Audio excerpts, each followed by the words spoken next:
What's happening? After taking today off this morning, here I am back tonight. Happy to be here. It's great. Great to see you all.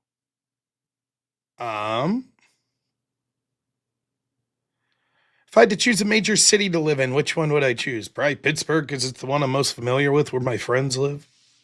I haven't been to very many cities, to be honest. I liked Athens, Georgia. I had a fun time there once. Anyways, Normal America Show, your host, robnoerr. We got a show tonight. We're not going to be taking call-ins unless they're Democrats that want to argue against me.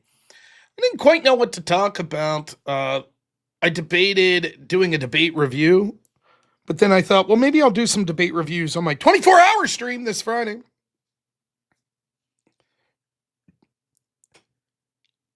And I was like, well, let's just do a normal stream, talk about some issues that are out there. There's a lot of high points we're going to hit tonight. Republicans failing, Democrats winning, Tim Pool fighting with Candace Owens, and what's on everyone's mind. Did I see anyone nude when I was at Tim Pool's studio? Stay tuned for spoilers. Apparently that's in the news today. Oh man, but it's been a great day. Happy to be here with you all. My son had a 2-hour delay, and then we took him, and the roads were bad. It was we probably shouldn't have taken him, but once you realize, you're like, well, might as well keep going now. So we got him there, and we're sitting around at home. It's like 1:00, maybe 1:30. And we usually leave around 2:45. We pick my son up at 3. Well, we usually leave close to 2:30 and then get the car ready and stuff like that. That's when I'm out the door. I'm always like at 2:35, like, I gotta go. I'm late to pick him up at 3. I like to always make sure I'm there 5 minutes early. Anyways, Courtney's brother calls and he's like, hey, they have the road shut down to Hank's school. I believe, obviously, because of the weather, but I think what was happening was a couple tractor trailers got stuck going up the hill. So they had the road shut down. So the alternative route that we would have had to go would have taken us from a normally 10 to 15 minute drive closer to like an hour. So we didn't know what to do. So we just left early. And we were like, well, we'll go the normal route. And then if it's blocked down, then we'll detour and we'll do the big loop. And we went the normal route and it was open. The road was open. So then we get to Hank's school and we're like an hour and 15 minutes early. So I just got to hang out in the car with the wife, listening to music, reading X. It was all right, but we got to just hang out in the parking lot for about an hour and 15 minutes. So, yes, Hank walks uphill both ways in the snow. About a 4-mile trip. So that was my excitement for the day. And man, we just can't get a break with this weather here. It's not like we've had a terrible, like blizzard level snow. It's just like every day shitty. And I don't know what's wrong with me. I'll bet if you go back and watch live streams from around this time last year, I'm saying the exact same thing. Every day shitty. Weather sucks. It's like it surprises me every year. And then I think back, I'm like, oh yeah, that's what it's like to live in Pennsylvania. It just snows all the time in the winter. But I feel like I'd rather get like one bad snow than we're getting like this shit where it's like, every day there's snow. And then it's always like right around like between 28 to 35 degrees. So what'll happen is it'll snow and then you get the wintry mix bullshit. Then it'll rain. Then the temperature will drop. Then everything's ice. And like places like your driveway that's not the road, the road they're throwing ash and stuff down, so it's not so bad most of the time. But the driveway, it's like snow, then rain, then snow, then rain, and it just becomes like an icy mess.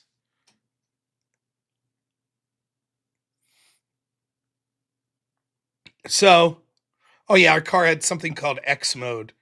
when I turn it on, it always says, "Do you want to activate X mode?" And I don't know. What do you guys think X mode is? I'm always like, I'm thinking hitting, and I go, "Arf, arf," you know, X gonna give it to you. But no, that's not what it is. It doesn't just blare DMX. It apparently the cars are all-wheel drive, so X mode on the car is because it's all-wheel drive, so you can't turn off the four-wheel drive. What it does though is supposedly if it feels one of your tires spinning, it takes the power from that tire and puts it on the other ones. So it basically makes that tire like neutral, is my understanding. And it automatically shuts off at like 15 mile an hour or something like that. So it's not like while you're driving down the road, this is happening. So basically it's just like if you're going very slow trying to get up a hill or trying to get unstuck or something like that. But yeah, Posy track. It starts reading tweets on X. That would be cool. Hit X mode and your X mode just gives Elon Musk control of your vehicle. Oh shit. Why is my computer making a bunch of memes about that Austrian painter guy? What's happening? X mode. No! Don't do it, car. My Subaru's in X mode. It's going to get fined. It'll get jailed in England. Can't go there.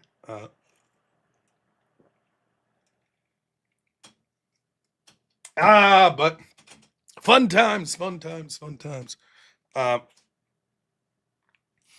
Now Buffalo's crazier than where I live. And Erie is even crazier than where I live because they get the lake effect snow. So we don't really get that. But it's bad enough here.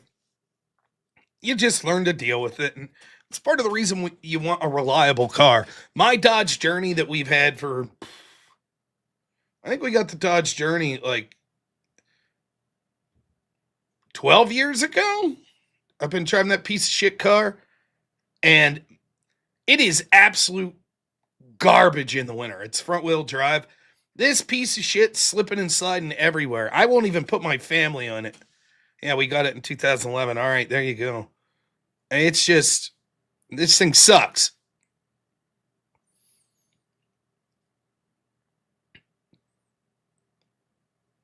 So it's one of the reasons we wanted a reliable all-wheel drive car.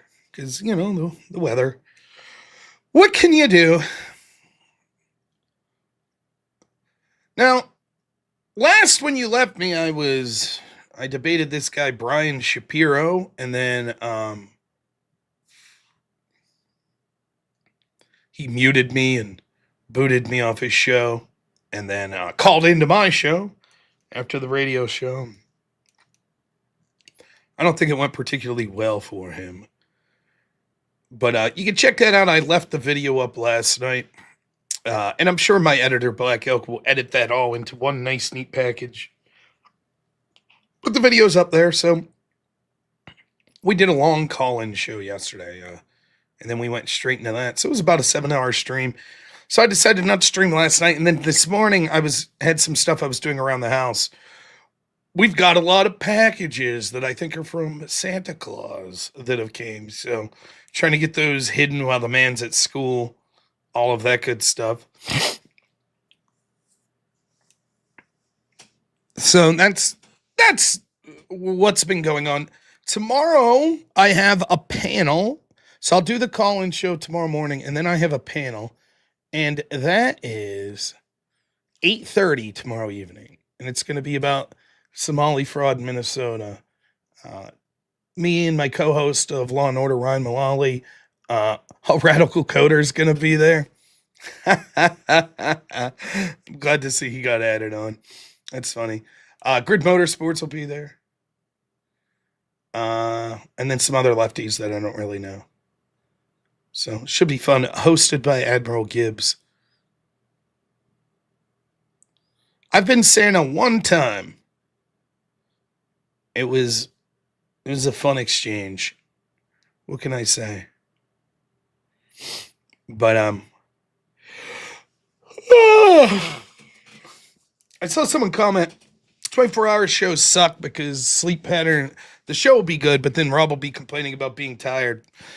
Non-unique. I'm always complaining about being tired. Not really. Just today for some reason. The weather and my dog woke me up early. She wouldn't stop hassling me. I don't know what her issue was. And then I also got a call at like 8 in the morning.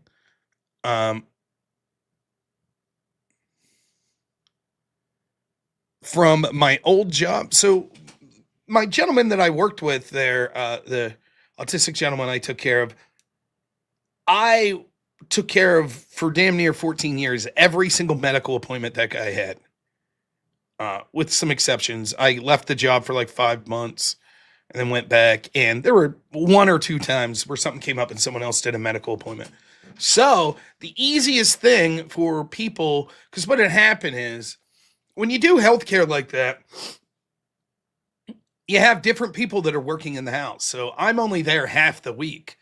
So if a doctor calls and I'm not there, almost no one gives me the message. So I just cut out the middleman and was like, here's my cell phone. If you need to discuss something, well, I'm still getting residual calls. So I got a call at like 8 a.m. from a doctor. It was like, oh, we had a couple questions about an upcoming appointment. And I was like, I don't work there anymore. I'm so sorry. Take me off the list. I could point you in the right direction and give you the number. So that woke me up this morning because you just hear the phone ringing and you check and it's a local number, but it's one that I don't recognize. So I was like, better go. Answer it. How's Dorothy doing since surgery? Fine. She seems back to her normal self. Completely fine. She was a little weird this morning, but I think it was because she likes a routine as well. And because Hank wasn't going to school for an extra 2 hours, she decided, because normally I sleep in while my wife takes Hank to school. But I think because it was a little weird and Hank was out in her spot in the couch, she like jumped in bed with me and was like, hey, something's wrong, Dad. Hank's not at school. What's going on? Something's wrong. So,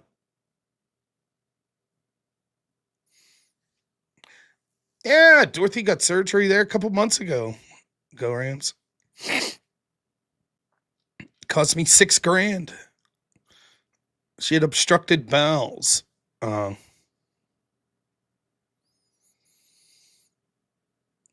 we'll probably have a small audience tonight compared to usual, seeing as how Andrew's streaming, Cool Vic streaming, Speakeasy streaming, everybody's streaming. Hell, even Tim Cass is streaming. That's perfectly fine. Separating the wheat from the chaff. This is the great neurons. We got the good ones here. So we're going to cover some stories. Your job's going to be to get some super chats in if you like. I hope you do like. Trying to get to our goal of $357. And then I have one more project for you. But first, I'm going to read a couple super chats. First up, our good friend Gigi. It's great to hear from you. Thank you so much for donating a membership. Lavin, $20 says, rewatching that debate with that Shapiro dude. It's unbelievable how bad he did. You would be courteous and let him talk for 3 minutes without interruptions, and 10 seconds into you talking, he's interrupting. Yeah, I know. And then AJC, $20 says, we'll be watching this in the morning at work. Just thought I'd show my support. Also, thoughts on the Kentucky State University shooting, as well as by a minority, I believe. Those stats about only white males doing it go down. School shootings have always been predominantly blacks, or at least in recent history by a long shot. And that's because there are a lot of school shootings that occur in the inner city that we just never hear about. I don't know anything about this Kentucky State one. I actually didn't hear about it. Probably because it was a person that was black, so it wasn't mainstream news. Everybody seemed real adamant about the Cinnabon lady, though, right? If you missed that story, I saw it all over social media. A viral video of two, I think, Muslims in a Cinnabon, and the woman behind the counter is like flipping out, yelling at them. And you can just tell by looking at the context that something occurred pre the exchange that you're seeing on film. And by the way, I don't give a shit the skin colors, the groups, whatever. if you ever see like a viral video that starts and it's just someone screaming, you should always try your best to decipher what possibly happened before the screaming started, because it's certainly possible. There are lunatics that just go out and start doing crazy shit. Don't get me wrong. However, a lot of times if people are flipping out, it might be because something was done to piss them off, and maybe that thing was outrageous. Now, in some cases, like you hear this all the time, they'll be like, we need context. Like you'll see, you know, 5 adult men beating the shit out of a woman. It's like, yeah, I'm sure she could have done something to piss them off, but I don't know that there's anything short of a couple of heinous crimes that land you in jail for the rest of your life that would justify like 5 grown adult men beating a woman. That, you know. Jabroni big time. $2 says, what did the number 0 say to 8? I like your belt. The number 0 say to 8. Oh, I get it. It looks like a 0 with a belt on. Nice. Yeah. AJC, $5 says, I believe they judged her for dressing the way she was and started recording her reaction after they insulted the way she dressed. That's what I had heard as well. Now, I don't know that. That could be horseshit as well. But here's how much I care about, oh my gosh, this person, maybe they were a bigot, maybe that. Fuck you. We can show you video after video of actual heinous shit being done from minority groups to white people, and no one gives a shit, no one bats an eye. So I'm sorry, the words don't mean anything to me. Jess Gerald, $10 says, I may be drunk, but fuck the devil, bro. And all gets little bitch baby demons. Rob, soon you will be mainstream and America will be better for it. Thank you. You're right about the devil, man. It was at a dorm, 1 dead. Seems to be personal conflict. Same thing happened at University of Mexico a couple months back. Personal conflicts tend to not make national news. Yeah, that's true too. That's certainly true.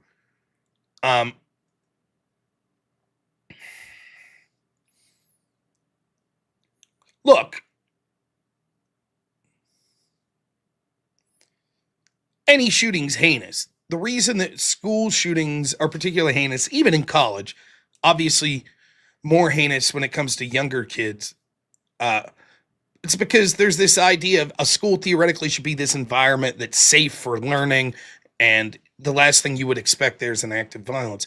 But yes, it's entirely possible that things happen at these settings that are personal conflicts. Again, I told this story about the university I went to in college, which it was super rare, but there was a murder.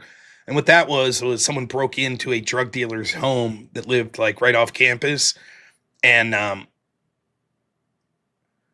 tried to rob the drug dealer at gunpoint, and the drug dealer got the upper hand and actually shot the intruder. Now, that's not good, but that's different than if I said there was a school shooting. You know what I mean? I think that the implications there are different.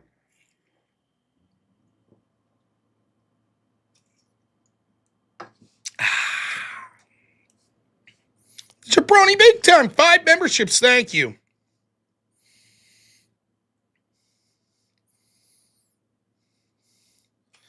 Yeah, I think that the drug dealer guy ended up not being charged with murder. I think he maybe got charged with like a firearms violation, but he didn't spend any time in jail. I think he paid a fine, and it was basically self-defense. That guy in Clarion. There was another shooting in Clarion a few years after that, outside the Moose Club in Clarion, which ironically is right by where I used to live. I used to live right behind that, and there was a shooting, and that looked like a drug deal as well. But it was outside the bar, and someone in a car. I believe it was either the person in the car getting shot at, but I think it was the opposite. There was a person in the car that held a gun out the window and started shooting. But I don't think anyone got hit during that. But that's the only 2 examples I could recall. There was other stuff. There was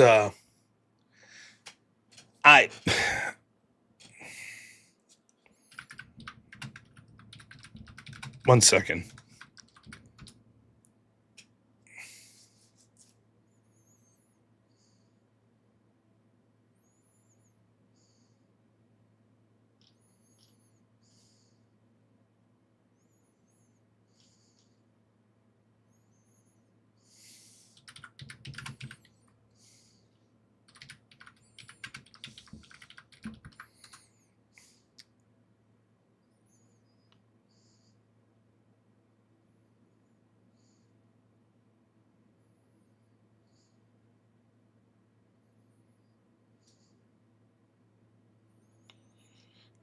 I thought, I could be wrong about this.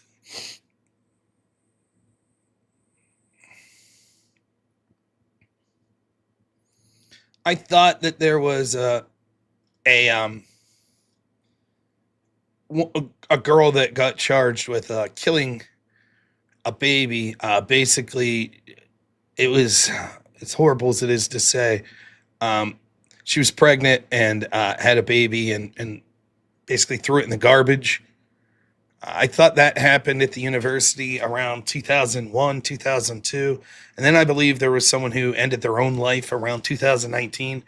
Those were the incidents that I could recall at our local college. Um, there were crazy bomb threats. This is a true story at the university. I no one gives a shit about any of this. I know. But it's a small university, state university where I went, Clarion University. There was a bomb threat while I was there.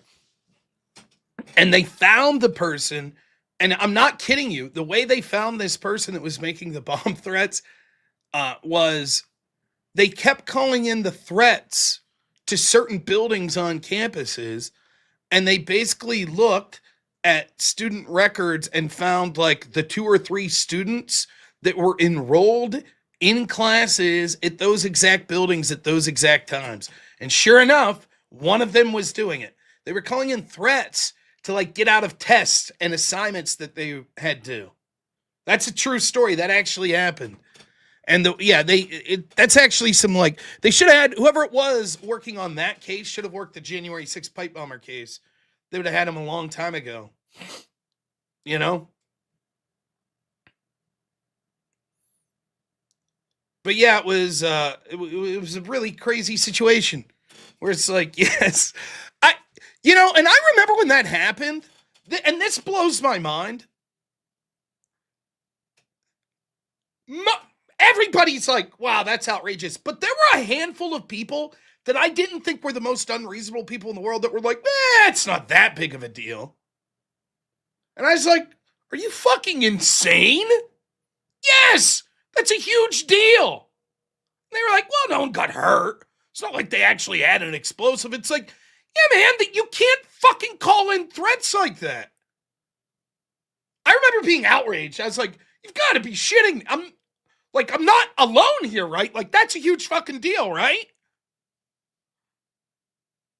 And I remember distinctly one of my friends was like, you remember the Seinfeld episode where George is sleeping under his desk and George Steinbrenner comes in his office and he's like, I'll just wait here for George. And so Costanza calls Jerry and's like, do something. You got to help me out. So Jerry calls in a bomb threat. And they're like, wasn't that funny? I'm like, that's a sitcom.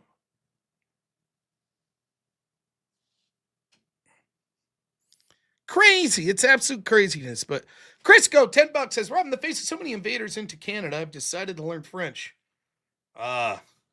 Je m'appelle parler français un peu. Gotta make life more difficult for them. No English, only French. To them once I'm fluent. Methinks that many of the invaders coming into your country aren't native French speakers. Just guessing. Unless you're getting some Haitians.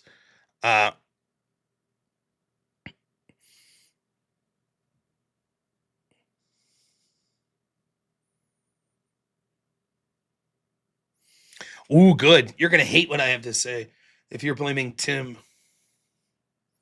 What do you guys want to talk about first? Do you want to hear you want to talk about the Tim Candace Owens stuff first? You want to talk about that? We got that story. We got Dems won the mayoral election in Miami. They won a seat that was considered safe for Republicans in Georgia. 1 out of every 5, I believe, seats that had been up for Republicans that were even in contention have been won by Democrats. Republicans have flipped 0 Democrat seats since the 2024 election. West Africans speak French. So does Congo and Madagascar. Well, there you go. Never mind. I take it back, Crisco. Yeah. Oh, and the Haitians stay in Quebec. Yeah.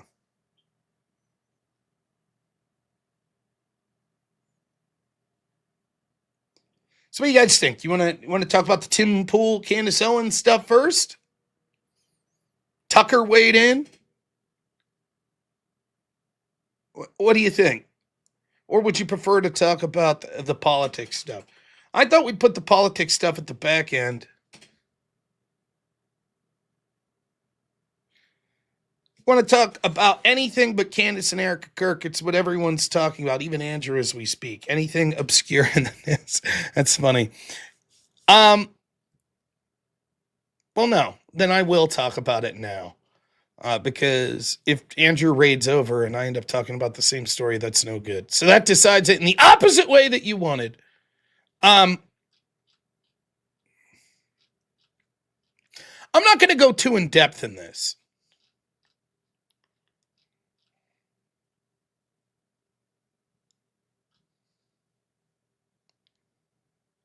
There were some allegations made about Tim Pool, and I think that it's worth covering. It's very serious shit, so I want to brace yourself. I haven't followed a lot of this back and forth and inviting. I haven't. People know I haven't talked about it much in my show. In fact, I haven't talked about it at all other than when people mention it in call-ins. So I thought that it was important enough that I needed to weigh in because I have some knowledge. I've been on Tim Pool's show. And so there's a lot of accusations going around about Tim's compound that he lives on and things like that that I thought I could weigh in on. And this story is just incredible. It's an incredible story. And at this point, the stakes are so high, I just think that I have to talk about it. So I don't know this person. But he's been involved in politics, and I know he's been on Tim Pool's show. So he starts off with the accusation today, right? Now, we'll talk about what led to this, but Candace and Tim are fighting. It's over Candace's claims of who really assassinated Charlie Kirk. We'll get to that. But first, I want to cover this. So, in part of this fight, Tim makes a comment that Candace basically is claiming that the French government's attempting to assassinate her, but she apparently isn't taking security very seriously. So in comes this gentleman, Matthew Strickland. He says, I was on Timcast about a month after he says his house was shot up in December of 2022. There was zero security. I pulled up to the house and knocked on the door wondering if I was at the right spot. Some teenager-looking dude answered the door and invited me in. There was zero security in or around his house. I work for Blackwater. I've been in the security industry my whole life. I know what I'm looking at. Teenager dude took me to the basement where I hung out until it was time for the show. When they told me it was time, I was told to go upstairs. I had no idea where I was going up. Now, this is where it gets out of control. So brace yourself. And this is why I felt the need to cover this. The stakes just became too high. He says, I walked upstairs and opened a door that I thought was the studio. It was one of the show members' room. I opened the door and the dude was naked. And I was like, my bad, and closed the door. It was kind of awkward doing the show right after seeing this dude's dick. I'm sorry, it's not funny. I made my way up the next flight of stairs and finally found the studio. All that to say, this dude is lying. He wasn't scared for his life after his house got shot out in December 2022.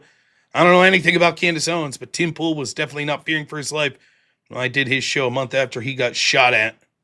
I have no agenda. I'm tired of people lying with we the people. Now it's getting serious. Now it's serious. When it was beekeepers in maroon shirts, the French government, Israel, Erica Kirk, etc., that was implicated in all this, that's fine. When it was Tim Pool possibly being implicated, that's fine. As someone who benefited. But now, a random naked man, now the stakes are raised. So people are speculating what happened here. Enter Ian Crossland. Now, Ian is probably the biggest reason I got on Tim Pool's show when I did. Ian, obviously someone who oftentimes is a co-host of Tim Pool's show. I think he's a very interesting guy. Thinks of the world in a vastly different way than me. But I had called in. He had his own personal show I'd talked to once or twice on his personal show. And he put in a good word for me and got me on Tim Pool's show. In response to the accusations, he says, who benefited the most from Matt Strickland insinuating he saw my naked penis? Here Ian responds to the allegations. This is very serious. I gotta make a video response to Matt Strickland because apparently he seems to be insinuating that he saw my dick. Well, he was right. I remember it was back in the day. I got this like a door that goes into a hallway that goes into my room or into my bathroom or my closet. And he walked into that hallway and I was getting out of the shower, I think. I was like, oh, hey, dude. And he was like, oh, sorry. Or Matt, you. I could tell you because you're listening now. And it wasn't like he was like, nice dick, dude. He wasn't like, yeah, he wasn't getting into it. He was like, oh, we maintained eye contact. It was very bro. And then awkwardly saw each other on the show later. I can confirm. But it was pretty cool. I hadn't thought about that in a long time. Yeah, hazards of the workplace, I suppose. I don't know anything about the rest of what he was talking about. I wasn't there for any of that. But Matt, good to hear from you. Hope you guys are doing good. See you.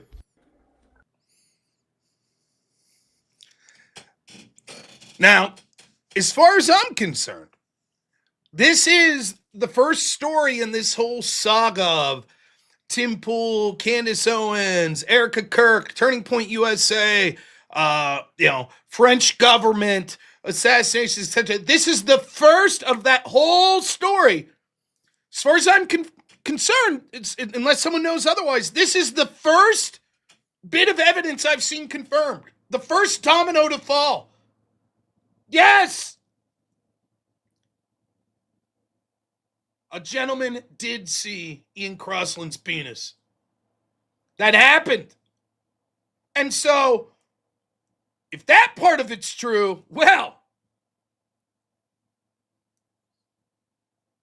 as far as I'm concerned, there must be something to the rest of this story, right? Now, I've been to Tim Pool's studio. And I have to report, it would be unethical for me to not come forward now that the truth is out there. It'd be unethical for me to hold back. Thank you, Matt Strickland, for your bravery and talking about what you witnessed at Tim Pool's place. And so now it's my time. And I can tell you from the bottom of my heart, this is breaking news. When I was at Tim's place, I did not see anyone's penis. Now, I don't know where that fits in to this big scandal of, does this prove that we're being lied to about the Charlie Kirk assassination? I don't know. I hope that this information gets back to Candace and she could evaluate this information to let us know.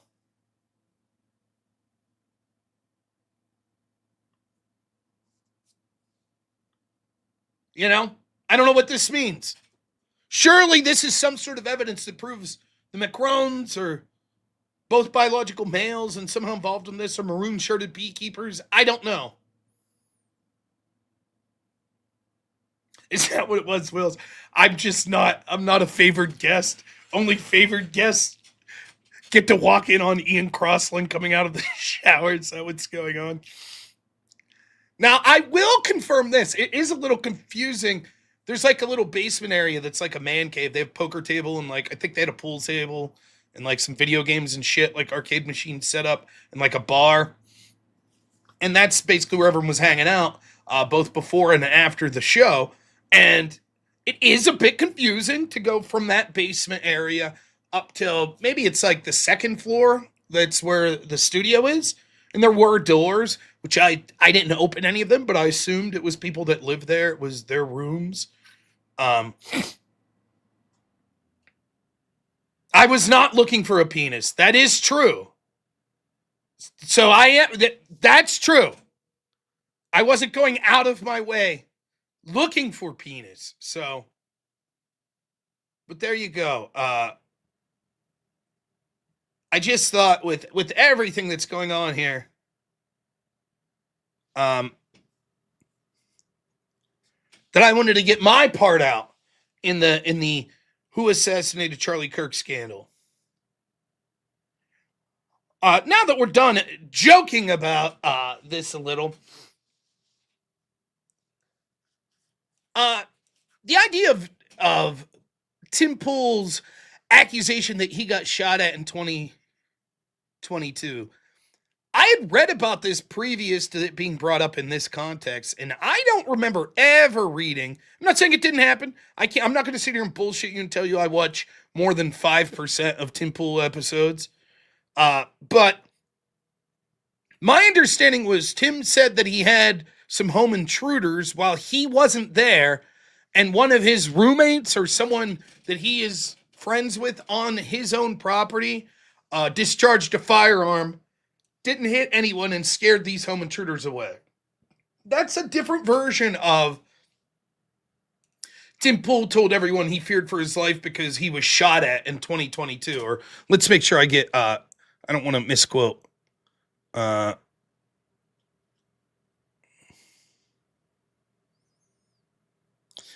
He says,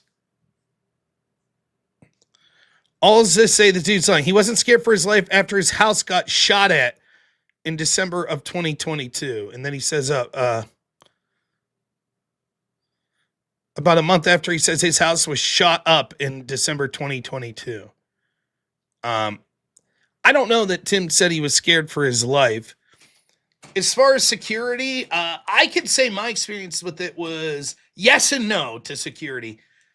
When I got there early in the morning, I was not introduced to security. I can't say that security wasn't there, that they weren't monitoring, that there wasn't surveillance. I don't know that. What I do know is I did come up onto the property where I was told to go. I was a little earlier than they expected, and I walked right up to Chicken City without being stopped. And so that's his big, huge, giant chicken coop that he has. And then eventually someone came out and was like, hey man, what's your name? And I told them, and they're like, if you want to come in, it'll be about, 40 minutes till we get the show going. I said, okay. And after that, I did meet a security professional, and he seemed very serious. He seemed like he knew what he was doing. And, he didn't seem like he was, joke around, get me a beer. He seemed like a gentleman who was well-dressed, who was taking his job seriously. And he came up and he shook my hand and said, just want to let you know I'm security here. If you need anything, we're monitoring. I don't know what year that was. I'm guessing that was late 2023. And that was the first time that I'd done anything politically where I was like, could see security. Now, so on one hand, in the morning, I didn't see that guy. But as the day went on and people started filtering in, I did see that guy. And that guy was around pretty much all day. So take that for what you will. I'm not saying that what Matt Strickland said in his experience wasn't correct. I don't know. Now, why does any of this matter? Thanks so much, Marky Mark. $5 says, have a super chat for being a good sport and entertaining. Appreciate what you do, Rob. Thank you. I appreciate it. Thanks.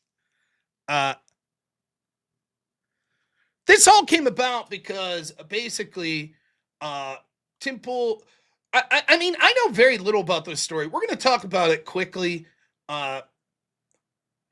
And I think it leads into the second and by far more important story that I want to talk about. So it is worth talking about. And it won't be quickly, you know that. I'm too long-winded. This particular Candace Owens, and please, if someone knows the lore better than me, let me know. Because I don't follow this shit very much. So we'll narrow in right here, and then we'll broaden out to the Charlie Kirk assassination in general more. I believe, based on the context clues and what my 3 minutes of researching into this, and if I'm wrong, I completely apologize. So please look into this, and please let me know in the chat if you think I got this wrong. I don't know that Candace Owens particularly called out Tim Pool prior to Tim here 2 days ago, sort of unloading on Candace Owens. But my understanding is perhaps Candace Owens had a video that was something like, who has benefited from Charlie Kirk's assassination? Now, I don't know if she's changed this. Let's see where this would be.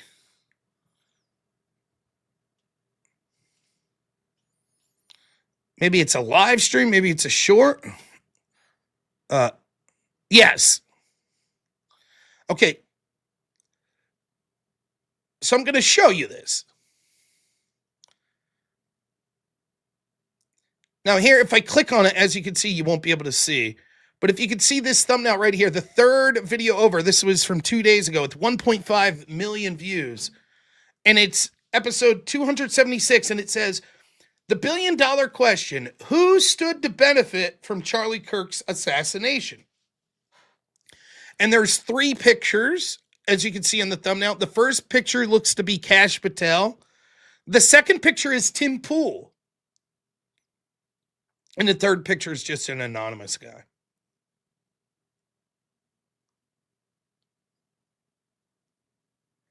And I think Tim was real pissed off about this. I think that's what I was on there March 20 of 24. Okay, thank you. Justin, thanks, man. I appreciate that. So I think that's where Tim got quite pissed off with Candace Owens, because basically the implication is like, hey, fuck you. You're basically, the implicit message of that thumbnail is like, because Candace has been on, it's a big conspiracy, and this group of people is responsible, and this group, and this group, and then it's like, who benefited? And there's a picture of Tim Pool. And so without her saying it, the implicit message to her audience is, oh, Tim Pool stood to gain. What's his connection? What's Tim Pool's connection? And so I think this is why Tim kind of went off. And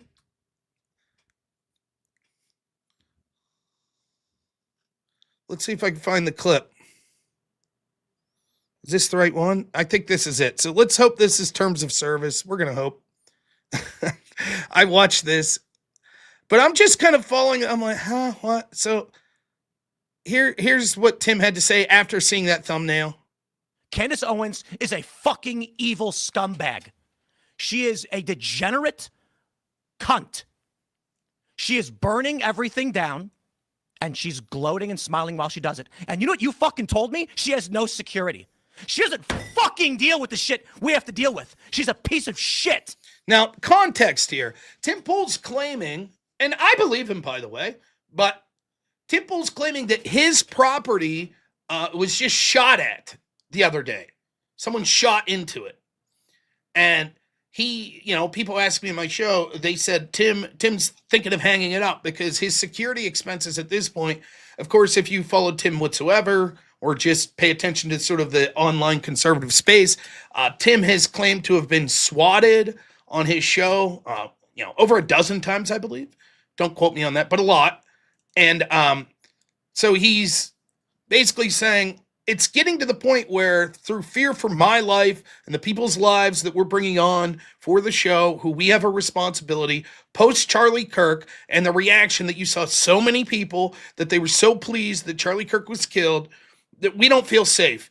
And so we had to up security, and now we have people shooting at the house, and maybe it's time for me to just quit the show. Maybe that's what's time to happen. So he is talking about the security measures that now he's having to take. Candace Owens simultaneously is claiming that the French government has put an assassin on her. I don't know how she knows this, but she claims that's true, that literally the leadership of France has put a contract out on her life to assassinate her. And so Tim's pissed off, obviously, because the implication that he had something to do with Charlie Kirk's murder. And then he's like, I'm getting shot at. I'm having to deal with security, and there's a target on my back. And fucking Candace Owens claiming that she's being, a target for assassination. And she's not even taking security seriously. Is his claim. I don't know if that's true or not. That's his claim. She's making everyone else suffer. And all of these fucking conservatives out there that send me these fucking messages have no fucking balls to call her out. More and more people have started doing it. They send me these fucking messages. Good for you, Tim. Good for you, Tim. I wasn't the first person to do it. I'm not going to take credit for that. But don't fucking DM me like I did something for you as you cower, as you fucking cower, scared that she'll put you on her thumbnail and claim you benefited from Charlie Kirk's assassination, which he's doing to me right fucking now. Yeah, that was the... I'm fucking done with these people. She has security, just not on the level of you. Oh, yeah, the one fat guy you mentioned with no wall and no barrier in a suburban neighborhood with neighbors. Shouldn't give two fucking shits. No one's out for her. She's lying about all of this. You told me you went to her house and she's got a 4-foot wall and one fat guy, and she doesn't give a shit about her security. Meanwhile, I get bullets fired at my fucking property, and I have to go live in the middle of nowhere. And I got fucking strangers coming up to my house in Maryland, breaking in. I got people showing up and beating up the residents who trying to live there. How the fuck am I even supposed to sell this property? And it's all lies. It's all hypocrisy, and it is for the purpose of making money. And she does not live the way other people live. And she claims she liked Charlie, she loved Charlie, and she is burning everything down that he built because she is evil. She is evil. And I'll say it again, this conservative movement is fractured, it's fried, whatever it is. Okay? Republicans are on track to lose the midterms. They were actually trending in the other direction until Charlie Kirk was murdered. Yeah. And this is the point, isn't it? The most effective political assassination in history. And thanks to the likes of the vile cunt Candace Owens, she has turned Turning Point into the perpetrators of the crime that was against them. I don't get paid by any of these people. I'm not on good terms necessarily with Turning Point USA. They didn't invite me to their stupid event. I don't want to go. I don't want to go. They invited me back after I started criticizing Candace. I'm not going to your event. I'm over all of this shit. The last thing that I need to deal with is a bunch of cowards in conservative media refusing to stand up to her. Megyn Kelly, come on. I appreciate the kind words, but come on. Such fucking pathetic bullshit. And I get people saying, Tim, you get the gist. So let's talk about it for a second. Who has benefited? Who has benefited the most from the assassination of Charlie Kirk? Okay, if that's what we're going to talk about, who's benefited the most? I'm willing to take all. You don't have to feel bad here. Just as a chatter on my channel, you'd say whatever you want. I feel the left has benefited incredibly well. Tim said it there. I think that particularly with young people, the trend that young people becoming conservative, I think in large part because of the movement that Charlie Kirk built. We see that trend reversing. There's been almost no consequences for the left. Things have gotten much better for them since Charlie Kirk's been taken off the porn.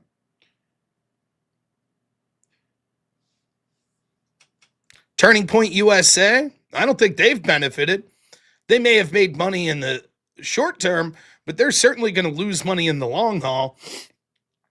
And they're going to lose influence. They already have. That's who's benefited a lot. Candace Owens has certainly benefited. Yep. She's bigger than ever. She's raking it in. Can anyone doubt that? Anyone?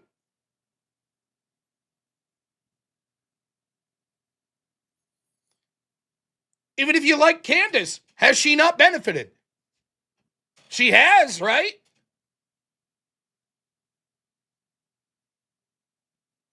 I don't even think Nick Fuentes has benefited as much as Charlie Kirk.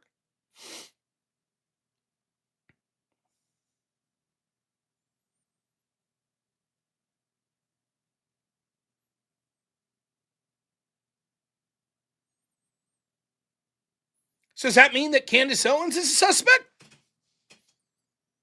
I mean, think about it.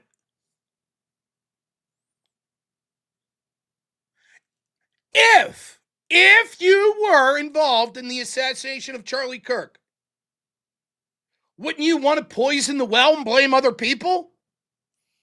Just saying if you were, right? Isn't that what you'd want to do? Right? Wouldn't you point the finger at a bunch of different directions? Wouldn't you be out there screaming, oh my gosh, it's outrageous? Remember when O.J. Simpson was going to find the real killer, damn it. He wouldn't sleep until he found him.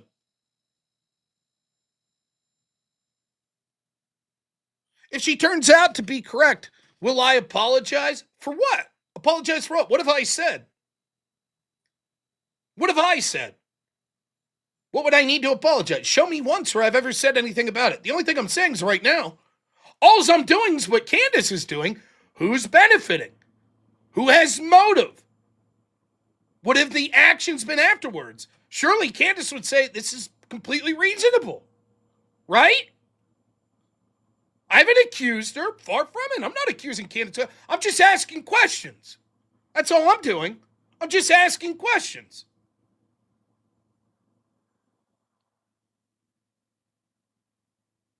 I'm not saying she did it. I'm not saying she should be arrested or even she should be investigated. I'm just asking questions.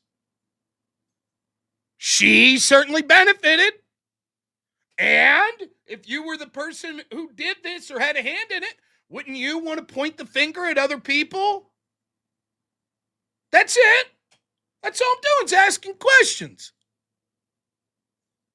Just like Candace Owens. She didn't say Tim Pool did it. She was just asking questions. Who's benefited? That's it. And putting pictures of Tim up. Fair enough.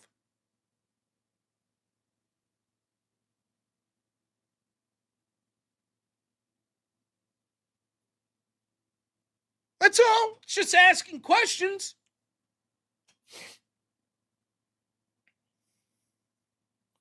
But wait, let's go further, right? Let's take it out one more step. Wait a minute.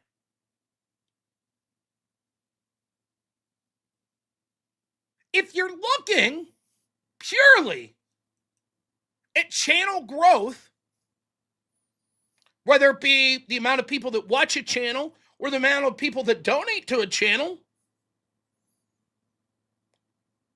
hasn't my channel gone in a far better place after Charlie Kirk's assassination?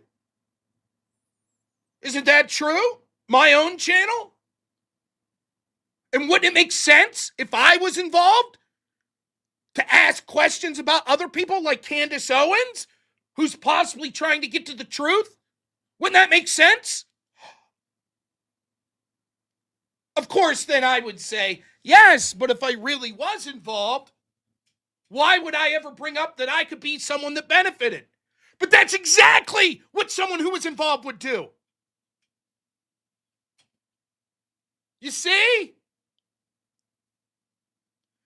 Who could be sure? Maybe I'm involved.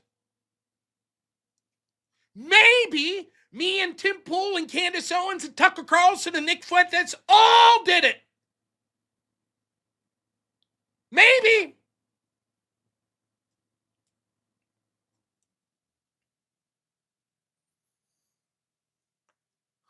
Here's what I'm going to say in general. I don't know what the fuck Candace is saying about this. I don't know. Is there a chance that a lot of what I'm hearing that Candace has supposedly said is bullshit? I suppose there's a chance.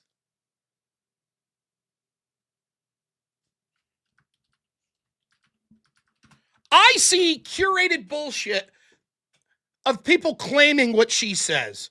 And I don't know if that's true of who she's blamed. So, for example, I see posts like this. Let's see if I can find it.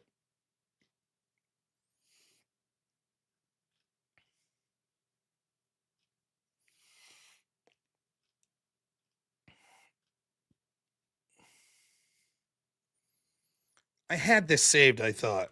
Because I really don't give a shit what she says, if I'm completely honest.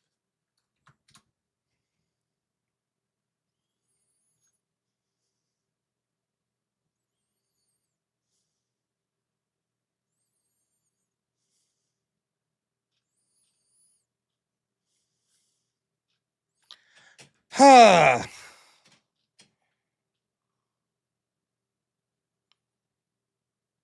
This person, this is the type of stuff I'm seeing.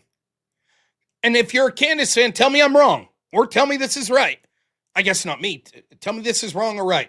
Candace Owens' Charlie Kirk assassination blame list short version. According to her ex-post and podcast, the French government, Macron and Brigitte, the French Foreign Legion, GIGN, Israel Netanyahu Mossad, Jewish donors, the feds, the FBI, the CIA, the Deep State, Turning Point USA executives, Tyler Boyer and Andrew Colvett, Erica Kirk, Blake Neff, Pastor Rob McCoy, Josh Hammer, Pierre DuPont and the DuPont family, Stacey Sheridan, Freemasons, French interest, BBB Netanyahu with Israeli ties, Egyptian ops, Bolsheviks, anti-Christian forces, maroon-shirted operatives, and Turning Point USA influencers like Alex Kirk. Is that true?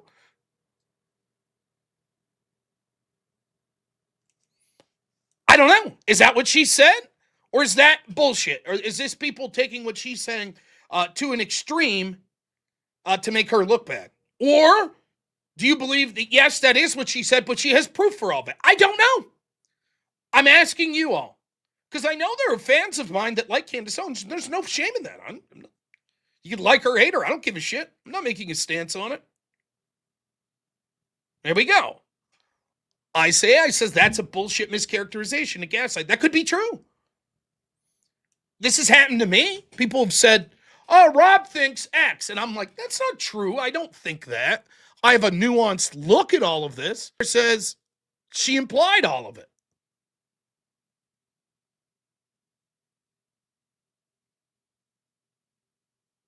So I don't know.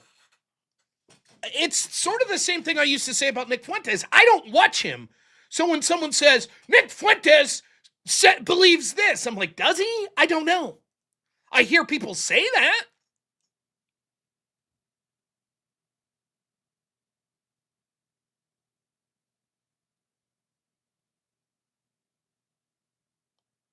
Krieger says, I've watched quite a bit of it. She talked about most of that.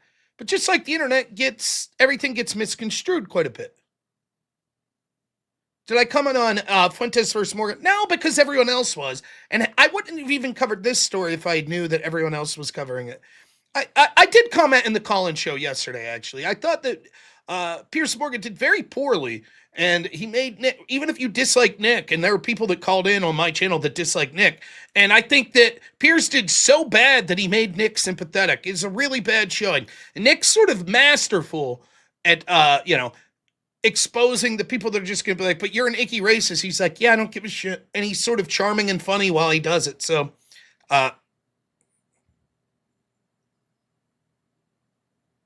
she said there are questions that need to be answered in most of those areas. Some to do with Turning Point USA, some maybe nothing, and she has said as much. Nick Fuentes is about to do an expose on her. He thinks she's wrong. Nick's certainly someone who doesn't like Israel. He says she's batshit crazy and harming people with legitimate criticisms of Israel. That's what Nick Fuentes said. And he said he's going to wait. Turning Point USA is supposedly going to do an expose on Candace. And then if Nick said if he's not satisfied with it, then he's going to do one bringing the receipts of who her funders are and all of this.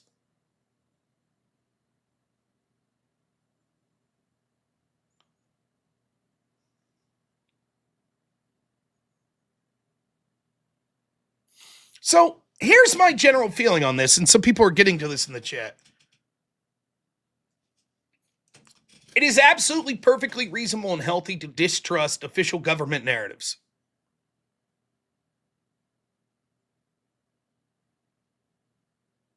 Period.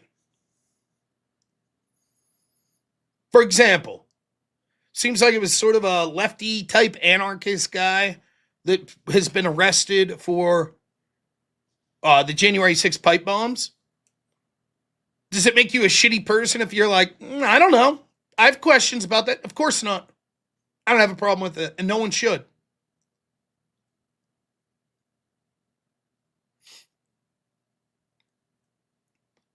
Absolutely, it should be legal to question any of these events, no matter how offensive the questioning may be. And along these lines, what happened to Alex Jones being sued for billions of dollars is fucking outrage for questioning official narratives around a story like the school shooting that he was questioning.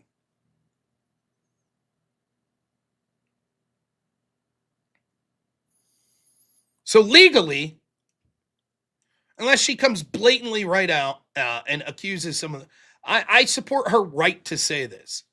And I support the general questioning of official narratives. But here's where you have to be careful. When you start implying specific people, particularly specific people that are through their relationship with the deceased victims, you better be damn sure that you're right.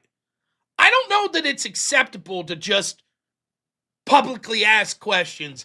Maybe Erica Kirk did it. Now, again, I don't know that Candace Owens has done that. I'm just saying in general. Or maybe that grieving father whose son was killed at Sandy Hook, maybe he's full of shit. Maybe he made it all up. Maybe he took his own son's life or whatever, any combination. Should you legally be able to say that if you're just asking questions? Sure. But should you? Imagine, let's go out on a wild fucking limb right now, right? And let's say that Turning Point USA and Erica Kirk had nothing to do with the assassination of Charlie Kirk. Don't you think she's having an awful time right now? Listening to not just people on the left that mocked her husband, celebrated the death of her husband, but now listening to people that claim to have been friends with your husband saying maybe you're at fault, or maybe people that your husband worked with are at fault.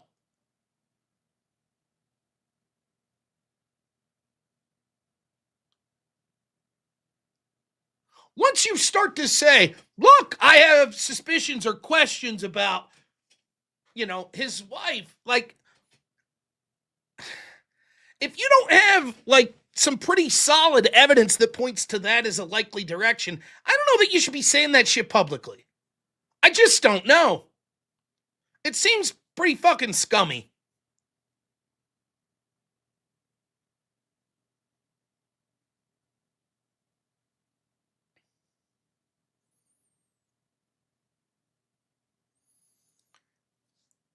I'm not going to sit here and tell you Candace Owens is a lunatic. I'll be straight up. My gut feeling is, yes, she's fucking crazy. That's my gut feeling. But then again, I'm fully willing to admit that I could absolutely just be buying into anti-Candace propaganda because I haven't gave a shit to tune in myself, which is why I haven't came on and really besmirched Candace. I haven't because I just don't fucking know. But I'll tell you this, I find it fucking despicable that I know there are people that have blamed Erica Kirk. I can't say that Candace has been one of them. I don't even know if she suggested it or suggested there was questions. I know a lot of people were saying she did, and I've seen a lot of other people, particularly on the left, imply that Erica Kirk had something to do with it. So to the extent, if Candace is implying that, that's pretty fucking shitty. If she doesn't have more proof than just this is suspicious.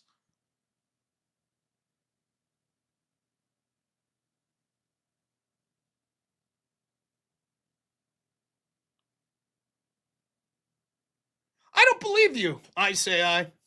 I don't believe you at all. Are you married? He says, I reiterate, if I died like Charlie did and these types of questions were remaining, I'd be ashamed. So many of my friends weren't asking more questions. Do you have a wife? Do you have kids? She hasn't suggested Erica had anything to do with his death. Why not? Wouldn't you be ashamed if they didn't suggest your wife had something to do with it? Right, I say I? You'd be ashamed if no one's asking that question, correct?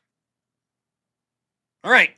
So then if you die, if you get assassinated the way Charlie was, you'd be ashamed if all of a sudden your friends weren't speaking up that, hey, maybe your wife and your children did it, right? There's questions. You'd be ashamed if they didn't do that, right? I'm just curious. Or is there somehow a limit? Is there a limiting principle that you would say, no, I want them to insinuate my friends and coworkers, possibly, but not my wife and kids?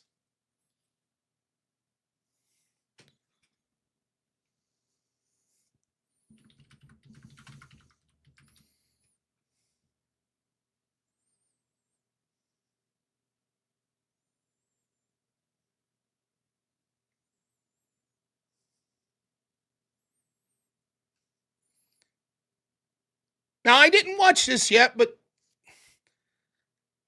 this might be Candace mentioning Erica Kirk. Let's see. Now, I wasn't sure about Erica. I was waiting kind of a situation for her to be in, obviously, having lost her husband, becoming the CEO and the chairman of a company. It's just a lot of transition, and it's nice to wait for more information before you prejudge or just assume, make an assumption about somebody, and it maybe is not based in reality. Well, we are getting a lot more of Erica Kirk this week. I'll tell you that, because she has been doing the rounds in the media really over the last couple of weeks. And she just gave an interview live with Harris Faulkner on Fox News, where she finally addressed the quote unquote conspiracy theories. And I have to say this because it's true, but it completely missed the mark for me. I am sorry. It just has. But the good news is that she is now unmurkying the water in terms of her intentions with this massive political organization. That's good news, truly, because we knew Charlie, and now we are getting an opportunity to know Erica. Plus, later on in the show, it's Knives Out for Tucker Carlson. As always, he's trending right now because he has officially waded into the who killed Charlie Kirk narrative. And since he is not a bought and paid for Fed, he is siding with not just the American people, people worldwide. So if that's the extent of what she said about Erica Kirk, that's not her implying Erica Kirk had anything to do.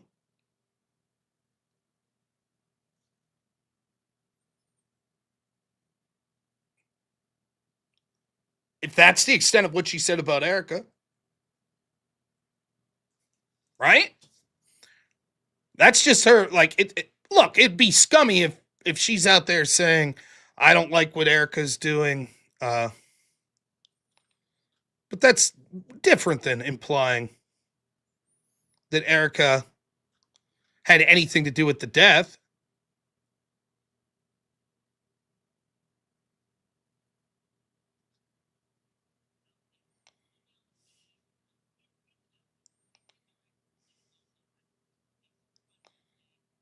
So here's the other one that people pointed me to. But someone sent me that link, and I don't think that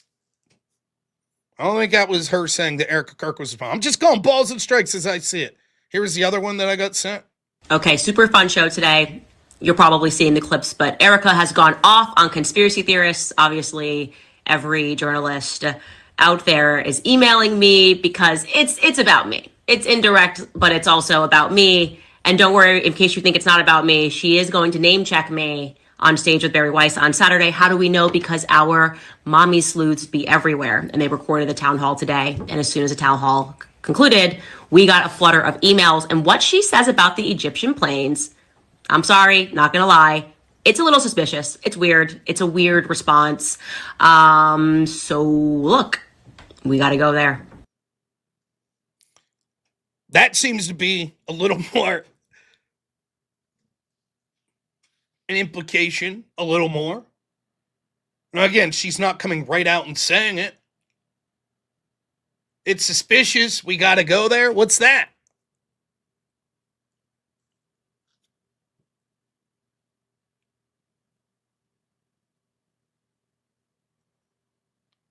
Here's another clip.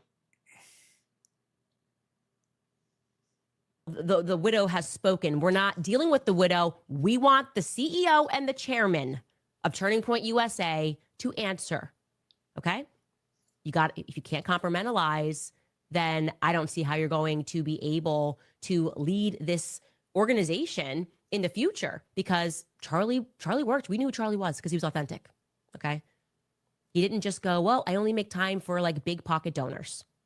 Okay. He was hitting college campuses. He was speaking to people, understanding people. He was changing his ideas and he was changing minds. And you are not changing my mind about the fact that something weird happened that day and that TPUSA is acting funny because you give it an impassioned plea and speak about Nehemiah on Fox News. Okay. That's nothing. Yes, she's talking about the Egyptian planes following Erica, and yet she says Erica's being suspicious and now we have to go there. The clear implication is that she's hiding something about the murder of Charlie Kirk. It's clear implication.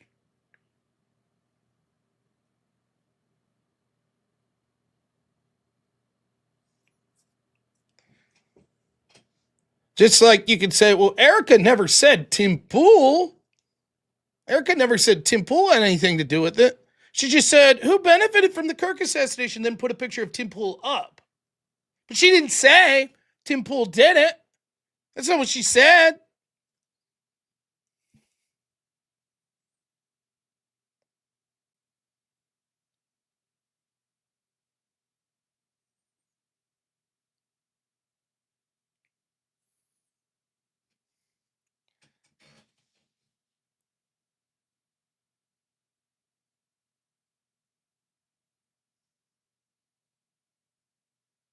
Tim Pool accused her of grifting from his death, and that's why she used his photo in the thumbnail.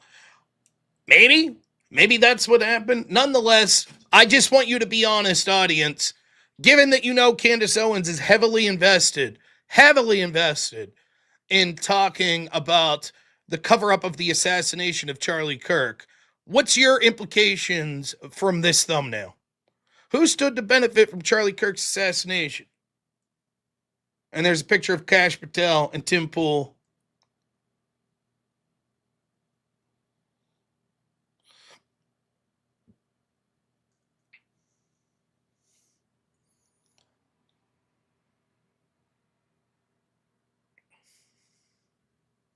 I know what I assumed she meant.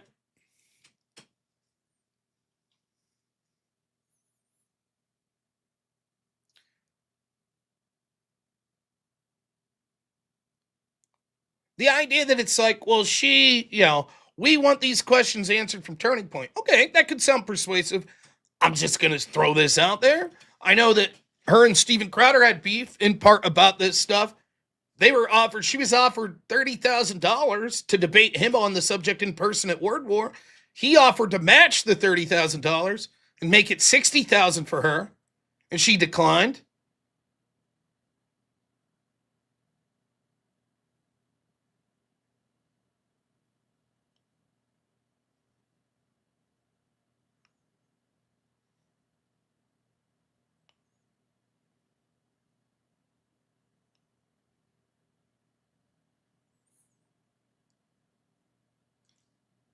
Is that suspicious? Why did she want to talk about it in person? Then she declined the Turning Point USA personal invite to talk about it when she said anywhere, anytime.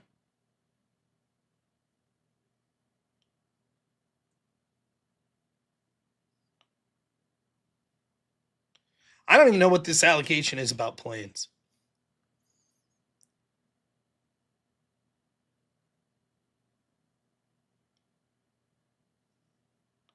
If she's still asking questions you have, that's fine. I don't have a problem with it. I don't know.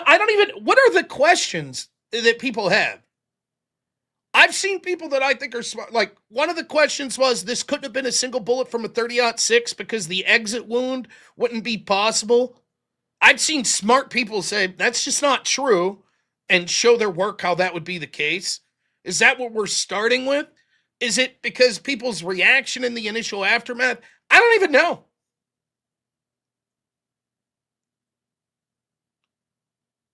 Is it Thomas Crooks is involved, but he was put up to it by other people? What is the proof that she's offered? I don't even know what this story is about the plane. Again, this is what I'm saying. She might be fucking spot on. She could be, hypothetically. what I'm seeing is that she's just like, well, here's a bunch of questions. What about the exit wound? Maybe that's not right. And what about these people that look suspicious that were wearing maroon shirts? What's up with that? Why can't anyone answer what they were doing? And now something about planes following Erica Kirk. What about these planes that are following Erica Kirk? Okay. And then what like, oh, the reaction of the Turning Point people that were there? Is that one of the things? That the people reacted differently? I don't know. I'll see like her post on X that'll say shit like, this is it. Everybody's been saying that I don't bring receipts, but tomorrow on my show, nail in the coffin, receipts provided. And then I'm like, sure, man. Like, what was it? And then I don't ever see anyone like, holy fuck, there it was. I don't really see anyone doing that. The people I see defending Candace are just like, well, there are questions. And that's entirely reasonable. There's almost always questions about any one of these events. And I certainly have no reason to just on blind faith trust our intel agencies or law enforcement. So sure, yeah, ask questions. But like, where's proof? Where's receipts? If there's not, if it's just like there are questions, like I have questions about events that I don't have proof and receipts. For example,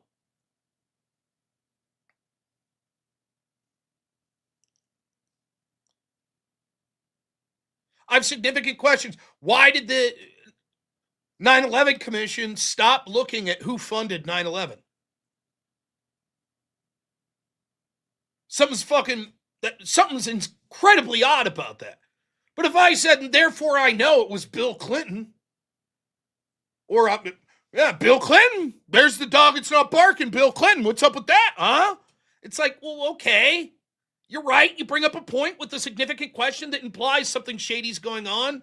But what?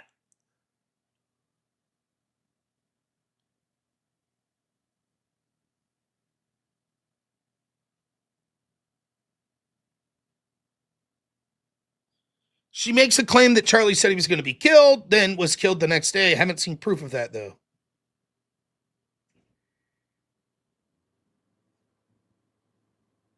What is the accusation with the planes? I don't even know.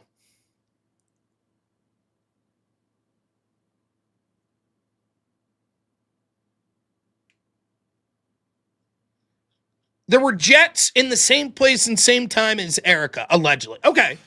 Before the assassination of Kirk, after the assassination, what's like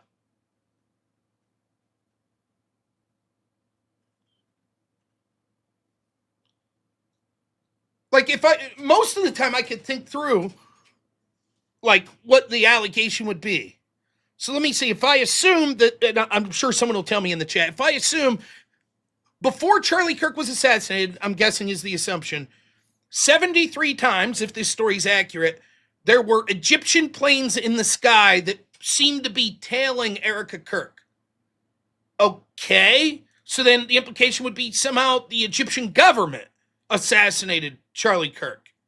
And they were flying planes above Erica because she was involved? Or because they were tailing her, spying on her, and somehow flying planes? Instead of having, like, some technological bug to wiretap her or hack her devices or send a human spy, they were sending planes? Or this was an intentional show of intimidation against Charlie Kirk? What's the claim here? Okay, Egyptian planes followed Erica Kirk for a year and a half.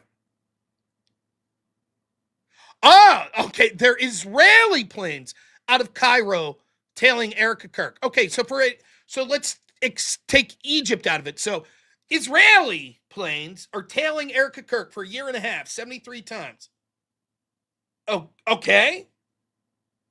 And so Israel, Charlie Kirk, who at least for a long portion of time seemed to be a vehement supporter of Israel. Maybe it goes something like this. Let's see if I got this right, if this is the implication. Israel's basically pressuring Charlie Kirk into supporting them. Look, we're so powerful, we have planes tailing your wife.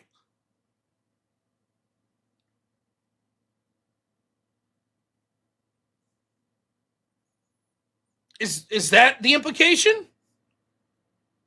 No. I understand people are like, this story's bullshit. Maybe so, but I'm asking, if we accept that this story's true, is that sort of the implication that people are giving?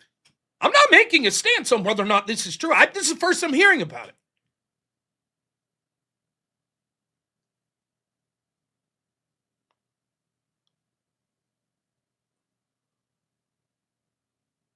This is what I'm asking. I don't even know. Like, I haven't even, the people that are saying, no, this is what she's saying. That's what I'm asking you. I haven't seen. No one suggested what that implication is. What's the implication? What's she trying to say? If I'm spying on Erica Kirk and Charlie, first off, if I'm spying on the Kirks, I would spy on Charlie more than Erica, would be my guess. So maybe it's a show of intimidation? Is that the implication? That seems maybe to be the most likely implication. Because surely, if other people have been able to deduce that these planes were following Erica Kirk and they were Israeli planes out of Egypt, then Charlie probably, while he was alive, probably deduced that these planes were Israeli planes that were tailing Erica, which would mean that this would be an ineffective spy tool. It just doesn't make sense that you would spy on someone this way. So for me, the planes would have to be more of a show of intimidation. Again, there are people saying, no, this is what she's saying. Not one of you that have said this is what she's saying have given me an explanation. Why not? Because it sounds like, until I hear the details, it's like, wow, there were planes, and it's like, okay, if that's true, what is the implication there? Well, people don't want to talk about these planes. Okay, let's assume you're right about the planes. So what are you suggesting those planes could signify? Well, people, the planes, they fly. Israel, need I say more? Yes, please do. What's the implication? Yes, that's what I'm asking. What the hell's the implication?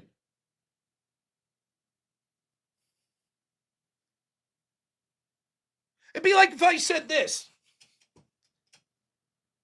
Did you know that before the Donald Trump assassination, you're not going to believe this, but 14 times in a row, when Donald Trump ordered a Big Mac meal from McDonald's, he ordered it regular size and they gave him extra large fries. And no one wants to talk about it. Extra large fries, and then all of a sudden an assassination attempt? And as soon as you bring this up, people get real defensive. Shut your mouth. Stop talking about those extra large fries.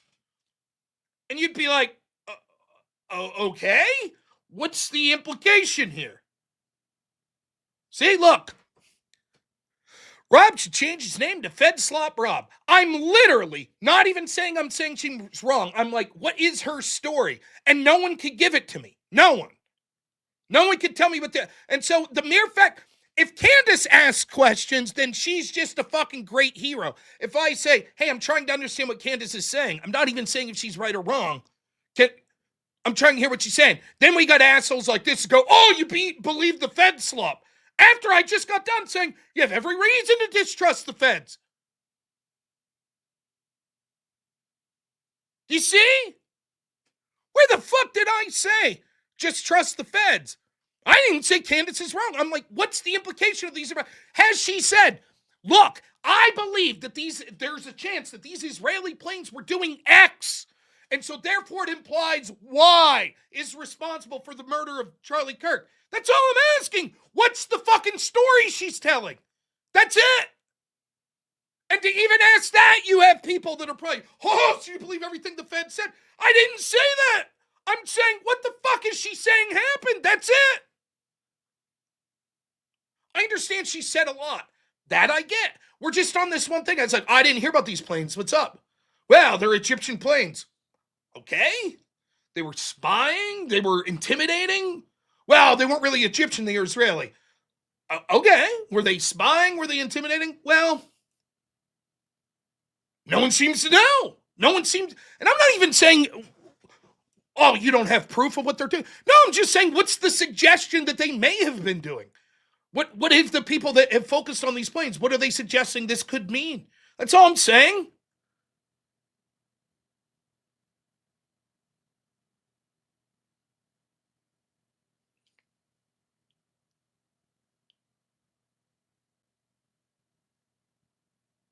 Okay, Kitty says, I'm trying to answer. Let's see then. She's bringing out more because certain planes had certain numbers to indicate their significance to military, and one was vice president. That's not an explanation. The planes have serial numbers that are important. Okay, and then what is the allegation that they were doing? Am I insane here?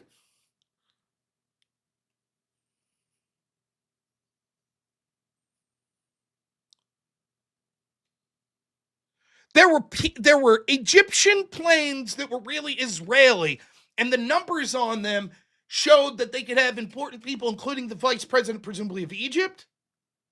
And 73 times they were in the air above Charlie Kirk or Erica Kirk for a year and a half. I accept that for the sake of argument. Okay. And what I'm saying is most of the times,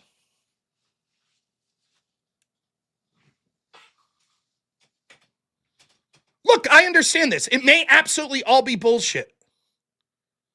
It's already came out. If you look, I give you guys the name that most of the numbers were duplicated, purposely written on the wrong destination takeoff. It's all BS. That could be true. But I'm just saying, before I even would look into whether or not this is true or not, I just want to understand what the suggestion is.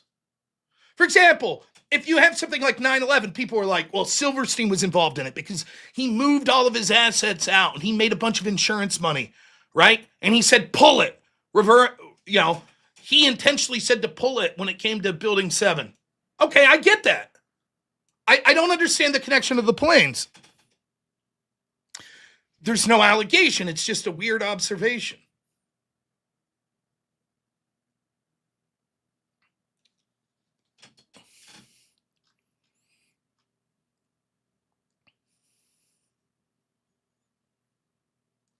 There's no suggestion. They've not given us a suggestion. She's just saying stuff and putting it out there because no one asks questions out of her audience. I mean,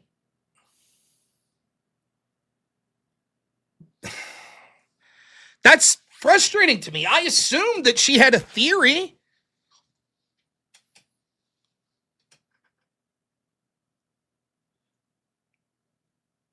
And if there's not a theory, that's very frustrating to me. Even before, like, let's say everything she's saying was true. And then where do we get from there? Like, okay.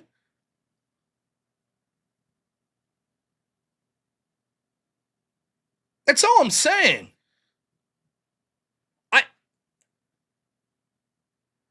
Usually a conspiracy. Listen, I'm not here to shit on people that have conspiracy theories. I think there's a level to accusing specific people of wrongdoing, particularly a grieving widow and stuff. But I haven't seen Candace directly do that. I haven't seen it. But when you're calling people out by name, implying that they could be connected to an assassination, particularly if they were friends of Charlie Kirk or coworkers, etc., I think that it would behoove you to have a little evidence to make that strongly likely before you smear people's names. But I don't know. I haven't watched her. So I'm not besmirching the idea. And certainly I'm not someone who's just going to blindly trust the FBI or any law enforcement. No problem. But generally speaking, when you're saying, look, I don't trust an official story, here's questions I have, those questions lead to you to being able to put together, like, this could be the scenario. For example,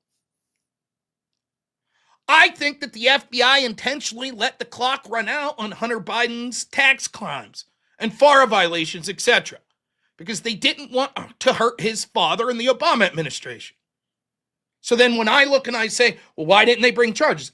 Because it makes sense if they were trying to benefit. You see? It linearly follows. Now, you could say I'm right or wrong, but that linearly follows.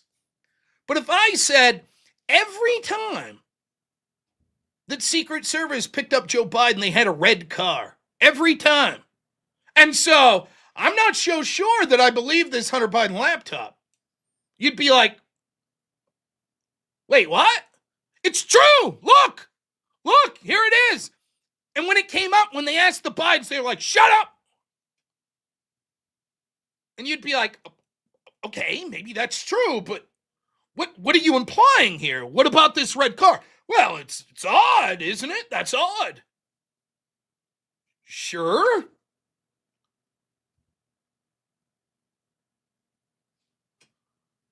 Okay, Wake the Wool says her one big thing that was one of the planes was in Utah and then flew to Delaware and stayed in Delaware for days, and she thought that was suspicious. I mean, this sounds like, and again, if Candace Owens is here, maybe she's like, this is bullshit. The people in your audience are misrepresenting. That's possible. Look, again, here we have, did you fall for COVID too?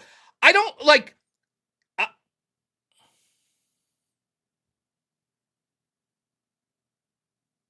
I don't know how to make this clear.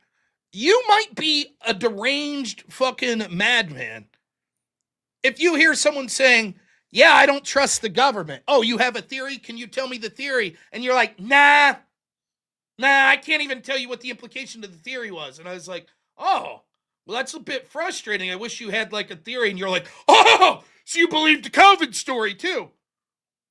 What the fuck are you talking about? What are you talking about? Am I being unfair here? Did I say Candace Owens is clearly full of shit?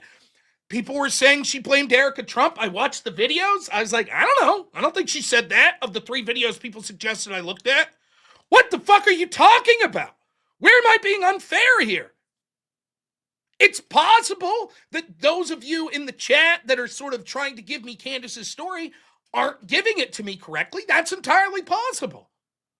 All I'm saying is that when people are bringing up theories, whether it's a government theory, it's an official theory, whether it's an alternative theory that you want to call conspiracy, whatever the case may be, one of the things we should do is like, let's assume that all of the evidence is correct that this side's telling us. Does this story logically add up?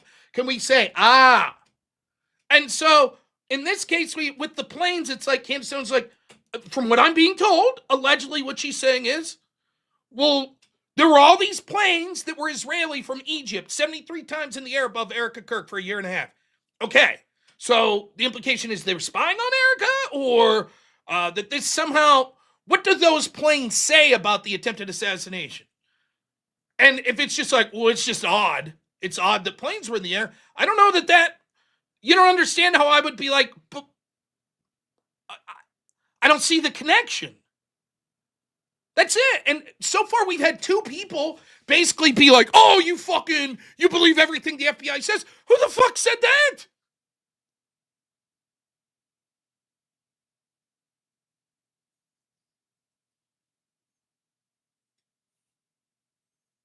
Did Tyler disassemble the gun? I don't know. What does that have anything to do with this plane thing? What's have anything to do with it? Yes, I just got done saying, my understanding is she said a lot of things. Like, there's a lot going on. But the one that people were talking about the most was this plane thing, and I was like, oh, I hadn't heard that. What's the allegation? And I expected it to be something like this. Oh, you didn't hear? During the assassination, like right after it, they found these planes of a different military that had landed, like in a secure base, a small base right outside there, and then took off. And they didn't have a flight path, then I'd be like, oh, the implication is that the real assassins hopped on this plane and got out.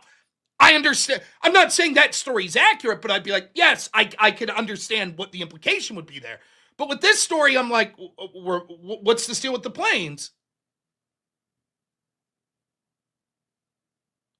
Turning Point did offer to debate her. She said anytime, anywhere.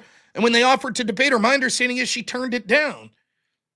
I know Steven Crowder also offered to debate her, and she was offered $60,000 for the debate. And she turned that down as well.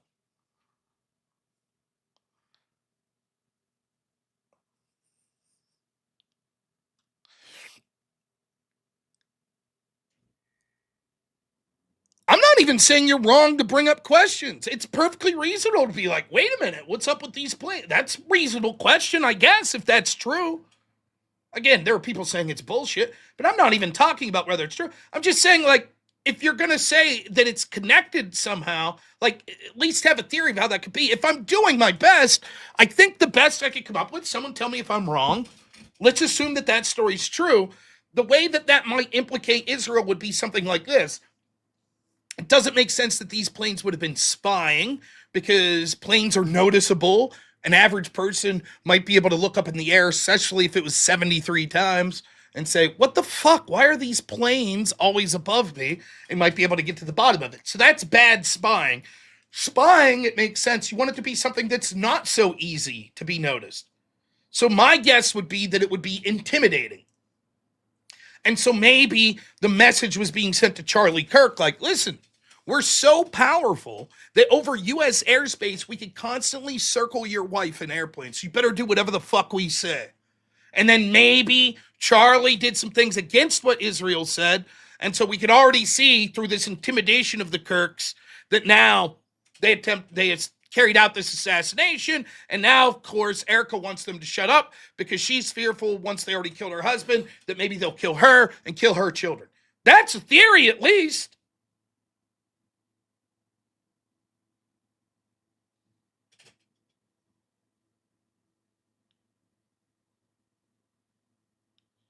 They gave her 24 hours to respond and dropped it at midnight on Twitter. Why not call her or text her? She was clearly aware of it. She responded. She seems to think that this is one of the most important issues in the country. She couldn't have dropped what she was doing and gone and did this in person.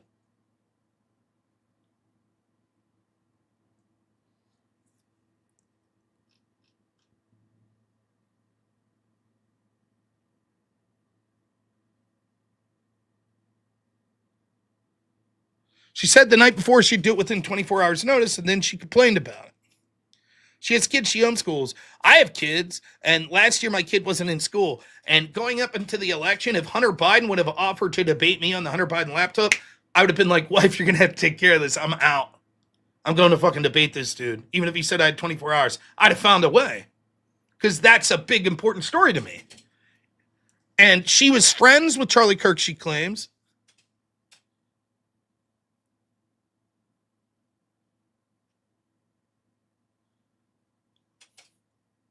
She said that she'd do the debate virtually, and they said you have to be in person. And meanwhile, they're doing virtual interviews every day. Nonetheless, if I'm Candace Owens, whatever the circumstances they want, I'm so confident that I have these questions that need answered, I would do it on the terms that they want. From the perspective of the people that are being implicated in the possible murder of the founder of their organization, I'd probably be a little jaded too and be like, fuck you then.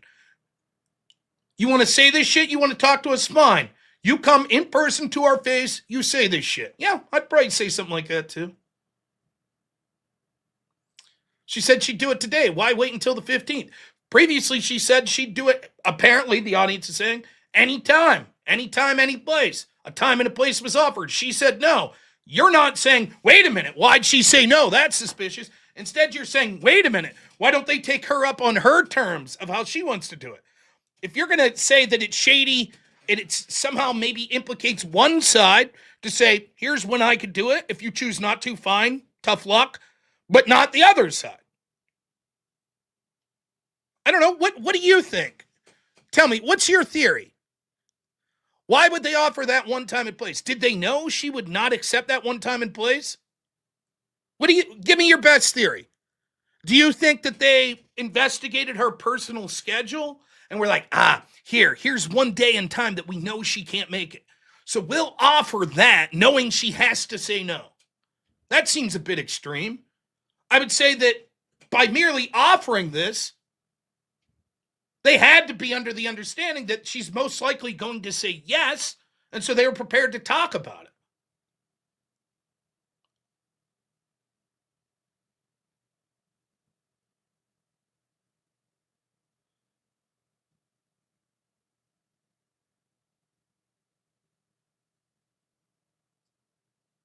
I'm asking you, Korea. I understand you're like, oh, no, I would offer more time. Sure, maybe you would. If I'm accusing you and everyone you love of being involved in the murder of someone that was a deep friend of yours, you might tell me to fuck off and not talk to me at all. To the extent that you would talk to me, I think that would be pretty lucky for me. They knew it was her husband's birthday. Not assuming what's coming from Turning Point USA is good faith. I'm not at all.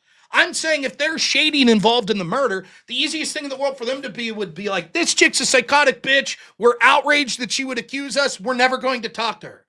It probably wouldn't make sense to say, sure, we'll talk to her, because she might say, great, I'll be there. I'm getting on a plane. Let's do it. And then they're going to have to be like, no, we changed our mind. Then they're going to look worse. Instead, they said, fine, we'll talk to you. Here's the time and place. And she said, no, I can't do it. And they said, okay, then kick rocks. Why would they say that? Why would they say that if they're afraid that they're actually guilty and that there are these horrible questions that implicate them that they're incapable of answering? It's not that I'm assuming Turning Point USA is in good faith. Why can you not understand this? Why can people not understand this? That isn't saying Turning Point. It may have been that Turning Point USA would have offered that date, Candace would have accepted, and they would have said, oh, fuck, we're backing out for some reason. I don't know. Maybe Turning Point USA is guilty. Maybe they're full of shit. Maybe they're bad faith. I don't know. I'm saying that if I was guilty and people were accusing me of shit, I would ignore them. Or I would say they're crazy fucking lunatics. I'm not going to talk to them. Especially if they were out there saying things that were true. And I was like, oh, fuck. People are following her. She's getting millions of views and they're on to us. I'd say that chick's a crazy bitch. How dare she? We're not talking to her.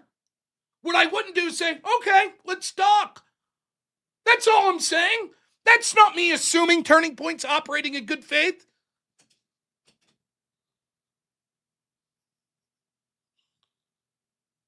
They did ignore.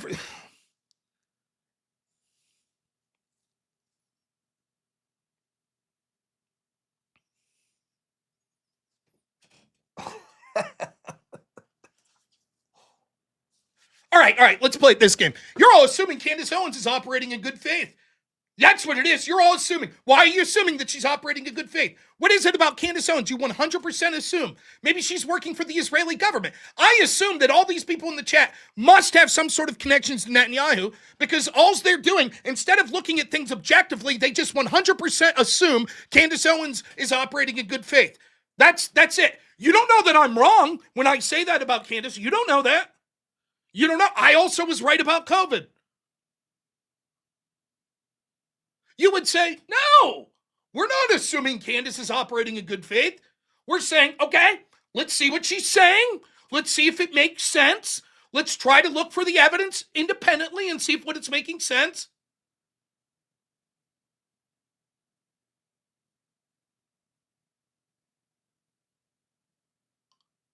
I'm not saying Turning Point's operating in good faith.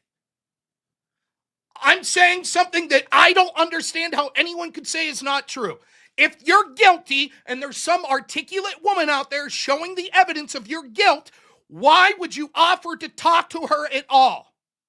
Wouldn't you just, if you're like, they ignored her for 3 months, then why didn't they ignore her for 4 months? Why offer a debate?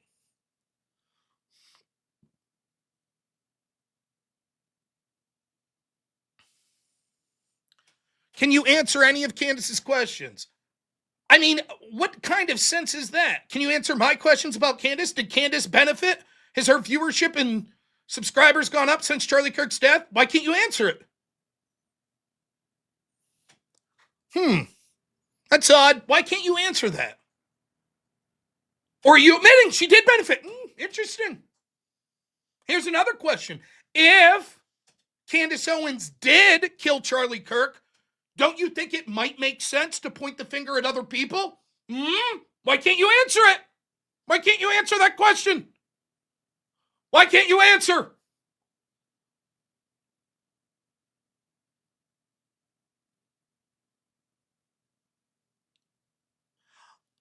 I don't even know what Candace's questions are. That's what I was trying to do. And instead of you saying, well, let me explain what she's suggesting, You came in and basically said I was an FBI bootlicker. That's what you did. You, specifically you, Korea Films, that's what you did. So then to be like, well, can you answer Candace's questions? Like, what are you talking about? I started to say, well, what is it she's saying? And you people are like, well, fuck you. How dare you? You're just licking the FBI's boots. What the fuck are you talking about? I'm literally just asking for what she said. And I'm like, okay, she said this. What are the implications? What she said the implications are of these Israeli planes. Well, can you answer about those planes? I suppose not. I didn't even know it was a question until right now. So yes, you got me. I can't answer. And again, what's the implication then? I don't know the memory card and the tampering at the scene. I don't even know what that is. And I'm afraid to ask you, well, what is it she said about it? You're just going to call me a government bootlicker. That's what you did last time about the Israeli planes. So why would I even try to engage with you in good faith? I don't understand why you would shit on someone like me. That actually part of what I was saying here is like, I don't trust the FBI. Candace has the right to ask questions. I don't see evidence yet that she's directly implicated Erica Kirk in the possible assassination, despite the fact some people have said that. And yet still, people come in and they're like, oh, you're looking the FBI's boots. What are you talking about? Who said I'm attacking her? Where did I say she was wrong? Are you people insane? I literally said, I don't know what she's saying. She may be right. In general, here's what I'll say. It seemed, based on that thumbnail, she was implying that Tim Pool was somehow connected. That's number one. And I said, listen, here's the deal. Every right to ask questions. However, what are the receipts she's brought? Because if you're going to directly implicate people by name, particularly people that were close to Tim, coworkers, friends, associate, family members, you should probably have receipts before you just ask questions. That's all I said. You could have said, she did have the receipts. Here's her proof. Or no, Rob, she didn't actually imply anyone. I said, I don't even know what she's saying. And everyone was talking about these planes. Half the people in the audience were like, the plane thing's been debunked. It's bullshit. I was like, well, forget about that. Maybe it has, maybe it hasn't. I don't know. But what's the allegation about the planes? I've never heard this. And right out of the gate, as soon as I started asking, people were like, fuck you, FBI bootlicker. I didn't say she was wrong. I just said, what's the allegation?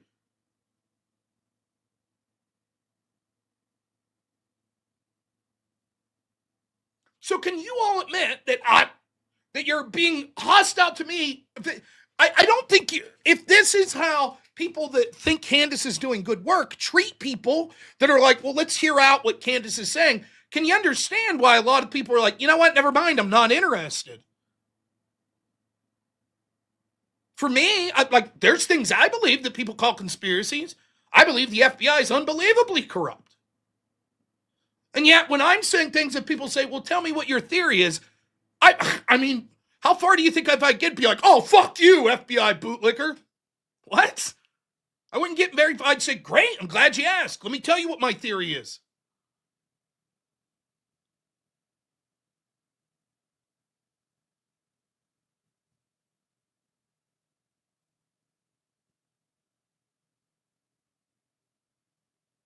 I mean,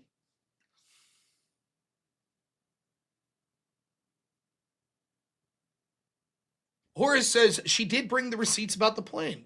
Flight radar goes back years, accessible to anyone willing to pay for access. No, I have not watched any of her episodes in full, which is why my comment was, I'm not here to say that she's crazy or anything. It seems like she's being smeared as crazy. That's what I would think. But then I also have to ask myself, is this just me falling victim to propaganda? And I've had people say shit about me that's not true, so I hesitate to say that about Candace Owens. That's what I said. How is that wrong?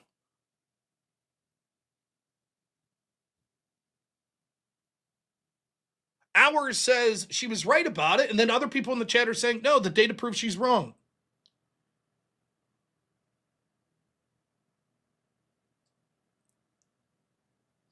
So, I don't know.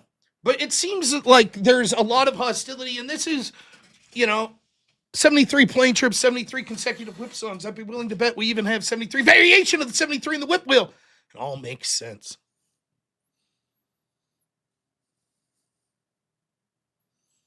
But what are you agreeing to disagree? I don't understand what I'm saying that's even disagreeable.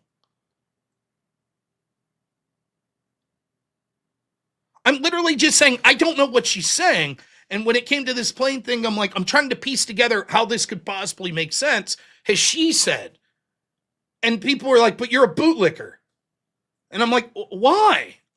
She may be right. I don't know. I'm asking what she's saying about it. So I just don't know. It's like, well, that's a shame, Rob. You're wrong about that. But what am I wrong about? I don't know. It's just frustrating because for me, it's very similar to arguing to the people that are just like on the opposite side. Like when I argued with Brian Shapiro yesterday, have there been indictments? No indictments? Then nope, can't be anything. It's like, but you understand, like I'm asking how this would make sense given that.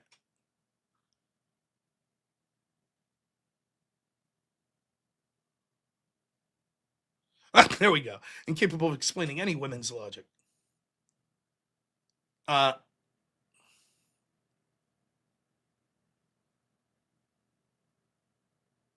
right, fair enough. Deep State Fake News Rebel says, if you don't know what she's saying, keep your mouth shut until you do. Don't rely on chat. Well, here's the problem, man. You guys are just so persuasive in chat. So I tell you what I'll do. We'll just ban you, then I won't be tempted. So there you go. Thanks for telling me what I could talk about on my channel.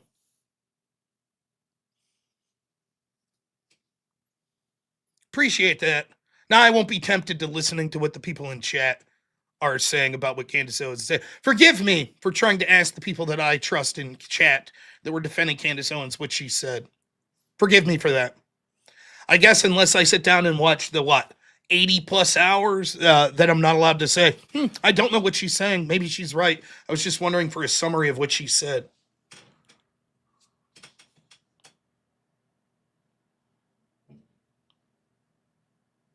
That's fair, Kriya. You're not a bot. You're just standing up for someone who's been called awful things. You called me an FBI bootlicker or something to that effect. I don't know why. Says, and he still didn't answer you or give you any answers. It's unbelievable. I'm actually wondering if she's playing music in the background and brainwashing people because it makes no sense. How's many times he says stuff but never provided a single shred of answers? That...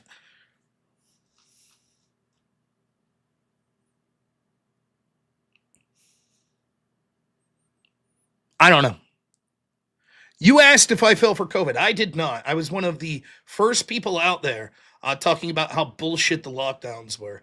I had a radio show at the time. I broke a story in, I think, April of 2020, where I actually brought on local coroners that said that they were being accused, or that their states had COVID deaths when they had zero. And it actually forced Governor Tom Wolf to rescind, at that point, about 1/5 of the total COVID deaths that the state of Pennsylvania had registered early in April of 2020. In fact, I would go so far as to say I was one of the absolute best people on COVID. So, but I don't understand why that has anything to do with this. And I have the receipts throughout my channel, too.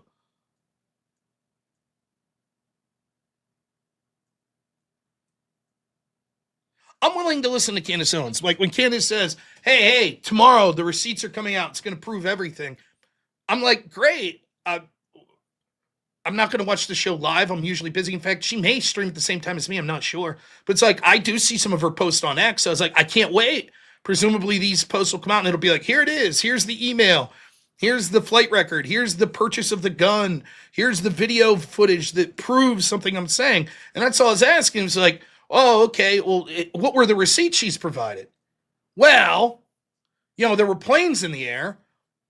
Okay. And what's the implication there? Well, but that's all I'm saying. I'm like, but I don't understand where to go from that. I don't understand. Oh, I'm not saying you're nuts for following Candace. People follow me. Are they nuts? I don't know.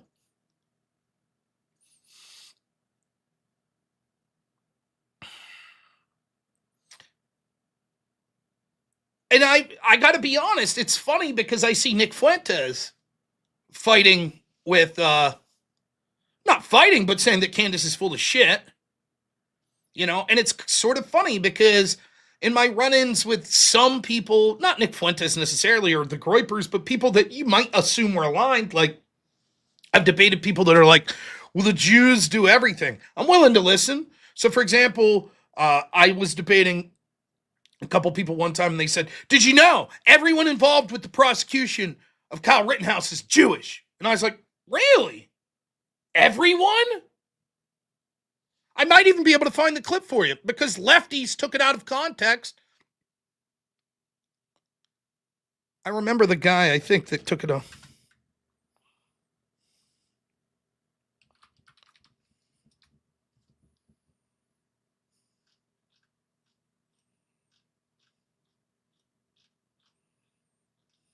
I spelled that name wrong.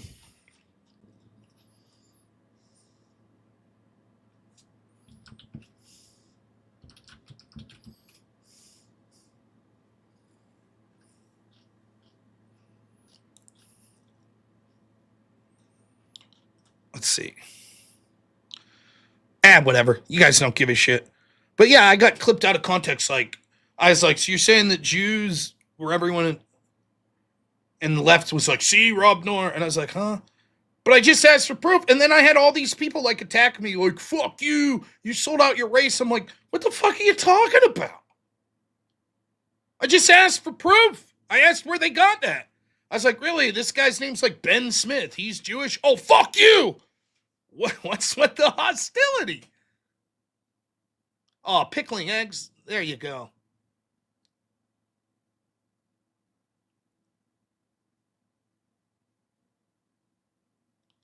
So, I don't know. All I'm saying is, I don't understand the undue hostility. For all the people saying Candace is getting a bunch of undue hostility, when someone's like, well, what's she saying? And people are like, oh, fuck you. It's like, okay.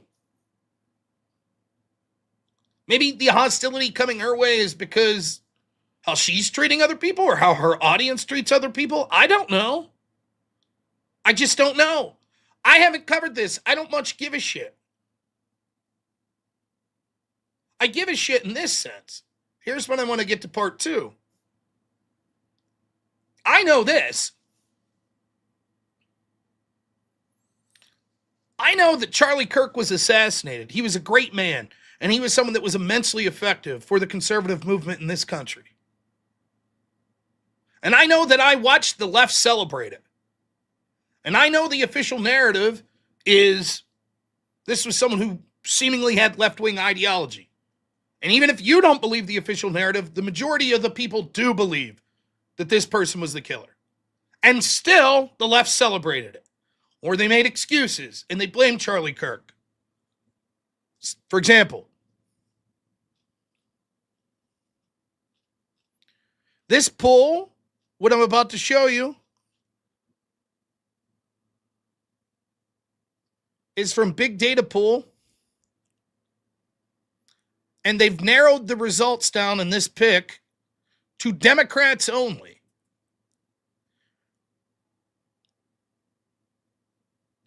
And this is from just this week. Which group or person would you say is most responsible for each event? Again, these are Democrat-only responses. 202 responses. The attempted shooting of Donald Trump in Butler and the fatal shooting of Charlie Kirk. The groups responsible could be the corporate media, political opponents, their own political views and rhetorics, in other words, Trump's and Charlie Kirk's own rhetoric, the mental health or views of the perpetrators, unsure, no opinion. And Democrats, a plurality of them, 40% more than any other group of Democrats, said that Charlie Kirk's own views and rhetoric are responsible.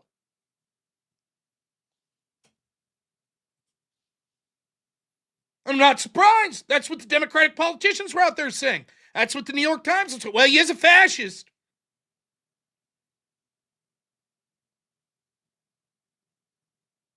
Now, take any Democrat that I despise. Maxine Waters undoubtedly said some insanely inflammatory shit. If she was shot and killed, I would say, look, she was divisive and stuff, but the person most responsible is the fucking killer. without a doubt. But no, less Democrats feel the killer's views are responsible for the murder of Charlie Kirk than Charlie Kirk's own views.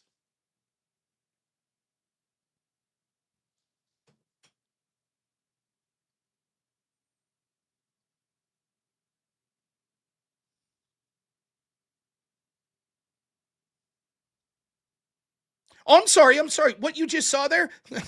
I'm sorry. That was Democrats with a 4-year degree.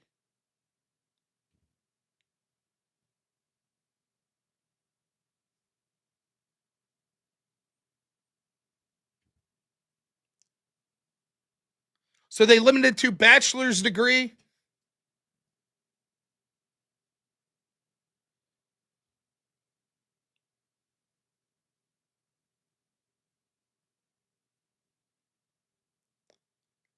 In general, Democrats, I think the number is slightly less. 38% of Democrats, not 40.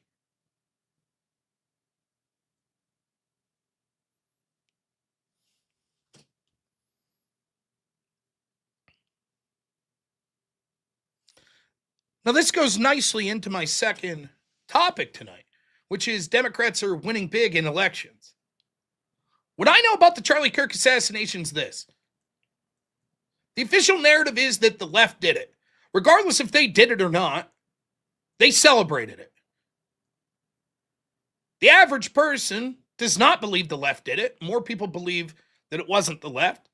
Part of that's because you have people like Candace Owens out there. Maybe she's right.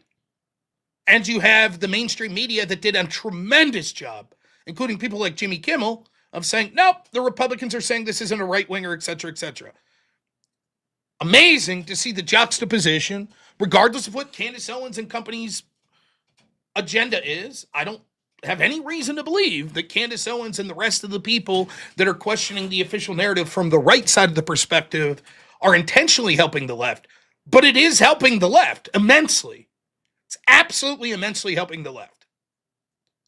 And so this moment that could have been a flashpoint, a great man, the most significant political assassination in this country since JFK, publicly saw lefties celebrating the murder. Tens of thousands of them. Democrats not able to help themselves, coming out of the woodwork to say, but he was a fascist. His views were terrible.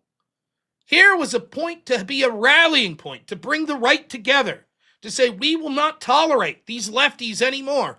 And instead, we have significant portions of the right saying, maybe a right-winger did it. Maybe it was Israel.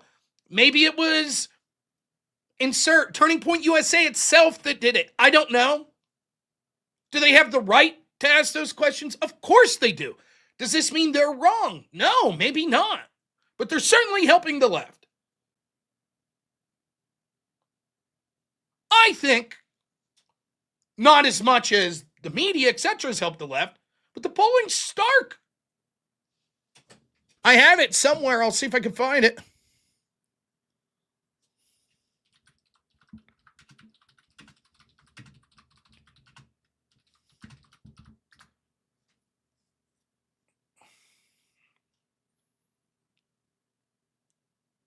Jack Posobiec put out, a new poll finds that only 24% of likely voters say Charlie Kirk's assassin was a left-winger. 24%.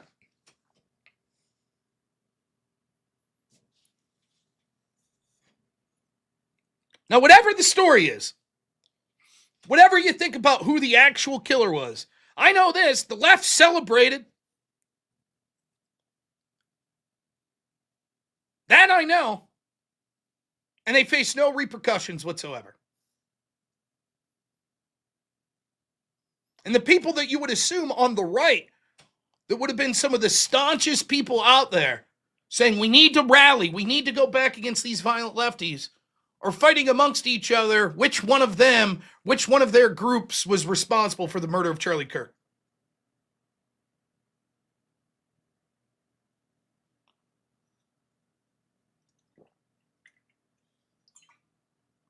And now the story's out. And again, I'm not just going to blame Candace Owens. There's a lot of people that are saying what she is. They absolutely have the right to ask these questions. I'm not saying that. I'm not even saying that they're wrong. What I'm saying is, and also in addition to that, the same story of the Butler assassination of Trump, both assassination attempts. Conservatives that are in positions to control the messaging are weak. They are weak.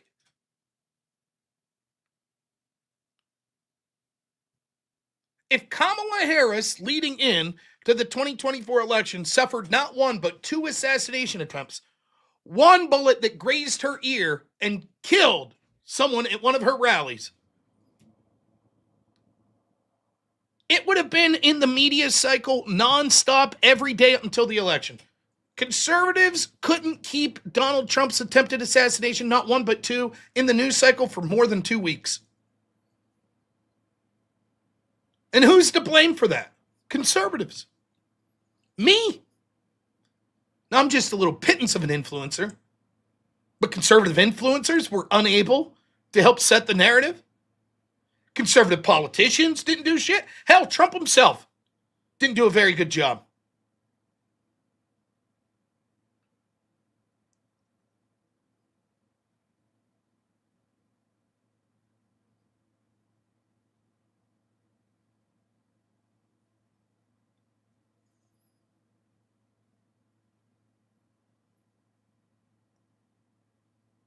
Charlie Kirk's death could have meant something. It's insulting to say it. Any day of the week, Charlie being alive is what rightfully should be. Not just for the politics, but for his family. I play the video all the time. It seems cliche at this point.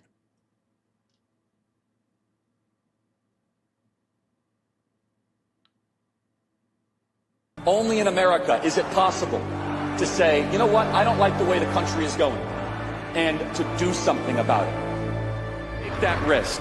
Take that leap of faith. Stay involved. Trust God and act obediently. Romans 12:2 verse. That God will use all things for good for those who love him. It's bigger than you. I want you to remember that. It is bigger than you. It's bigger than me. You are here to make somebody else's life better, the pursuit of liberty and freedom. You know what gives me strength? The hundreds of thousands of you that say, Charlie, keep going. 1 Corinthians 5 and 15. So that's all pretty amazing evidence, not just intra-biblical evidence, but extra-biblical evidence that Jesus Christ was a real person. He lived a perfect life. He was crucified, died, and rose on the third day, and he is Lord and God of all.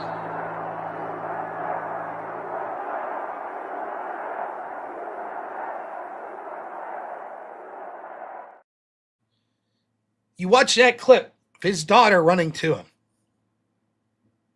And then you remember how you felt when you turned on social media and saw tens of thousands of fucking people celebrating his murder.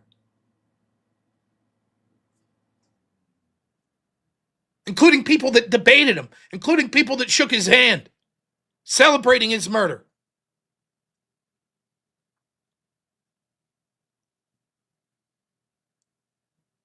And the one thing we could have did to honor his name was to actually use that as a stepping point. Seek Christ. Go out. Save our country through political victories. And we can't stop fighting with our fucking selves.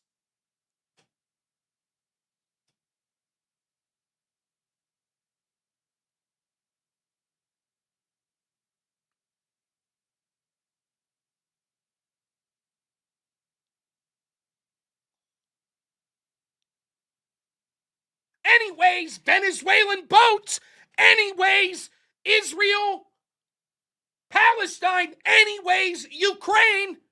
What the fuck is wrong with this movement?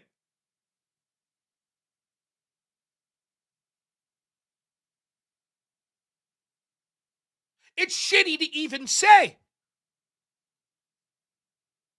But we could have picked up that torch, stood on the shoulders of giants. And I'm not going to sit here and bullshit you that I was singing the praises of Charlie Kirk every day. I was shocked to find out how influential Charlie Kirk was on college campuses after his death. I started talking to people that were telling me how important Charlie was to them. I started watching more of his videos. I knew he was a fantastic debater. I'd seen videos of that nature. But to see how much he was doing behind the scenes, and then to see how much his children loved him, and to have that be mocked, and to mock his wife. If that wasn't moral clarity, if in that moment you couldn't see, we're in a lot of fucking trouble in this country.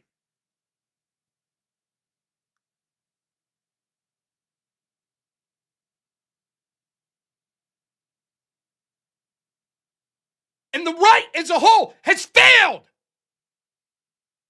to honor his memory. They couldn't take that moment.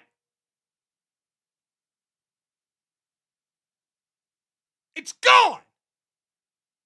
And even if we rebound, we have lost the momentum, the inspiration that man had, and the despicableness of the other side that smeared him. And we lost.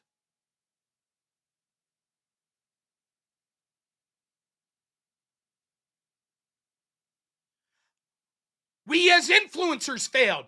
And I'm part of that. I failed. Trump failed. And his team, they failed. And the Republicans in Congress, those sacks of shit, do nothing, most worthless political group that I've ever seen, they failed.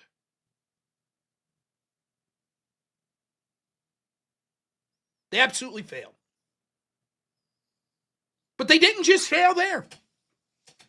There was a moment that they could have ran forward, united with purpose, to say, despite our disagreements, here's where we can move going forward.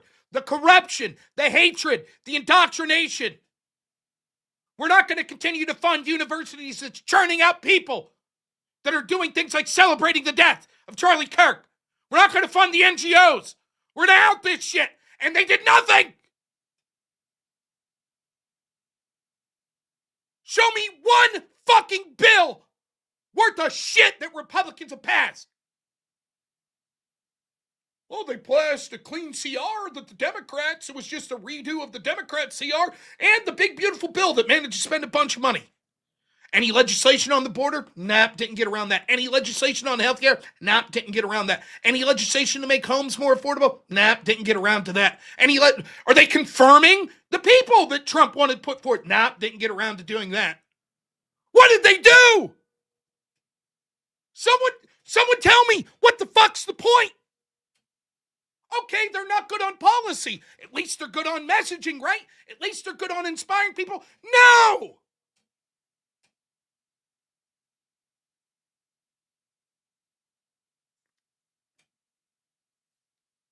The Charlie Kirk moment's gone. You're not going to rekindle it. Okay, well, nonetheless, there's issues that Americans care about. They care about the economy. They care about border security. They care about deportations. They care about domestic issues. What's Trump's primary agenda? Foreign policy. Still is. But he's not doing so bad. In fact, Trump's polling numbers seem to be bouncing up a little. He's saying the right things recently. He started to bitch about these Somalians and stuff and say, look, it's time to get them out. Good. That's bumping his popularity some. But Republicans keep losing. Why? We can bitch all we want about Trump. I've done it many times on my show. But where's the legislative branch? What have they done? We gave them the House and the Senate. They don't have to worry about bills being vetoed. What have they done? Nothing. You understand that everything that Trump has done via executive order, the day that a Democrat wins the presidency, done. Not only that, you're going to proceed to see court challenges going forward, and when Democrats sweep up in the midterms like they're going to do unless something radically changes, then they'll use their legislative power. There'll be impeachments against Trump. He's going to have to spend all of his political capital fighting legal cases, impeachments, etc. As the Democrats do their best, and don't get it twisted, Republicans, enough of them will cave and give the Democrats largely what they want. This is it. We had two moments.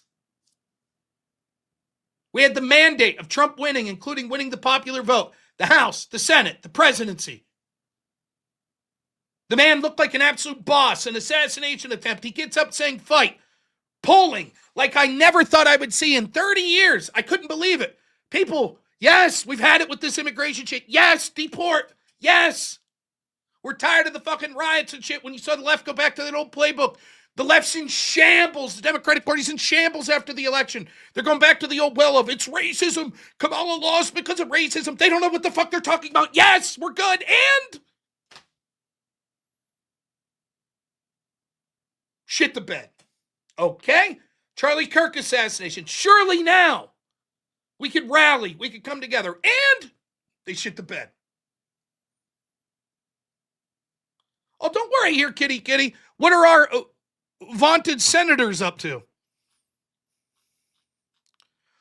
Well, as we're talking about Americans, particularly young Americans, independents, etc., that are worried about first-time median home ownership being what, an average of 41 years old now? Buying power being down, groceries being unaffordable, mass migration in places. Any legislation coming from the House or the Senate? Well, let's see what key senators are up to when it comes to not just policy. Okay, maybe they need so many Democrats to pass any significant legislation, but at least they're setting the narrative, right? Let's hear. Here, we'll hear what the important issues are that they're focusing on. There's a big gathering in Qatar, and Tucker Carlson, we've talked about him a lot on this podcast. He flew to Qatar. He interviewed the Prime Minister of Qatar. And, you know, it was an opportunity. Qatar is behind a lot of bad things in the United States. They're funding a lot of bad things in the United States. It was an opportunity for Tucker to really call him to account. He failed to do so. Instead, he embraced him. He bear hugged him. It really was a very disturbing episode. We're going to break that down as well.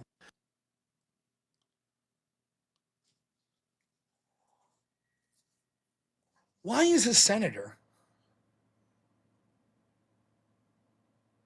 breathing any words on a media person?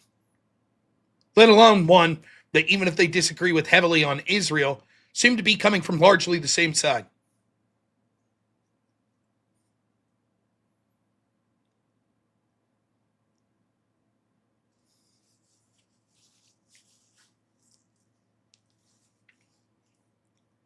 It's like, I think the way this works is people are like, oh, yeah. Okay, there's my congressman, and he said something today that's not the worst thing. Didn't get any legislation done today or talk about my issue, but okay. You can't expect every day to be a win. Nothing super egregious today. And then the next day, it's like, yeah, okay, same thing. And then the next day, and the next day. And then it's been 1 year, and you're like, huh. I don't recall any specific day that I was outraged by the behavior that they did, but it seemed like they didn't get around to any of the things I was focused on. Seems like they didn't get around to that. Oh, well, surely this year. And then this year will come and go, and it'll be like, huh. Well, seems like when I look back, I wasn't outraged in any individual day, but when I look back 2 years of this Congress, it's like, well, they didn't do anything. At all.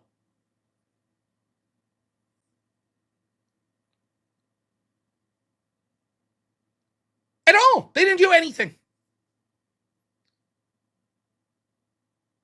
It's not just Israeli money. I don't believe that.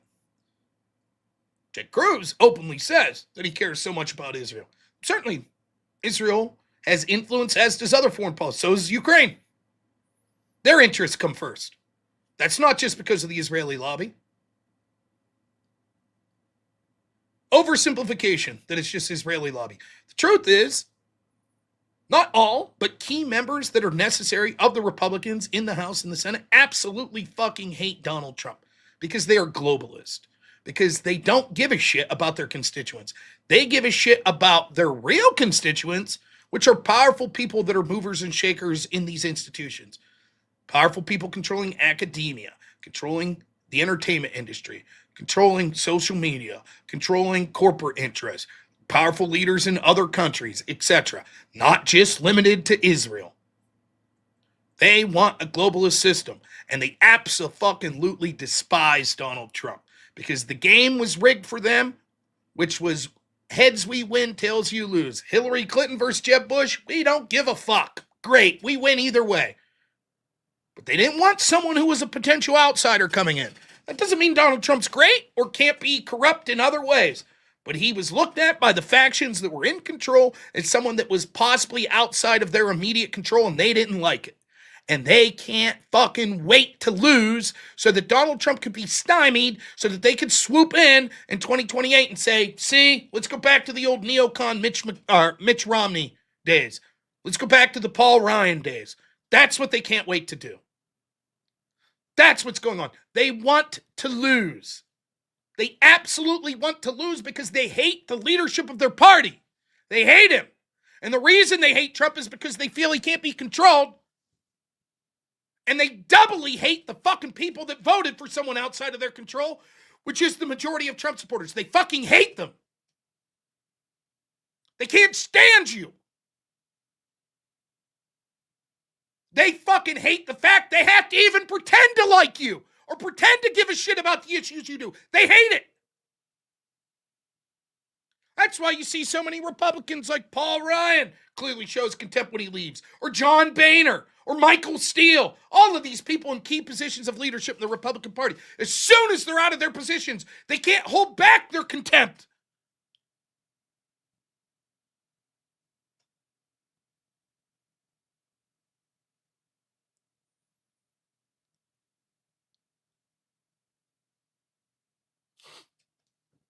And then you have supporters of Trump. He does nothing wrong. Trump's the greatest. If the midterms were held today, Republicans would win every single election because Donald Trump's the greatest. Don't be a panicking.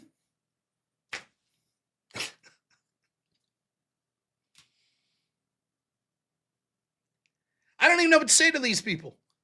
It's like, wow, we could really use you. We're in a unique position where we could actually motivate Trump and, God forbid, maybe some Republicans to do something, anything, to push the country in the right direction. And instead, the people that you think would be the ones that are the most animated, the biggest Trump supporters, instead of saying, Trump, no, we want you to focus on these issues. These are the important issues. You're too busy kissing the man's ass. That's it. Oh, he could do no wrong. You're panicking. It's all mirage. History shows us over and over and over again, when you have a president, particularly in his second term, that wins and wins the House and wins the Senate, they get beat pretty bad in the midterm. That's what history shows. So Trump's going to need to be very good, especially given that the Republicans in Congress are dog shit. So Trump's got to be on his game. He's not. Epstein debacle, fucking joke. How about as soon as the big beautiful bill passed, Trump's team came out and was like, well, maybe we shouldn't deport people, that are working on these farms. They're great people. He's waffled on that 50 times, including a couple weeks ago where he was like, this battery factory, down south that we had, you had these illegals working here and they were great people and there's just not Americans that could do the jobs. What the fuck are you talking about, Trump? Deport the motherfuckers!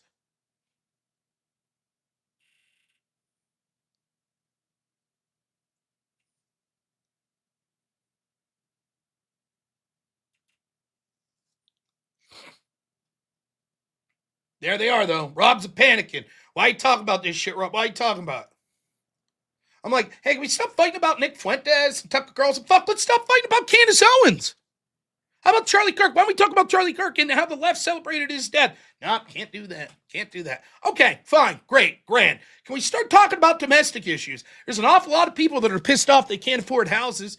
Yes, the economy's doing much better under Trump than it was under Joe Biden, but things were so bad under Joe Biden that they haven't rebounded to the point where people aren't feeling the financial crunch What are we going to do about things like home ownership? What are we going to do about things like people needing higher wages? What's the plan here? How about healthcare? What's the plan? Well, we're going to try to negotiate a peace deal between Israel and Palestine.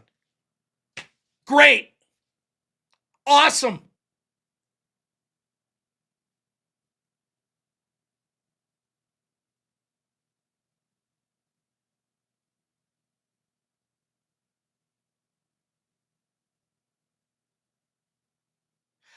I'm not saying I'm always right.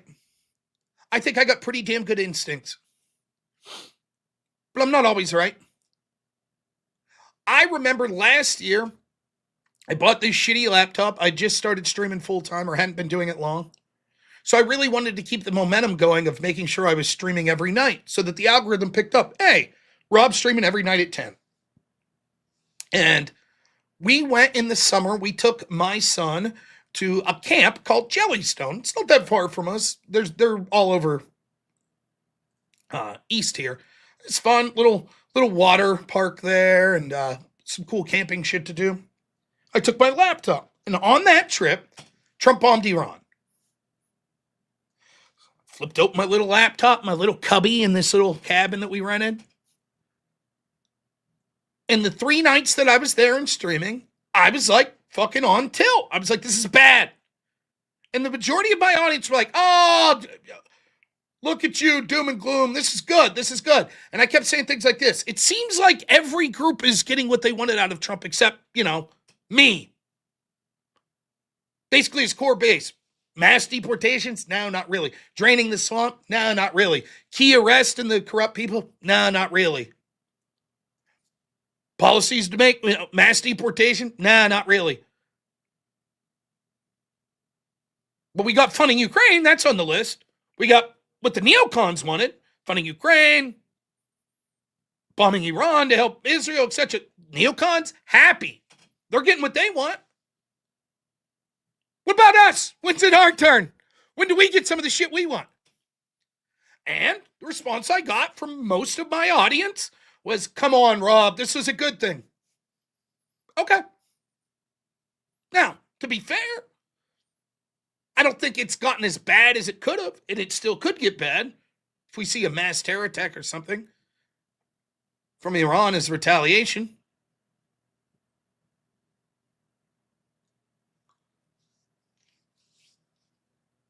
But here we are, some 6 months later, still waiting. Trump's been saying some better things the past week. He's moving that Overton window in a positive way. Where's the policies? And that's not to mention that the policies are all just going to be executive orders that'll be easy to overturn because the legislator ain't going to do shit. Ain't going to do nothing.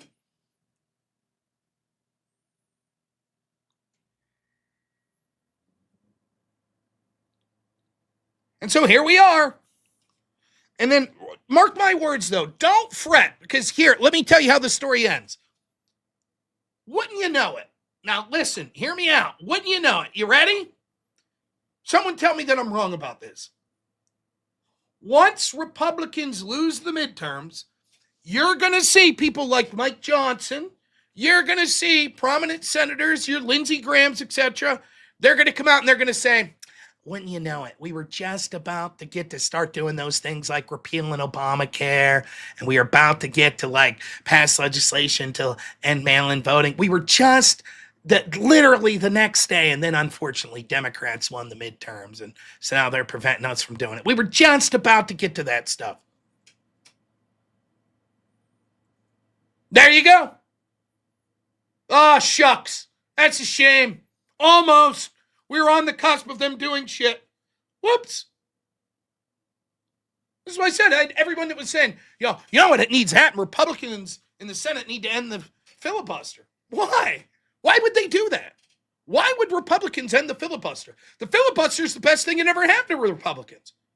You want to know why? Because it allows them to pretend that they want to push forth things in Trump's agenda and just go, shucks, we just can't get enough Democrats on board. Oh, boy. Oh, well. If the filibuster's gone, now it's like, hey, all you need is 50 votes. You have enough for that, Republicans. Then they'll have to put their name to, actually, we're against Trump's agenda. They don't want to end the filibuster. What good would it do?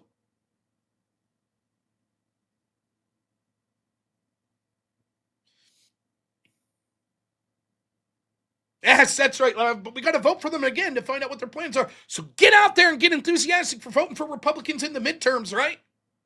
So they can. Literally, the one argument I have to vote for Republicans in Congress, the one argument is, well, the Democrats would aggressively come after me. Republicans will just refuse to defend me and kill me by a death of 1,000 cuts. And Democrats will aggressively come after me. That's the two choices I have.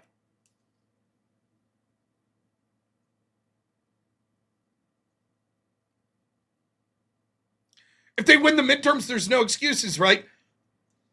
What do you mean? There's no excuse right now, and yet there's excuses. If somehow they fall ass backwards into winning the midterms, it'd be the same shit we're seeing now. Well, the Ukraine-Russia is still raging, and what about Israel-Palestine? And, Venezuela, maybe we'll be at war with Venezuela, and, because they could win the next 15 elections in a row, and they ain't going to do shit. The same crop. It would always be next time. We'll get to it next time. Hey, can we get a budget that's not like crazy spending? Can we get that? Well, not this time. We need this crazy spending budget. They won't even do shit like stop funding places like PBS. They won't even stop funding these universities that are actively teaching our children to fucking hate us. They can't do that. They can't.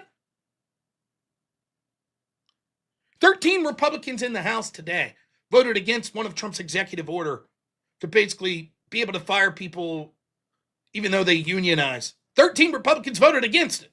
Now, I don't even know about the specific order that they passed. Maybe I'd read it and go, well, I can understand what they're doing. Point being, though, they don't give a fuck. They're not interested in passing Trump's agenda, for good or bad.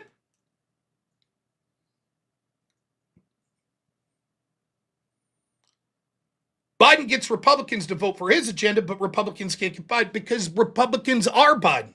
Because they're uniparty. Not all of them, but enough that they're able to get the shit passed that they want. And Republicans hate Trump. The same ones that are willing to work with Biden. And Trump listens to those Republicans that hate him. People like Lindsey Graham. That's who's got Trump's ear. Who's Trump going to war with? Who's the big enemies that Trump's going after? Rand Paul, Thomas Massie. Now, maybe you don't like Massie and Paul. Perfectly fine. I have criticisms, especially of Massie. And yet, that's where he's going to put his anger? Not at the fucking neocon wing that absolutely despises him? But they know how to kiss his ass. Lindsey Graham knows how to kiss Trump's ass. Mr. Trump, if we could just continue to fund the wars in Ukraine and Israel, that's what's important here. If we could just do that, I assure you that whatever the domestic agenda you have, we'll eventually get to. We eventually will. The American people are really behind this, Mr. President. We need to keep sending bombs to Ukraine. Uh-huh. Yep.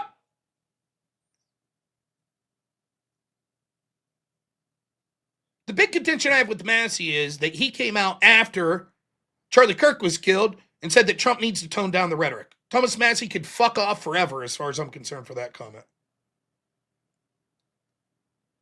The one positive thing that Trump's doing, moving the Overton window and say, we're not going to fucking be little bitches anymore that say, well, all rhetoric needs to tone down. Fuck you, it's the left.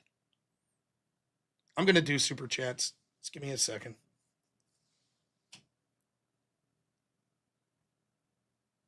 Plus, Thomas Massie signed off on one of the spending bills under Biden, because he's like, well, I was promised that in the future it would lead to different cuts, and then they misled me. No shit. Real tough when it comes to being staunch to not sign Trump's budget's fine. I can handle a principled man, but when it was under Joe Biden, he was more than happy to sign off.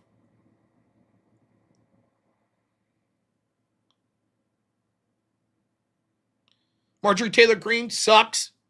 She's terrible. She's out there saying Trump needs to tone down the rhetoric. Absolute garbage. And yet, nonetheless, the point still stands of all the terrible people in the Republican Party to go after. Mike Johnson, Mitch McConnell, Trump's going after these people.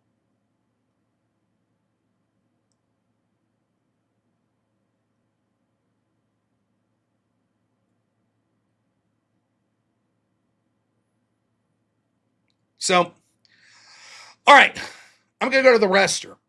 I'll leave you with chat for a minute. We're going to come back. We're going to read super chats. I'm going to yell at all of you because we haven't made our super chat goal yet.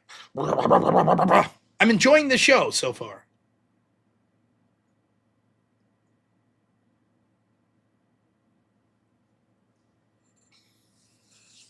And here we have another genius, an absolute genius. I get not wanting to dive into Candace, especially if you're interested, but why talk about it if you have to talk out my ass? Tell me what I said that was me talking out my ass. Go ahead, Normie Joe Daniels. And if you don't know, then why would you bring it up instead of talking out your ass? I want you to tell me what I said that I was talking out my ass. Go ahead. Go ahead, Joe. Explain. What did I say that was talking out my ass? He's probably behind in the video. Me saying, what is it that Candace is saying? Oh, you're talking out your ass. Yes, I said I'm unaware of her claims. I said she may be right. She may be wrong. In general, here's what I think. Healthy distrust. Okay to question. That's perfectly reasonable. However, you probably want to have receipts before you name specific names, even especially if it's people that are friends, connected, etc. with Charlie Kirk. You'd want to have receipts. Now, I don't know who specifically she's called out. That I'm unaware of. But can someone tell me a little of what it is she's claiming? And you're like, oh, that's talking out your ass to even ask your audience that. That's not what you said. What are you talking about? It's not talking out your ass to say, in general, here's my feelings on conspiracies and whether or not it's appropriate to question. Here's what I think. I don't know what she said. By the way, audience, what is it exactly that she's saying? Has she provided receipts? Don't even say that. That's talking out your ass. Okay, I will reread what you said. You said two things. I get not wanting to dive into Candace, especially if you are interested, but why talk about it if you're having to talk out your ass?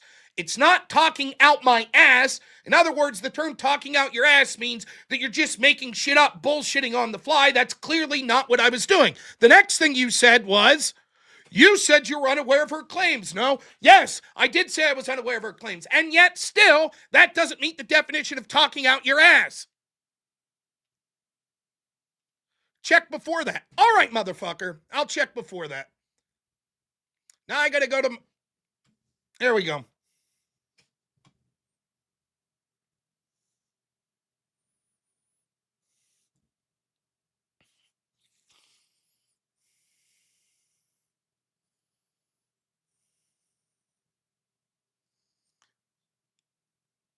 He says he's made 5 posts. I'll bring them up so you can see.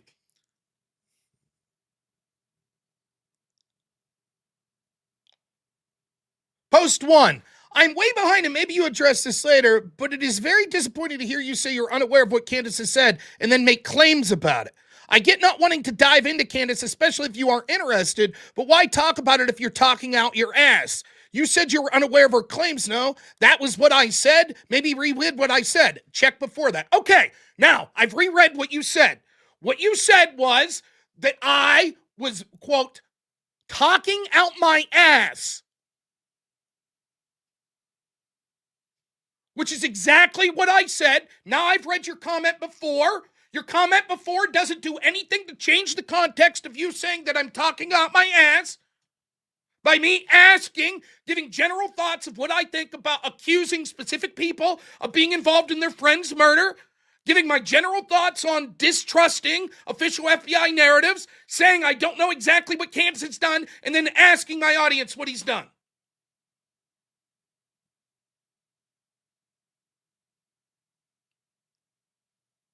It sounds like you were talking out your ass when you made that claim about me. That's what it sounds like.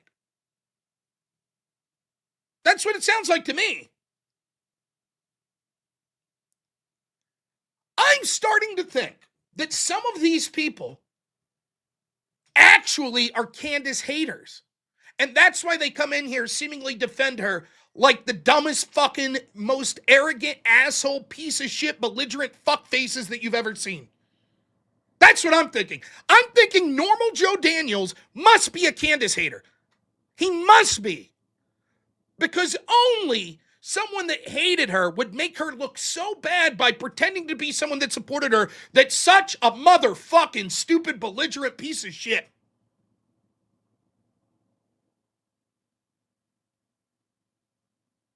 That's what I think.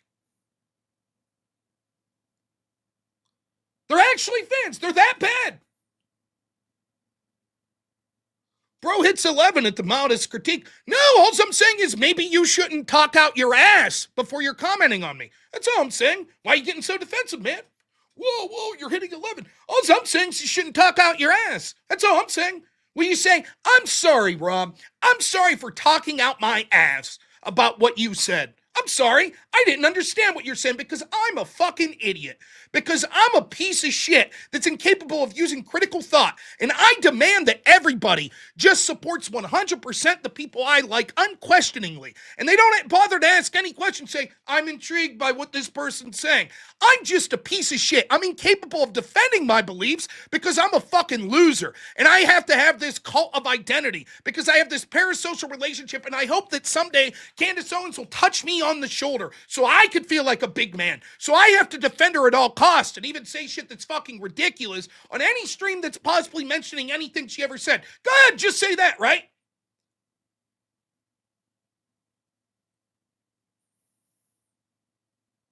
Of course I'm replying.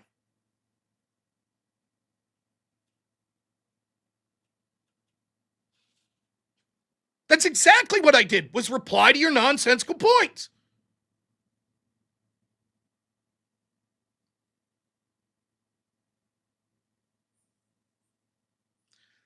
Where have you made a claim out of your ass, saying that I was making claims out of my ass, that I was talking out my ass? Bro hits 11 at the mildest critique. That's what I was just doing, was responding to your claim there.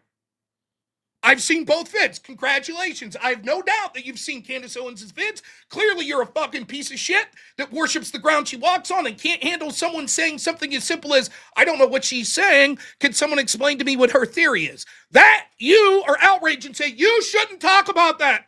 That's talking out your ass.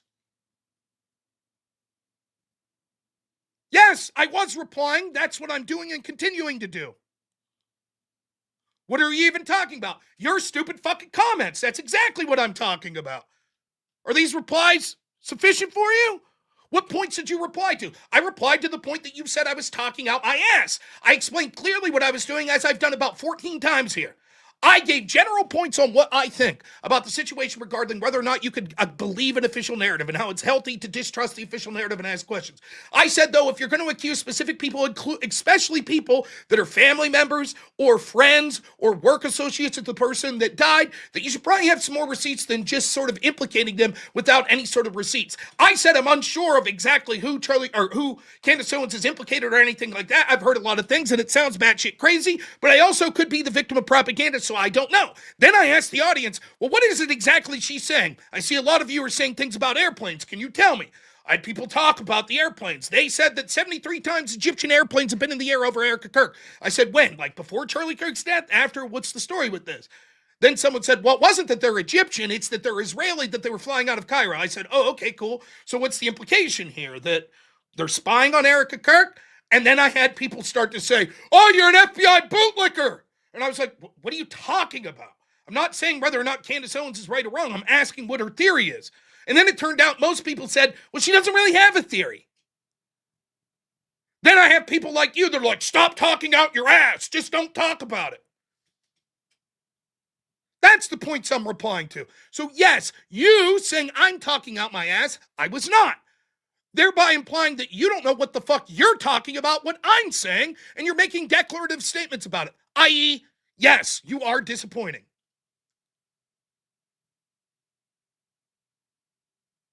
Does seem to love what? Embarrassing stupid fucks like you? Sure, I do enjoy that.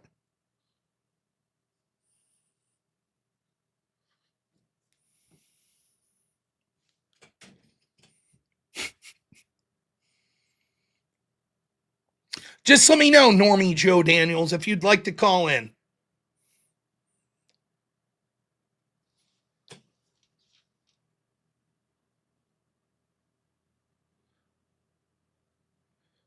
Do you know everything I've said about Candace Owens? Yes or no?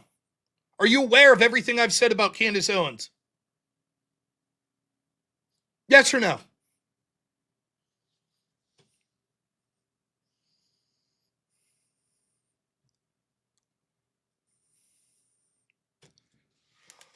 I'm going to the restroom. Let this dumb shit call in.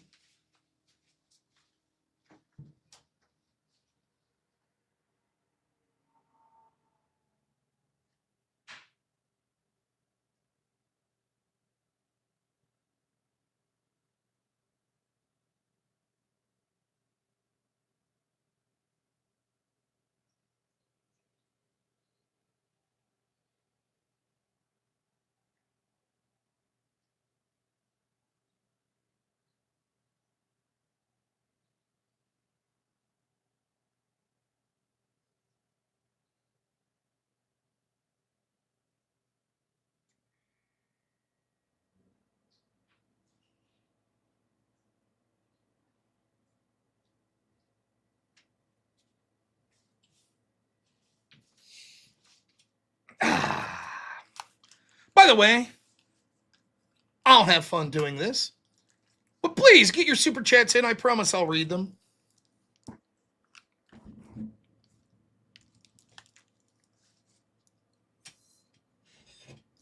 Can't wait.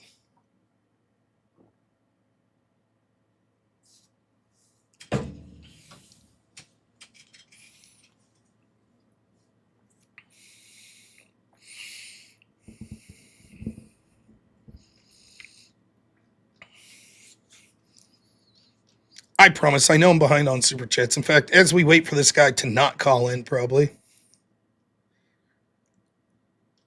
Donnie Germ, $5. Thank you as always, my friend. Always appreciate it. There we go. I'll get to the rest of those super chats. Don't worry. All right, Benjamin. Did you hear what I said about Candace Owens on my call-in show yesterday when someone asked? No. So you're unaware of what I've said? Yeah, here's and yet what you're I'm saying, commenting. right? Why don't you shut the fuck up if you're unaware? Why are you still commenting? I can barely hear you. I don't know how to turn it up on my end. You might be using the wrong microphone or something. Can you hear me okay now? I'm closer to the phone. Yeah, a little better.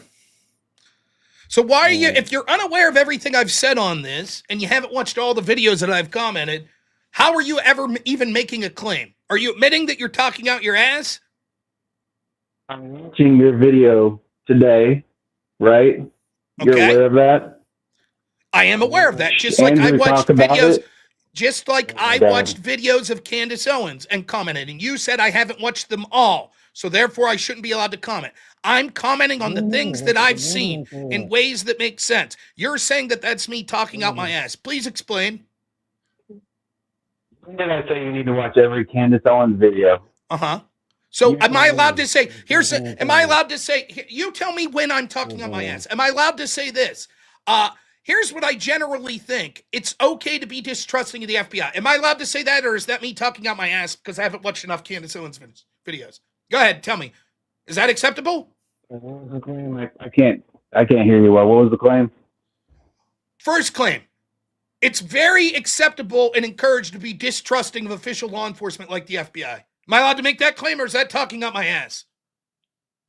Yeah, I've listened to your content before. I don't know if you're aware. No. We're going to go step by step and figure out where the ass talking was. Okay, so that's cool. I can say that. Number two, am I allowed to say, if you're going to accuse specific people, especially people connected to the person that was murdered, you should probably have some receipts or something. Am I allowed to say that? If you're going to accuse someone that's related, then you should have receipts. Now, has Candace done that? I don't know. I didn't say she she did. In the video did. you linked, she has not. I specifically even pointed out one that someone showed me that said she was accusing Erica Kirk, and after I watched it, I said, doesn't sound like she accused it there. Was I allowed to do that? Or was that me talking up my ass? I can't hear you. I said you can do it. I never said you were not. Oh, okay. So that's not talking out my ass to say that?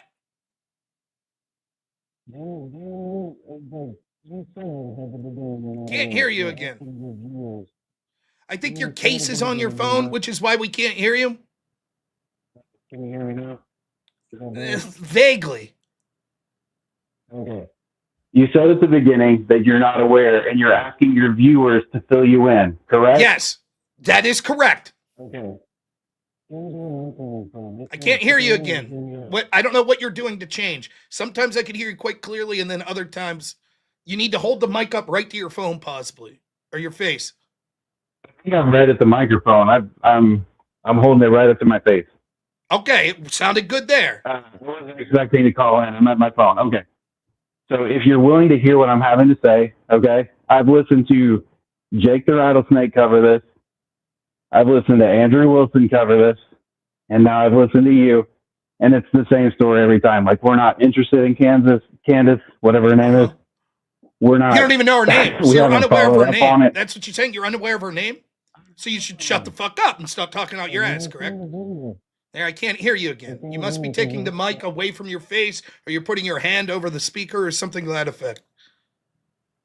I'm touching the phone like it's sitting next to my face, so I apologize. Well, I mean, you could go back and listen. You can see that there's a marked difference, that every time I say you're doing something wrong, then you come in clear. I don't know what the issue is. But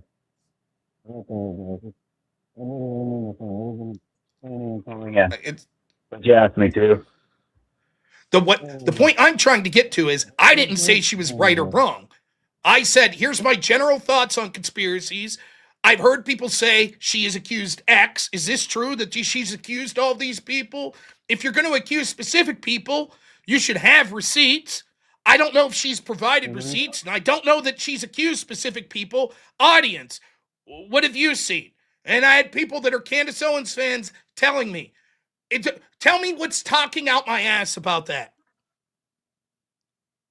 It's what I'm saying is, and I apologize for saying talking out your ass if that's what's causing the issue, okay? What I'm saying is I've now listened to 3 people from the same network. What do I have to do with those other 2 people? Why are you listening? Like I said, I commented on several of your videos. I'm a fan of your work. Why would you say? Your point is, I watched Jake Rattlesnake and he said X, and I watched Andrew Wilson and he said X, and now I watch robnoerr and he says Y, and I don't like that you said Y because Jake and Andrew also said X. Did I say exactly what Jake and Andrew said? My guess is Jake and Andrew said she's full of shit. That's my guess. Is that correct? But yeah, that is generally. So I didn't say that. Neither of them are very aware of what she's actually said. Why are you frustrated with me who hasn't said that? Because other commentators have said that.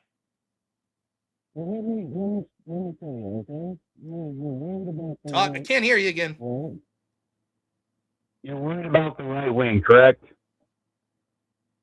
Well, I'm far more worried about the left wing. Okay, you care about the right wing, correct? I can't hear you again. Let me turn off my mobile. Maybe that's what's maybe the issue. Or my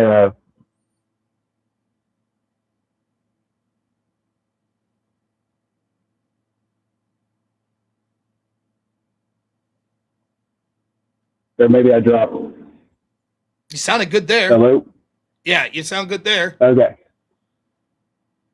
Okay, so I'm concerned about the right wing. Okay. To an extent, sure. Okay, and?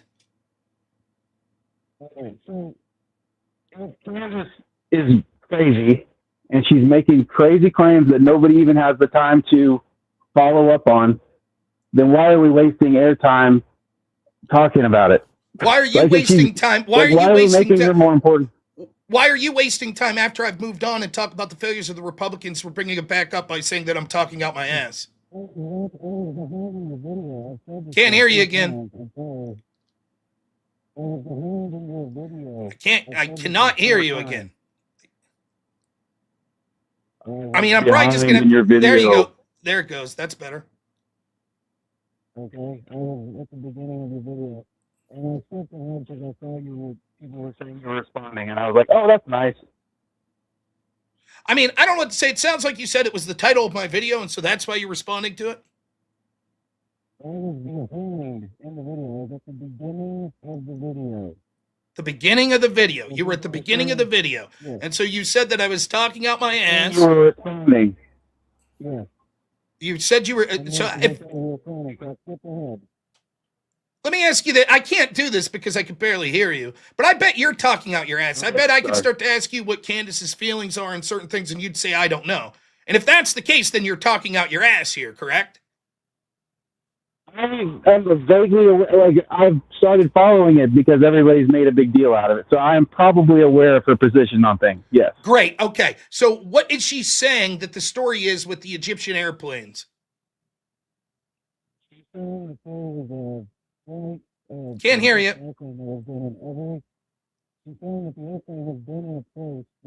I'm so sorry. I can't make you out at all. I'm trying my best. That's all right. You can try again. She's saying that the airplane has been in the same location as Erica Kirk for several years. That's the claim that she is making. Okay, and what does that mean? What's the implication of that? She's saying she wants people to investigate further why that is. So it's an Egyptian military flight. I also have evidence that every time Erica Kirk orders French fries at McDonald's, they upgrade her to extra large. We need to investigate that, right? She only eats vanilla ice cream. Needs to be investigated, correct? If you want to do that with your audience, should we cover it on Tim Pool and Andrew Wilson and Robnoerr?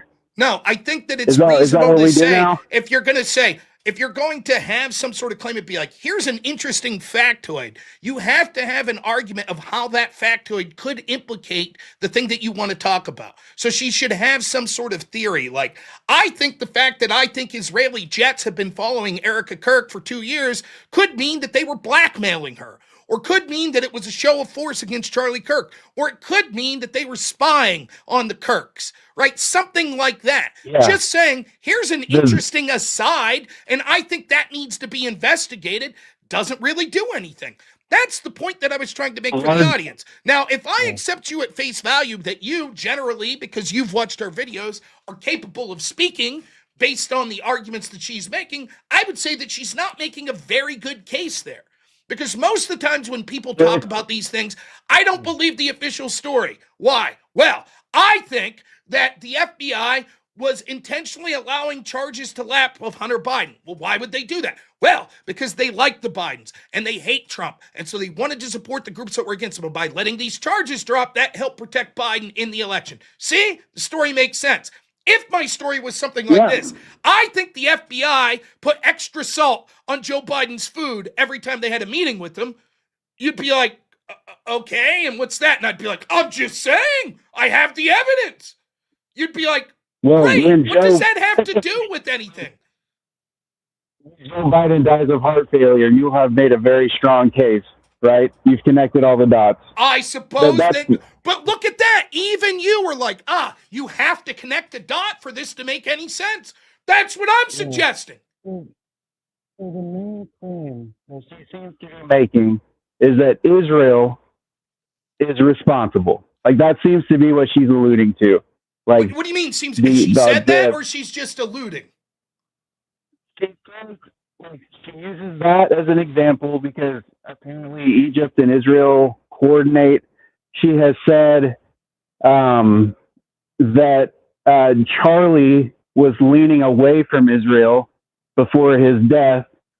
She said that a lot of leaders, including Netanyahu and Rob McCoy, have like heavily played up his love of Israel since he died.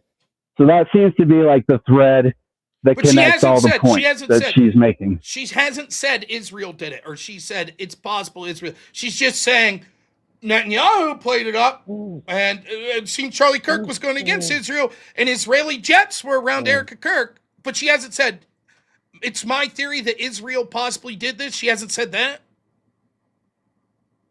Like I said, I haven't seen all her videos, so I can't say So she definitely has. But that seems to be right. You're talking out your I'm ass. talking out my ass, right? Yes. I'm going to Why go are say you about it for talking 30 about minutes. this? Why are you talking about this? You're talking out your ass. Why didn't you just say, I don't know, I haven't seen her videos, I can't speak to it. And yet you're talking out your ass. Why? Why are you doing it? Can you explain? I think it's very offensive personally. Why you just start talking out your ass about something you're unaware of? Personally, I think that's bad. Your fan is calling in. Yeah. You can't handle me saying, you can say I talked out my ass, it's fine. It's not an offensive term to me. I know you got like super hung up on it. And it's nothing to do with offense. I'm kind of shocked. It's the term itself. It's not a matter of offense. It seemed that what you were suggesting is, Rob, you shouldn't talk about this topic because you don't know the details. That's what you were saying, correct? Can't hear you again. Sorry, can't hear you again. To learn some details on it. If we're going to talk about it, that'd be awesome. So then one of the ways I could learn details is by asking people that say that they know what the details are, right? Can't hear you again. It literally sounds like you're talking out your ass. That's ironically what it sounds like. More information than you, so we'll talk out of our ass together and figure some stuff out. Why? You said that it was I shouldn't be talking about this to the extent that I was asking people. So why would you be supporting me even asking you? Can't hear you again. Can't hear you.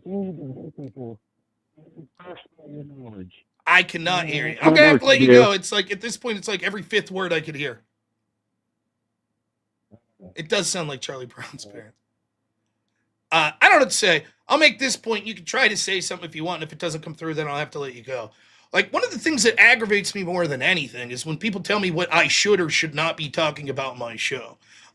I think you're welcome to start your own show. I think the fact that so far I've had not one, not two, but three people make some sort of claims impugning me, telling me I shouldn't talk about this, or telling me I'm an FBI bootlicker or whatever, by merely making points that was, one, talking about in general distrust of the FBI and groups like that. Second, talking about what I feel when it comes to promoting conspiracy theories, the level of proof you should have before you're accusing people that are connected to the person that was killed. And three, asking people what specifically are the claims of Candace Owens.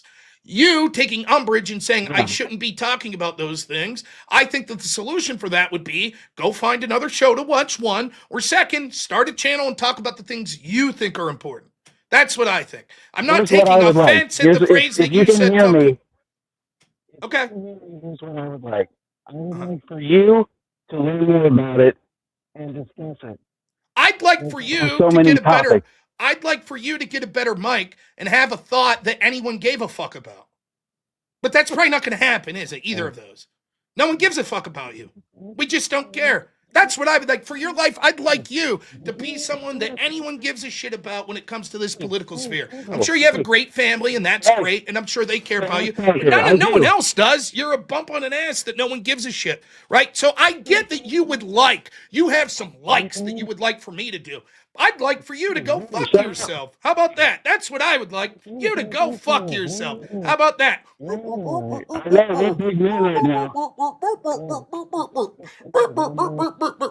I don't really give a fuck with some asshole that wants to come in and say that I'm talking out my ass to ask questions about what some other person thinks to try to give it a fair shake, then says, well, here's what I would like for you to do.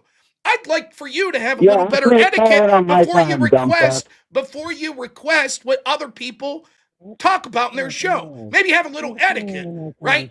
If you really wanted me to do something, maybe you said, hey, Rob, I'd love for you to watch some Candace Owens videos, and maybe you can make up your own mind about whether or not you think what she's saying accurate. That might have been a way to go about it, instead of saying, I don't know why you're talking out your ass when you don't know stuff. I said you were talking out your ass and heavy feelings. I'm sorry. No, my That's feelings not are. right, It Joe. sounds like Ready? wow. It sounds like no. I could tell by the tones. I think he called me a fat fuck or something. It sounds like it sounds like you're getting very animated. Are your feelings hurt? Is that what's happening? I'm talking on my ass, Rob. Your feelings are hurt. You are. Now it's Let me okay. call in. Now tell us about it. How much did it hurt you? How much did that hurt you? Oh, I assume you're saying a whole bunch. It hurt me so bad that I'm choking back tears as I'm trying to talk here. Let me find a headset. Retard. Hang on. Oh! Wow, it sounds like you're deeply hurt. Do you hear that? Wow. Wow, it sounds like it really hurt his feelings. Now he's going to find a headset.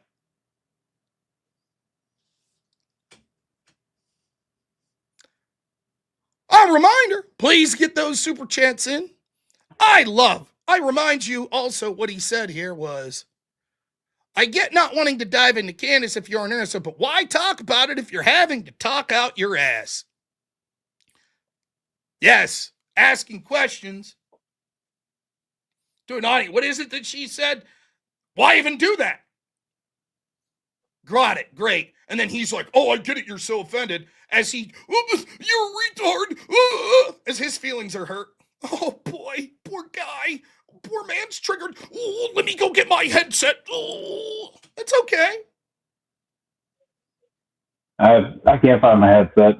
Oh, you're that shook up, huh? Can you hear me right now? Yeah, you're so shook up. You can't even find your headset. You're yelling insult. You're so shook up. Yeah, I hear you. Your voice is quivering. The entire time. Your voice is quivering. You're that Yeah, shook up? I'm shook.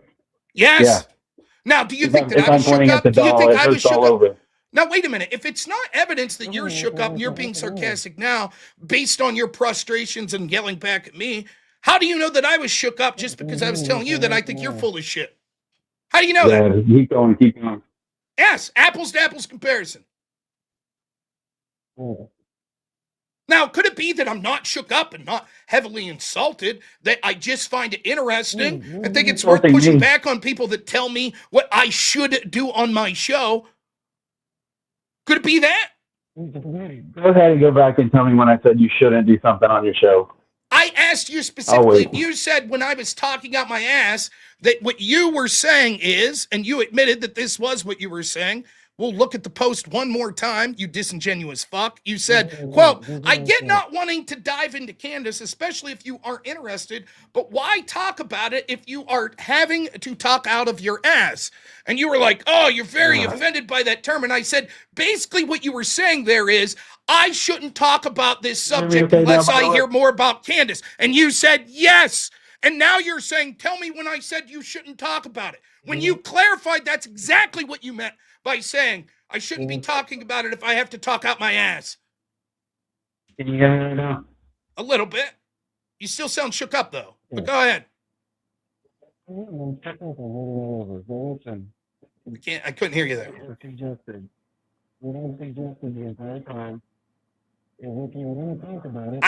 Listen, I can't hear you. I'm not trying to be rude at this point. I legitimately can't hear you.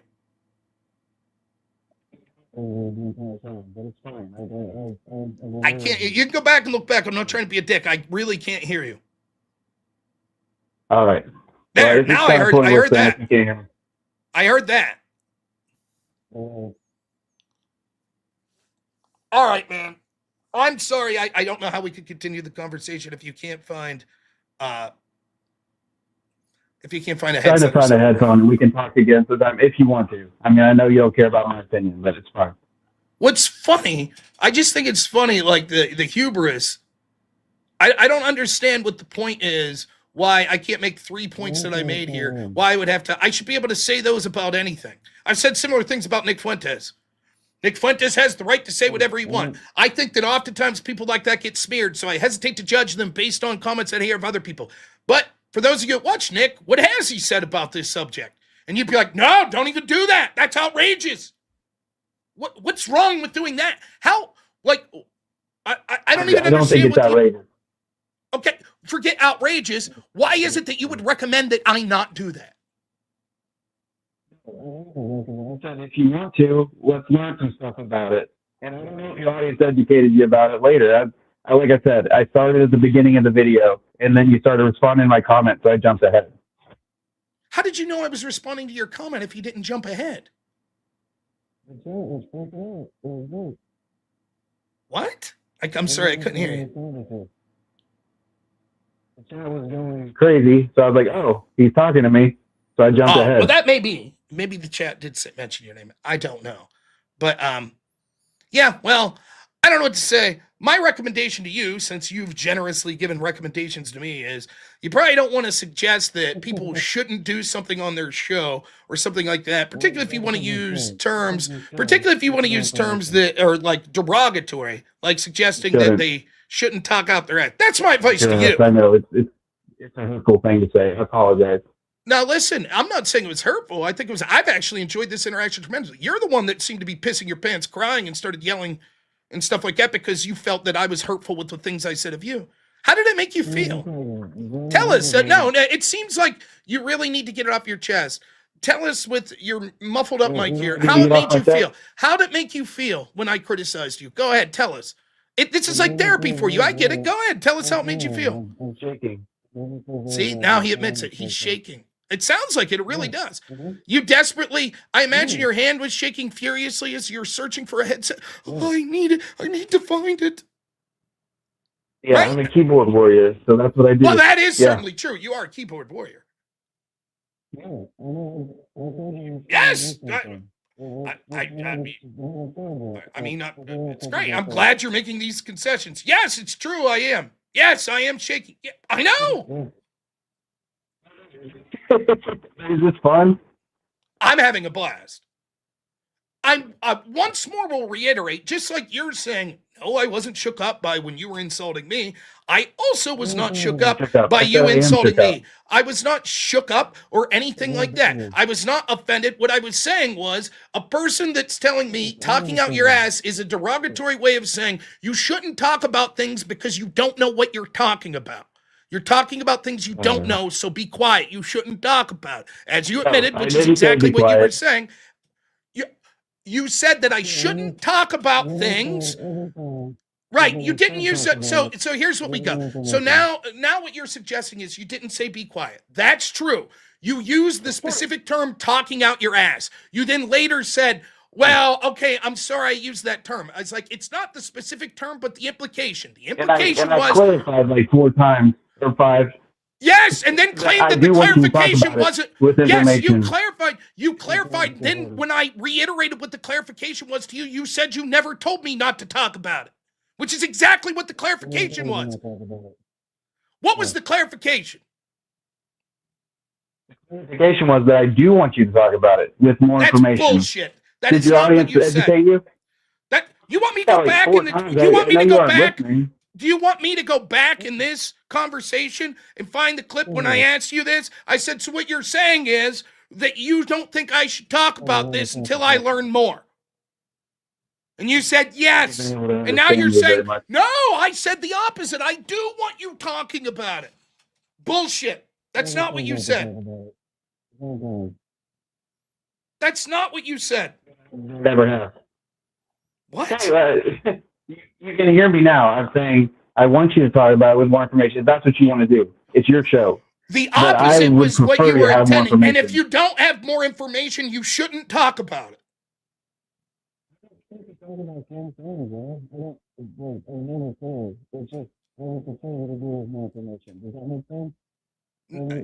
I heard, does that make sense? But it doesn't because I couldn't hear it. To talk about it with more information. That's not the question. And I apologize that it's never come through. Well, that's not the question. Did you want me to not talk about it if I don't have more information?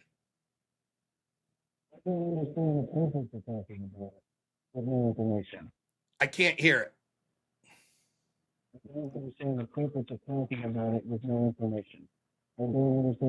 Are you just reiterating? I said I want you to talk about it if you get more information. The implication of that would be then you don't want me to talk about it if I don't get more information. No, that's not what this comment means. So your comment that says you get not wanting to dive into Candace if you aren't interested, but why talk about it if you're having to talk out of your ass? That's not you saying, why are you talking about this if you just have to make shit up that you don't know? Why even doing this? Why talk about this? And you're saying, oh, no. What that Talk about it comment with no really, information. now what you're trying to say is, no, what that comment really means is learn more about this and talk about it. I'm not criticizing you for talking about it now. Far from it. You don't have any information on it. I don't care if you care or don't care about it. I just don't understand why you're talking about it if you A, don't care, or B, don't have information. I don't understand why I'm talking to you, right? I can't understand you. You're really a nobody. I'll just see you later. I mean, I should have led with this.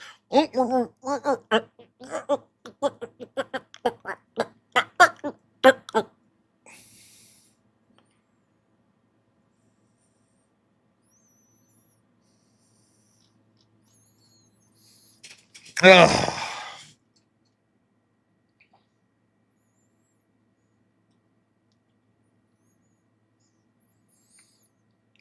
I'm starting to think that Candace Owens got some real fucking shitter fans. I'm just going out on a limb. I'll give her the benefit of the doubt that some of the corrupt, not all, some of the ones that have been here have been perfectly reasonable. But I'm starting to think that there's a lot of real fucking dumbasses. To be fair, he may have been making much better points if we could understand him.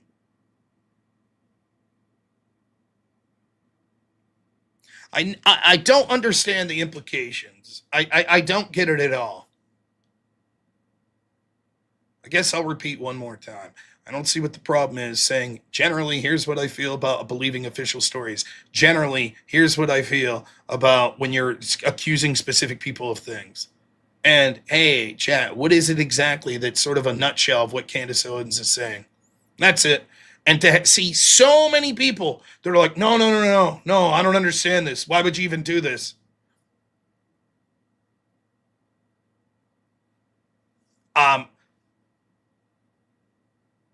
Sounds to me like someone that was upset that I was like even bothering to just like, well, logically, can we walk through and see what she said? And that's what it sounds like, that they're upset.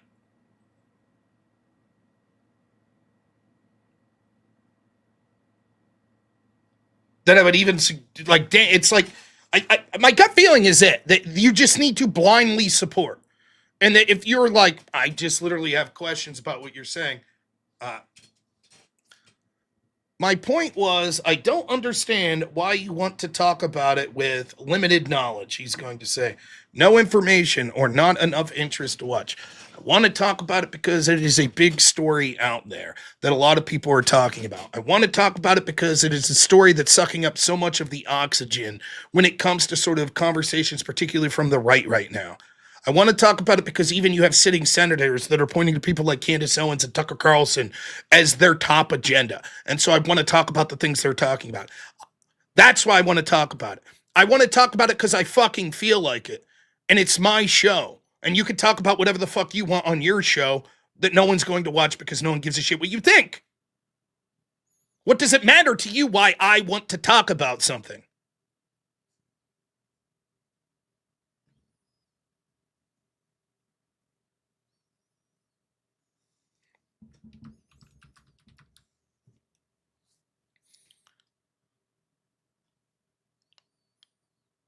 Here's Tucker Carlson.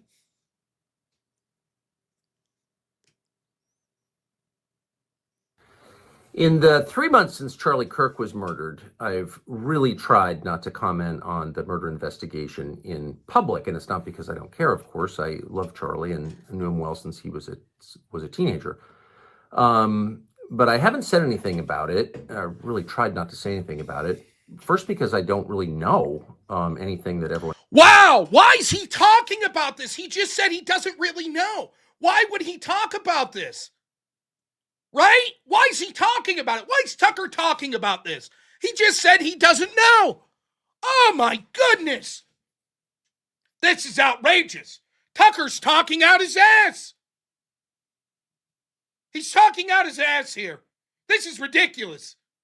He needs to learn more before he talks. He's talking out his ass. Cry more. Again, cry, says the guy that sounded like he was having a perpetual fucking conniption while he called in, that was trying to yell and scream and desperately look for a headset. I mean, I always find this hilarious. The fucking like, oh, you're crying when you're rebutting me and showing how fucking stupid I am. That's you crying. There, I feel great. I said as you made me look like an asshole, that's you crying, so now I feel good about myself. Yes, I look like I'm crying as I'm sitting here having a good time laughing at your expense. Yep, that's me crying. You got it. He continues. Else doesn't know.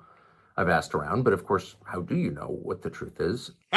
So just everybody's talking out their ass. Got it? But the other reason I haven't said anything is because I know personally a number of the people involved in what's now become a very large story. I know them really well. And I really think a lot of all of them on every side. Candace Owens, I've known a long time. I love Candace Owens. My mistake. There is someone named Ron in the chat. I do take back that last part then. You understand the ShamWow guy kept calling me Ron, so now a bunch of people call me Ron. All right, anyways, moving on. Blake Neff at TPUSA once worked for me at a couple of different places, and I love Blake Neff. Erica Kirk, I've known since she was dating Charlie Kirk, and I love Erica Kirk, and I think these are all really, really decent people. And so it's been my desire for 3 months not to get involved in any of this. And in general, to think to myself, anybody who is earnestly searching for the truth, whether they're right or wrong, but as long as they're motivated by a desire to find out what happened and therefore honor Charlie's memory by getting to justice, anyone who's doing that, I'm not going to criticize. Again, no matter what track they're on, lots of us, and this has certainly happened to me, have good moments, but good motives, but wind up in the wrong place. But it's a sincere mistake. So that definitely happens. I have done that, and so I've just wanted to stay out. And then the other day, I had like a 3-hour conversation with Theo Vaughn, and it was not about Charlie Kirk or anything related to it, but that topic came up. And I said, in effect, I don't trust the FBI. And that gave some people the impression that I was, accusing them of being involved in Charlie's assassination. And of course, I wasn't. And I certainly didn't mean to.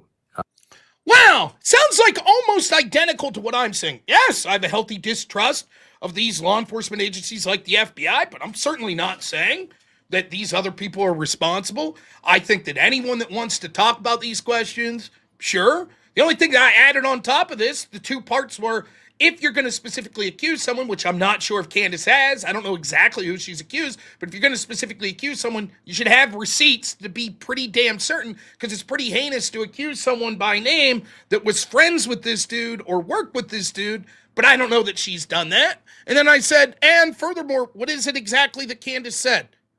But it gives me the chance now to say what I think, which is that we should not necessarily trust the FBI. And by the way, why would we? It's not an attack on, the political leadership of it. I've known Dan Bongino, for example, for a long time, and like Dan, and don't imagine he would ever be involved in intentionally covering up a murder of somebody. I don't believe that. But Dan Bongino and Kash Patel, for that matter, are at the top of the org chart, but this is a huge organization, and parts of it act independently from leadership. That's the nature of bureaucracy. So saying, well, I like Dan Bongino and don't think he would do something wrong on purpose, which is how I feel, doesn't mean that I trust the FBI or have to trust the FBI. And again, why would I? If there's one lesson of the last election, the 2024 election, it's that a lot of our biggest systems, our biggest institutions have rot in them, and that needs to be reformed. And as if we needed more proof of it, we'd learned what a lot of us suspected for years, that January 6th was in effect a setup, and the FBI was key to that setup. And it's still not clear that everyone involved in that setup at the FBI has been fired or punished for that. So no person, no American is under some moral obligation to believe everything the government tells you, particularly institutions or agencies that have a long documented, factually documented track record of committing crimes, participating illegally in our political system, for example, as the FBI has done, manufacturing crimes, setting people up, distorting justice. That's the opposite of their job, of course, which is to get to justice through facts and then to tell the rest of us how they arrived at this conclusion to prove to the rest of us that the right people are being punished. So we're not under any obligation. Of course, we shouldn't invent theories to discredit the FBI, but it's not enough to have government officials tell us, well, this is the truth. We have a right, probably an obligation, to say, well, can you prove it? And if you can't, I don't have to believe you. So if there's one thing that bothers me above all about the investigation into Charlie Kirk, is that is getting lost. As people argue over what happened, we are potentially letting our largest federal law enforcement agency off the hook. It is the job of the FBI to find out what happened and to tell the rest of us, not hide behind, well, it's national security, confidential sources. No, tell us what happened. Show us what happened. Convince us what happened. That's your job. And we shouldn't accept anything less. And by the way, when we do accept something less, then, new explanations fill the vacuum left by the FBI, which we pay to explain to us what happened. And so I'm going to really do my best not to talk about things I don't understand, state things as though I know them when I don't know them. I'm going to do my best to stay out of it because I love Charlie and I want justice to be done in this case. But the rest of us should remain skeptical. We have a duty to remain skeptical, and we should not be ashamed of our skepticism. Okay. Thank you so much for the Crucible, for the raid. Really appreciate it. I know that you all were talking about the Candace Owens things over there. I promise we're just going to spend a little more time on this, and we're going to get to Republican failure, so this isn't so much of a rehash. Now, basically, I reiterated a lot of what Tucker Carlson said. I don't give a shit that people are upset that he bought a house in Qatar or whatever. I don't care. Here's my take on the Candace Owens thing. One, she, like every one of us, have the right to say we don't trust official accounts on things, and why would we? At this point, if you're on blind faith taking anything that the FBI, the CIA, etc. says at face value with refusing to provide you evidence, you're setting yourself up for failure. B, if you are going to specifically accuse a specific person by name or a specific group by name, such as Turning Point, of people that are aligned with Charlie Kirk, the person that was killed, through working, through friendship, through family, whatever, then you should have more than just a gut feeling. You should have some sort of receipts. I'm not saying you have to prove it beyond a reasonable doubt, but you should have something. You shouldn't just be like, oh, this guy that's the director of Turning Point, he acted weird. Like, you could do it. I'm not saying legally you shouldn't be able to do it, but what I am suggesting is maybe you should hesitate to do shit like that. Because what if you're wrong and you just implicitly implied that someone who's grieving, whose friend just died, is one of the people responsible? That'd be a real shitty thing to do. Third, I don't know specifically what Candace Owens has said. I've heard little clips. I've heard people say, oh, she's fucking off her rocker. And she may well be. However, what I do know is this. Certainly people have said shit like that about me. You guys coming over from the Crucible. People have taken shit Andrew said out of context. Shit I've said out of context. Shit other people that I respect have said out of context. Shit people I don't respect out of context. So I hesitate to just believe based on that. I was interested to the extent of this. When I see Candace in her own words on places like X saying, tomorrow I got the receipts to prove this, to prove that this is like, a big cover up and that other people are responsible. I'm like, okay, I'm interested. What are the receipts? And then when I look for the receipts without sifting through her hours upon hours upon hours of videos, I don't really see the receipts. But that doesn't mean she's wrong. I guess I just don't know specifically what she's saying. Then I asked my audience, I said, what exactly is she saying? Because there are posts that I see that are people saying shit like this. This is how it started. I said, where is that? Let's hope if I hit the back button enough, we could find it. Probably not.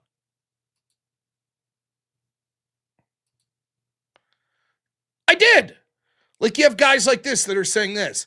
A list of people that Candace Owens has blamed Charlie Kirk's assassination on. The French government, Macron and Brigitte, the French Foreign Legion, the GIGN, Israel, Netanyahu, Mossad, Jewish donors, Feds, FBI, CIA, Deep State, Turning Point USA executives, Tyler Boyer and Andrew Colvett, Erica Kirk, Blake Neff, Pastor Rob McCoy, Josh Hammer, Pierre DuPont and the DuPont family, Stacey Sheridan, Freemasons, French interest, Bibi Nat and Yahoo Israeli ties, Egyptian ops, planes and exercises, Bolsheviks, anti-Christian forces, maroon-shirted operatives, Turning Point USA influencers. And I said, now, on one hand, that sounds batshit crazy. But on the other hand, are people overstating this? And some of the people that watch Candace Owens were like, no, that's a misrepresentation of what she said. I was like, oh, okay, well, what exactly is she saying? The first conversation that came up was this conversation about airplanes. I was like, this is the first I'm hearing of this. What's the point she's making about airplanes? And this is basically, you can add, a couple of the people are still here that even if they're not Candace supporters, they were trying to explain what Candace's point was. And it goes something like this. You see, there were airplanes for 1.5 to 2 years, 73 times out of Egypt that were flying overhead around Erica Kirk. And it turns out these weren't Egyptian planes, these were Israeli planes. Now, many people say, that's bullshit, they've debunked this, blah, blah, blah. But let's take for a second, I can't confirm that that's been debunked, so let's take it at face value. Okay, let's assume that's true. What's the story here? What's the suggestion? Because it landed in the same cities. Great. Okay. Israeli planes landed at one point. They're in the air dozens upon dozens of times above Erica Kirk. And all of those times, or some of those times, or one of those times, they landed in the same city as Erica Kirk. Okay. All right. So we're there. What does this imply?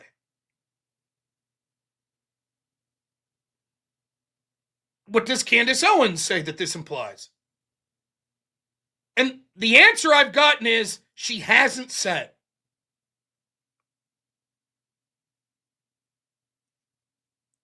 And so I'm like, well, I don't know what to do with that. And, you know, I'm giving sort of an absurd hyperbolic example, but if I was like, what if I said, did you know 73 times in a row when the Kirks went to McDonald's and ordered a meal, McDonald's gave them free large fries instead of medium? I could prove it. I got the receipts. And you'd be like, okay, let's say that's true. What does that prove? Well, I'm just asking questions. You see the point? There has to be, I'm willing to listen to conspiracies. I've said some myself, and I certainly am all for not trusting official narratives at face value. Completely agree with that. But the story's got to, lead somewhere. So, for example, if I said this, there were Israeli planes that landed outside the night of the assassination of Charlie Kirk. There's a little airport that a plane landed about an hour after the assassination, and then it took off a half hour later. I'd be like, oh, I could see that the implication could be maybe they picked up the actual assassins and flew them away. See? Now, it doesn't matter. I'm not saying that you have to have proof for that, but you have to have some story that plausibly is like, I can understand how that could be the case. Right? So what could be the case with these? Let's, for the sake of argument, say, yes, this Israeli plane story is true. Okay, first thing you would think is was Israel spying on the Kirks? Why the fuck would they use airplanes? The entire nature of spying is you don't want the people you're spying on to see you. And with the technology that we have, you're able to hack people's electronic devices, put wiretaps on people. Hell, just good old-fashioned have someone that's their driver or their landscaping people be spies for Israel. That I could understand could be spying. Why would you spy via airplanes that everyone could be able to see? And you might be like, well, that's not true. You hide in plain sight. But clearly it was easy for people to find out that these were Israeli planes. After all, Candace Owens did. And a bunch of her fans did. Again, I know a lot of you in the audience are saying, no, that's been debunked. We're taking it at face value that this is true. So clearly, the Israeli government wasn't shrewd that these airplanes were common people that weren't even there were able to determine that these airplanes were spying on the Kirks. So that seems to be a real bad method of spying. Okay, so we could take spying out of the equation because that seems to not be very likely. What's the next possible scenario? I suppose I can make a case that intimidation. So maybe the case is the Israeli government's forcing Charlie Kirk's hand. And part of that is, look how powerful we are. We constantly have airplanes above your wife in American airspace because the American government's going to listen to us and they're going to allow this to occur. I suppose that that's, I guess, a possibility, but it seems flimsy. I mean, if I was, a leader of a powerful government and I wanted to intimidate an individual by threatening their wife, I think there's better ways to do it than constantly have airplane. It would be more intimidating, I would think, to just have like 2 Mossad agents and sunglasses. And then someone approaches Charlie and says, see those 2 gentlemen over there? They've been following your wife all day. Oh, she went into that department store and bought a nice dress. Just letting you know, Charlie. I don't know why you'd put public airplanes so that everyone would be able to say, holy cow, what's going on here?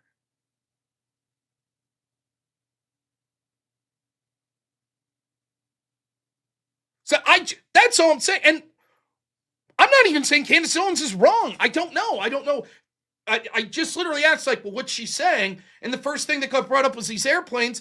And so many of the Candace Owens fans in my chat lost their fucking mind. I'm a bootlicker. I'm an FBI bootlicker. I'm talking out my ass. What the fuck are you talking about?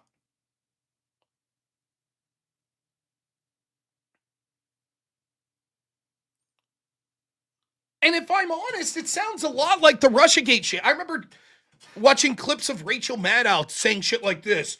This just in tonight. This is crazy. You ready for this? Eric Trump has a boat. And he has a spot in this marina. And guess who owns the spot next to him? A Russian oligarch. Uh-huh. Uh-huh. And it's like, okay.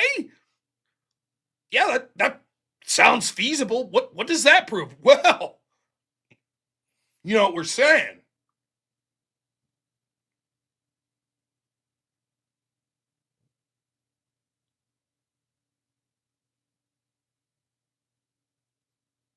I just don't know. I don't understand the hostility to me. Like, I'm sure Andrew went harder at Candace Owens than I did. I'm not even saying she's wrong. I'm just saying, well, give me the story. I'm willing to hear a story. And, I just don't know.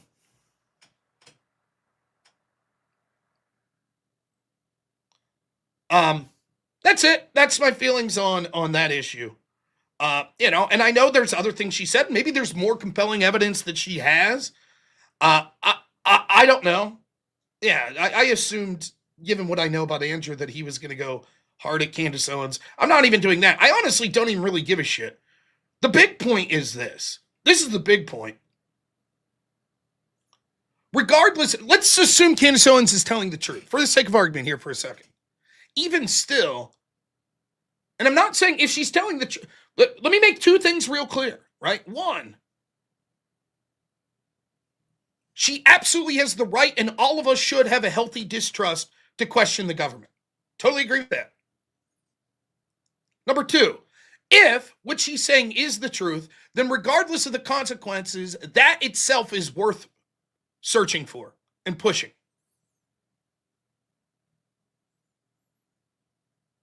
But even if this is the truth, this is certainly helping the left.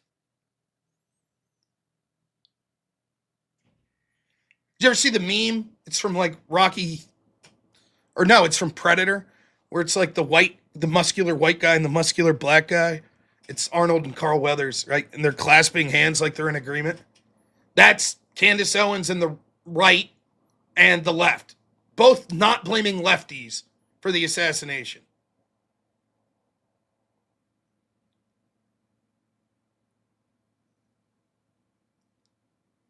It's certainly helping the left. And here's what I do know. And this is why I talk about this story. Because to me, the murder of Charlie Kirk was one of the most important moments in the history of this country. In my lifetime. Let's put it that way. Because it gave moral clarity. I saw someone put this out at one point, and I thought it was brilliant. Pascal's wagers for modern time.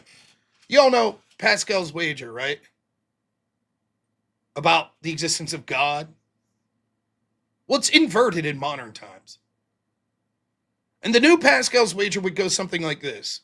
God may or may not exist, but evil does. And so my wager is to choose to believe God exists because I know evil does. And anything I could do to help fight that evil. Now, I believe God exists. I'm just saying this would hypothetically be the new Pascal's wager. Nothing gave more moral clarity to evil existing than the mass celebrations of the murder of Charlie Kirk. Nothing. I was showing these polls earlier. This is from this week. Now, the poll I'm about to show you is limited to Democrats.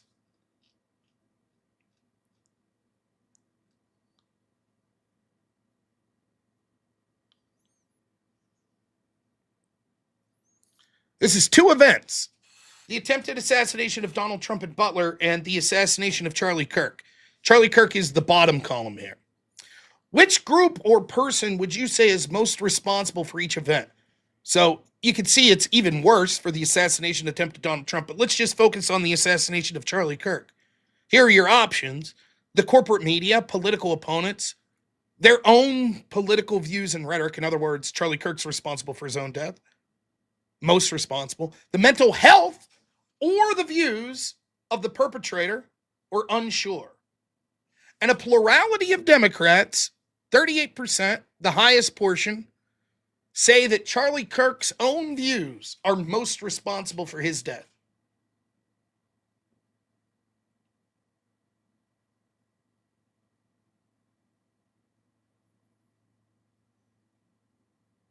Just take my word for it, Shaky. That's what it says. I want you to think about that for a moment. 38% are like, yeah, no, it's not the killer's not most responsible. Charlie Kirk himself is most responsible for his death. By the way, the numbers are even worse for the attempted assassination of Donald Trump. They don't blame the assassin as much as they blame Trump.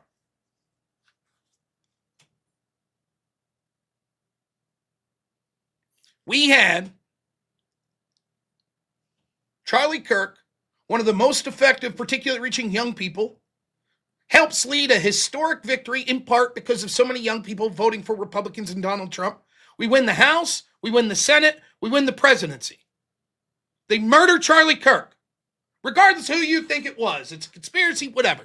Fine, great. But the left celebrated it. And those that didn't celebrate blame Kirk for his own murder. Again, the New York Times, the day after Charlie Kirk's murder, put out an expose on Kirk. They were forced to retract the next day. They had to put a retraction up saying, yesterday's article, again, this is within 24 hours of Kirk being assassinated. Then 24 hours after that, they're forced to put a retraction that says, yesterday, we included that Charlie Kirk on his podcast made a quote that was fascist. And he did make that quote, but he said it, he quoted someone else saying it and was pushing back against it.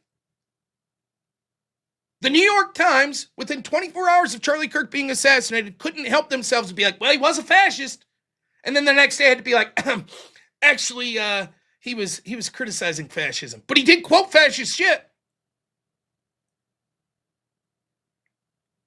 Literally, you could be like, Hitler said kill the Jews, and that's fucking disgusting how anyone could ever support that man.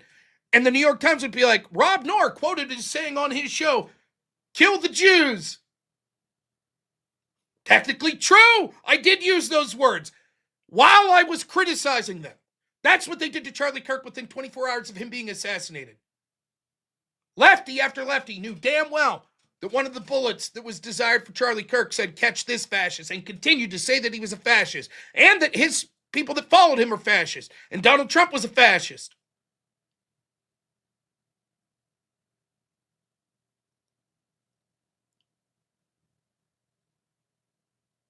Nothing was worth Charlie Kirk dying and a daughter and a wife losing the man that they loved. But it happened. And in that moment, it provided moral clarity.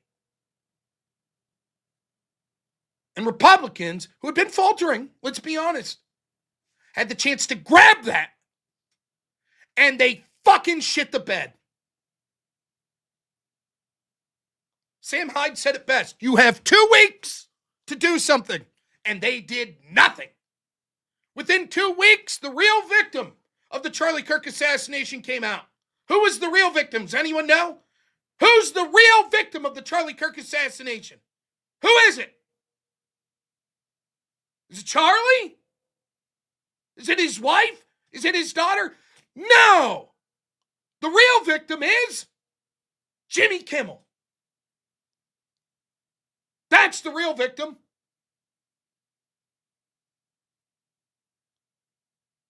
That's how bad the Republicans are. That's how bad conservatives are, myself included. That's how bad we fumbled that. There have been no repercussions. One of our most effective people assassinated, mocked. His wife continued to be mocked. And not only was it not a detriment to the people that were mocking him, they benefit.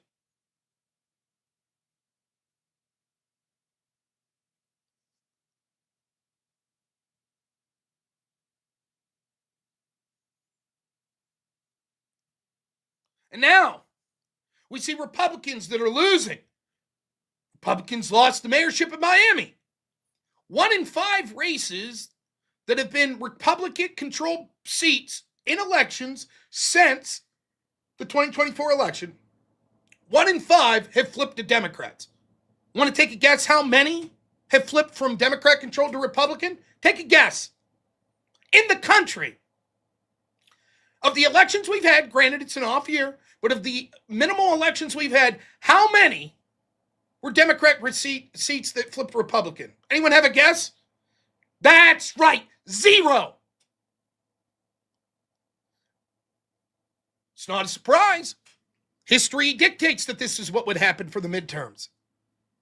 When you have an incumbent president or a president on his second term that wins both the House and the Senate, they usually get cleaned up in the midterms. So, if you're seeking to avoid that, you gotta be effective. Well, clearly, Republicans weren't effective in seizing the best opportunity they had to control a narrative and push forward.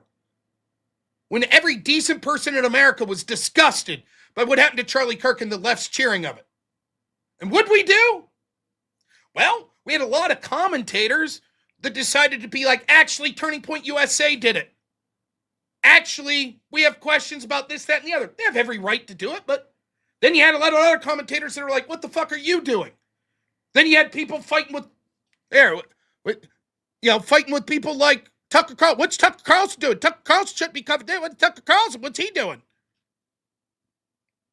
What did Trump administration do? I don't know. You tell me. What did Trump do? Okay, they showed up to Charlie Kirk's memorial, and then they didn't pass any executive orders or anything to that degree, right? Okay, fine. But at least they kept this in the narrative, right? Nope, they didn't do that either. Okay, fine. Trump's got more on his plate than this. How about Republicans in the House and Senate? What did they do? Nothing.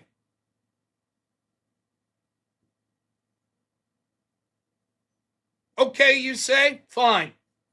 Missed opportunity to help push something that was universally popular, that people universally disgusted, that aren't shitbag lefties, that we could have rallied behind. We lost that opportunity. Okay, fine. At least we're moving forward on the other issues that Americans really care about, right? No. Commentators are all over the place with infighting on the right wing at this point. Okay. Policy-wise, what's the Trump administration focused on? Foreign policy. Ukraine. Israel, Palestine. Venezuela. How's those mass deportations coming? Not so great. Now, Trump's gotten better in the past week and a half. Started talking about deporting Somalians and stuff like that. That's good. You're seeing his numbers start to uptick. Good. But have they been focused on the fact that median age of house ownership at this point is 41 years old? Not so much. Haven't done much on that. How about healthcare? Not so much. Haven't done much on that. Yes, Trump administration doing far better with the economy than the Biden administration. However, the economy is still shit for a great many people. Trump needs to be selling what he's done to stabilize, blaming the Biden administration, and then giving a vision forward so that these people could be hopeful. And instead, he's quoted saying things like, I'll hear no more about an affordability crisis. The economy's doing great. Brilliant. He's out there talking about the need for H-1B. We need these illegals working in these battery plants down south. That's the shit Trump's saying. But hey, I'll give you this. Trump's the only one worth a shit. Because what are the Republicans in the House and Senate doing? Go ahead, I challenge you. Other than the big, beautiful bill, which fucking sucked ass anyways, what have they done? Well, they passed the big, beautiful bill, and they passed the CR bill, the continuing resolution to fund the bill, which was literally just the same CR that Democrats pushed. So they pushed the Democrat CR, and they pushed the massive spending, big, beautiful bill. And what, other than that, what legislation worth of shit have Republicans done? Can anyone give me anything? Anything meaningful? Have they pushed legislation to secure the border? No. Have they pushed legislation to do something about healthcare? No. Have they pushed legislation to do anything about home ownership? No. Okay. Have they pushed legislation to do anything about mail-in voting or something like that? No. Have they at least confirmed a bunch of the people that Trump wanted in these positions? No, they can't do that. Okay, you might say, fine. They're shit legislatively. What can they do? They need Democrats for some of this shit. Okay, fair enough. At least then, they're out there pushing the Overton window and pushing the public narrative, right?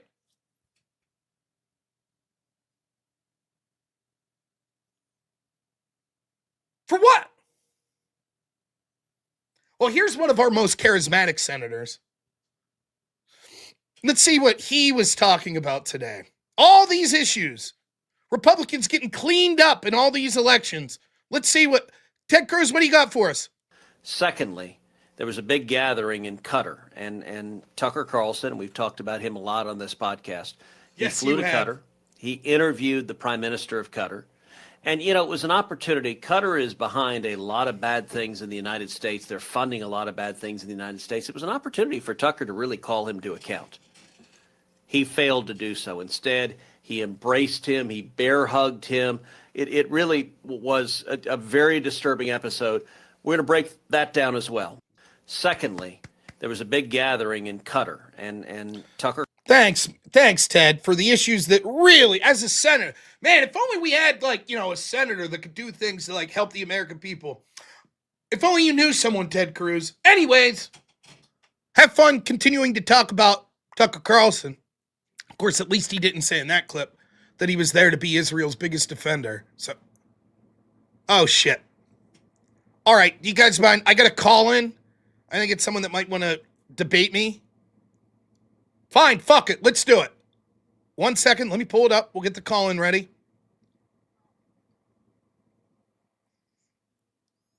I'd like to take a moment out of fulfilling the biblical prophecy to bomb Iran and tell you all about another biblical prophecy, and that is that the nation of normal America with robnoerr, you need to send them your money. The Old Testament somewhere, I believe, says that you will be blessed. You will be blessed if you send Normal America with robnoerr your money. I was taught that from a young age by my father, who was the Zodiac killer. I mean, he was a great man. Now, if you'll excuse me, I have to go to Cancun and plan to get away from all you anti-Semites. I'm planning for the more bombing of Iran and Israel. Israel's just the best. Israel and Normal America with robnoerr. Please send all your money there. Thank you. Oh, well, thank you. Thank you, Senator Cruz. You know, hey, I guess if you're not going to do anything worth a shit legislatively or move the Overton window, at least you can encourage people to donate to me. By the way, why haven't you sent any money to me? We'd like to shatter that goal of $357 today.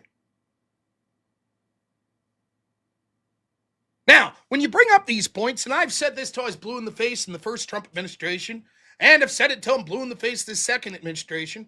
I'm not saying that you have to be doom and gloom. Far be it. Here's the thing. I'm one of the luckiest people that have ever existed. I have a beautiful wife. I have an awesome son. I'm one of the most blessed people that's ever lived.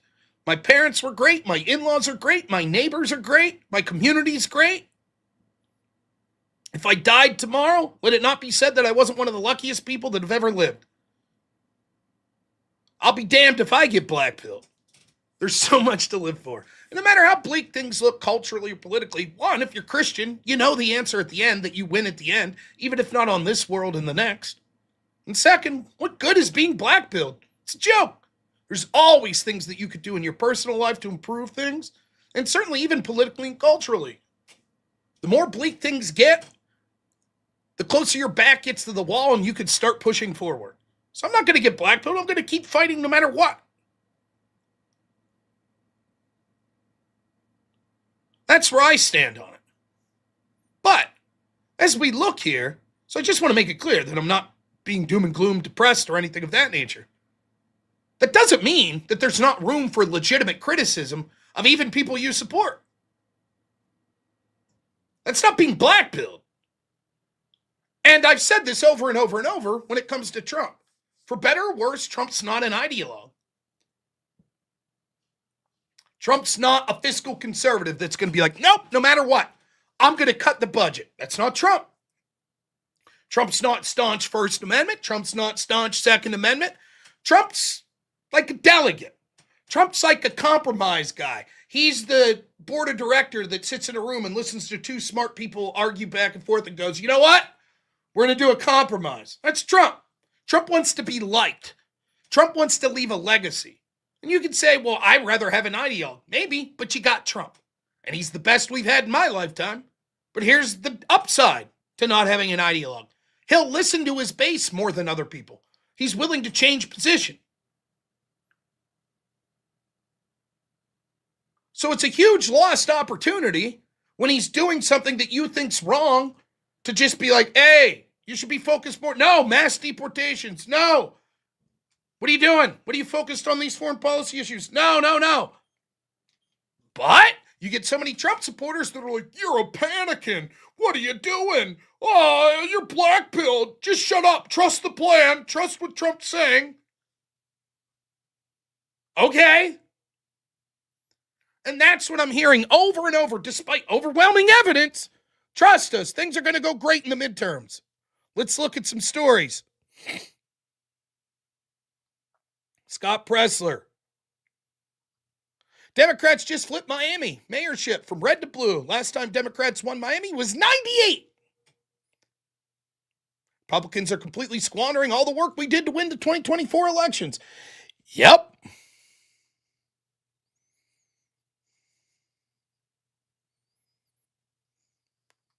Rich Barris, one of the pollsters that's been very accurate about Trump, says, putting aside the fairy tales, the consensus out of the group of pollsters who have been best gauged in the Trump coalition over the last decade is that Republicans are in deep shit. The panicins were realist, and the real panicins are elected GOPers shitting themselves right now. Yep.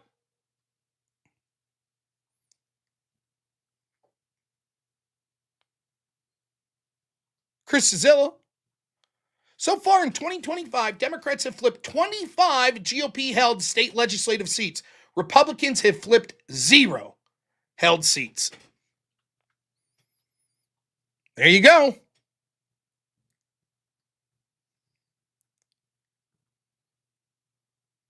Rich Barris says, responding like, yep, just about 1 in 5 GOP-held seats that were up have been flipped to Democrats in 2025. 1 in 5.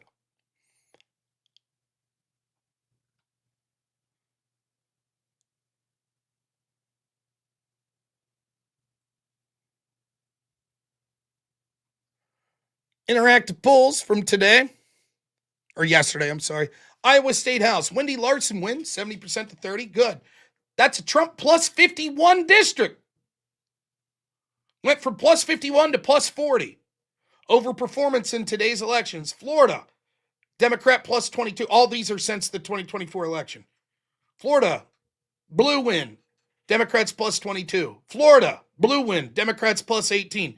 Miami, Democrat flip, Democrats plus 20. Georgia, Democrat flip, Democrats plus 13. Iowa, Democrats plus 11.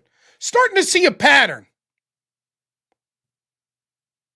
But Rob, historically we see this, of course, in these off-year elections. Democrats do historically well, and the incumbent party gets blamed for a lot of stuff. Totally agree. Which is why we should also look to history to suggest we're about to get our ass beat in the midterms. But this isn't all bad news. Losing the midterms is actually an effective Republican strategy.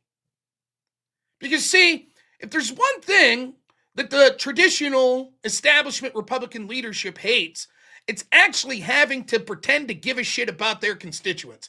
And the problem is, when you're the party in charge, well, then your constituents are like, hey, I voted for you. Why aren't you doing anything for me? And then you have to come up with bullshit answers. But if you're not the party in charge, then you could say, well, we were going to, but we're not in charge. So, brace yourself, because once Republicans lose the midterms, wouldn't you know it, that's the exact moment that they were going to start passing legislation for a bunch of shit that you, the average Republican voter, want. Wouldn't you know it? That was their exact time frame. It just so happened to fall that way. Sorry we squandered 2 years and didn't do shit all for you, our base, but we super duper promised the first day after the elections, if we would have won, we would have did something. Ah, shucks, we lost. Oh, well, next time, right?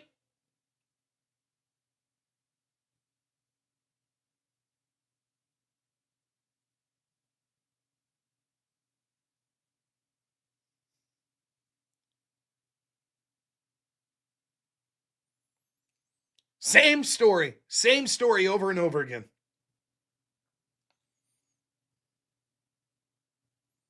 What's up, Grid? How you doing, man? You try to point this out. You try to rally people to a positive message.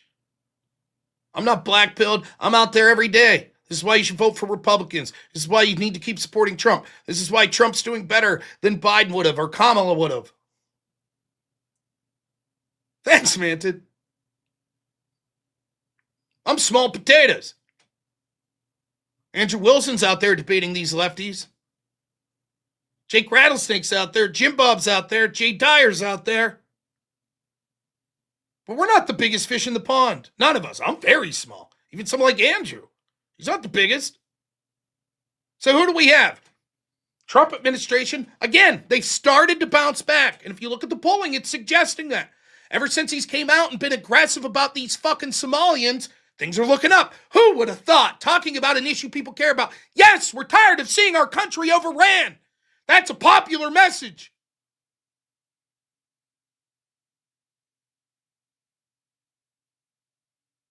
Good. That's good, Trump. But he waffles. We'll see. Every time he says something good and you're like, all right. Next thing you know, next week he'll be like, well, actually, many of these Somalians are great. They work in, the landscaping industry, and we really need them. They're great there, I won't hear anything more of this. You're not one of my supporters if you still care about that. You'll be like, what the fuck are you talking about, Trump? What are you fucking talking about?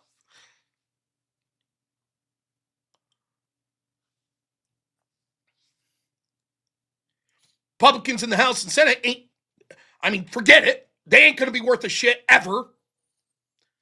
I don't know what to say. There's so much we can say about that. Primary these motherfuckers, every one of them. That's about it. So then we have the pundits, the influencers.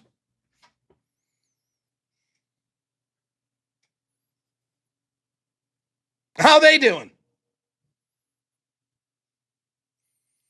Well, Tucker is a piece of shit in Qatar, and Candace Owens and fucking, the other right-wing groups are involved, and, Tim Pool's fucking fed up, and even Nick Fuentes is fucking like Candace is full of shit, and the Civil War keeps on rolling. By the way, I laughed.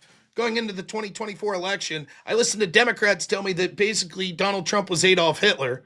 And then as I'm watching the lead up to the election, the big thing I'm seeing on my social media feed is Hassan fighting Destiny. And I'm like, this is hilarious. You guys think that the Third Reich's about to be reborn and you can't stop tripping all over yourselves to fight with each other. Not so funny now, is it? Now it's not so funny, huh? As we do the exact same thing. Oh, well, as long as people are getting clicks.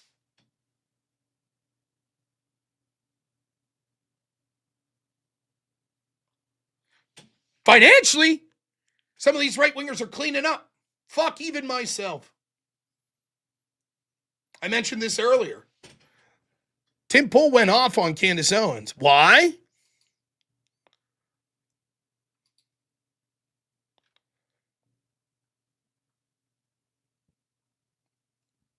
Because she put this video up.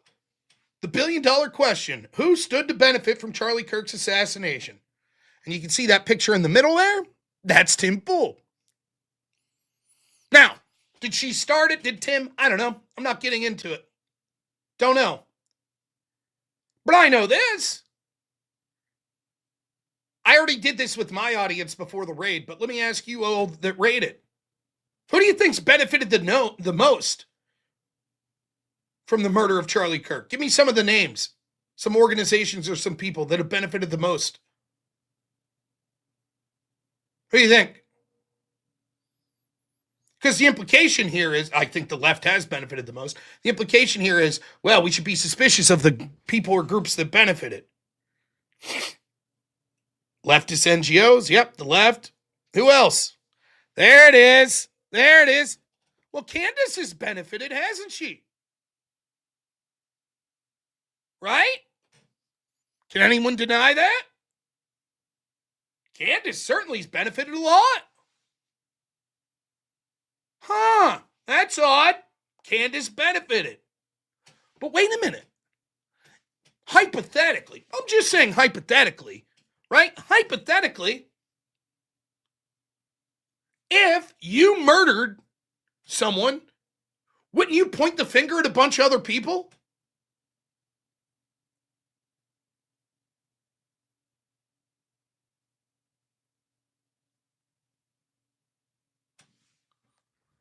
Right? Isn't that what you would do?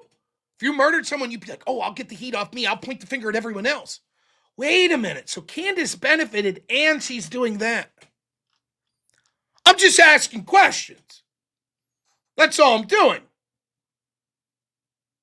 Right? I'm just making observations and asking questions. That's all I'm doing. But wait a minute. Who else has a channel with incredible growth since the time that Charlie Kirk died?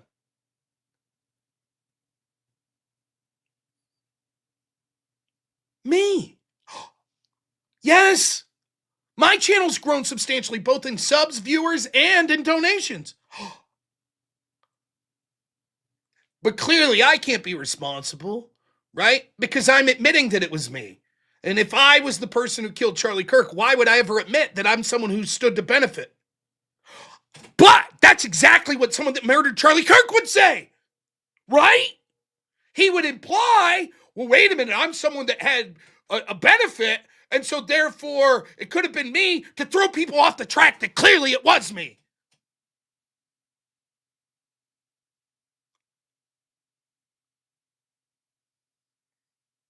And that's where we're at. That's the discourse now on the right.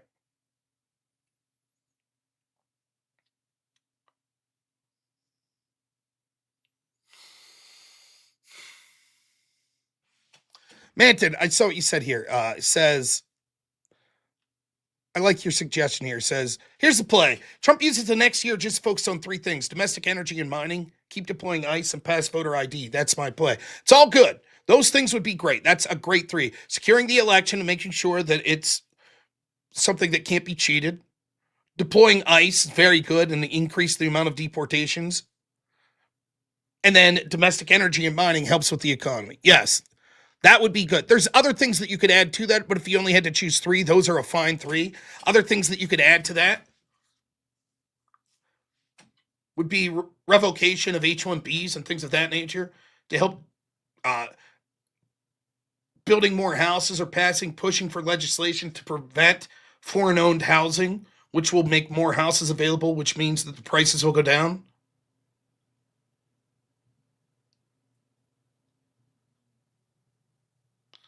Benny Johnson suing Milo. I mean, that's Milo the other day. I couldn't believe it. I mean, he implied that Charlie Kirk is gay.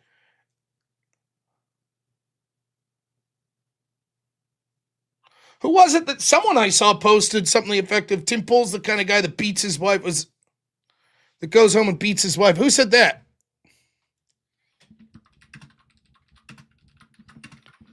I mean, it's fucking surreal.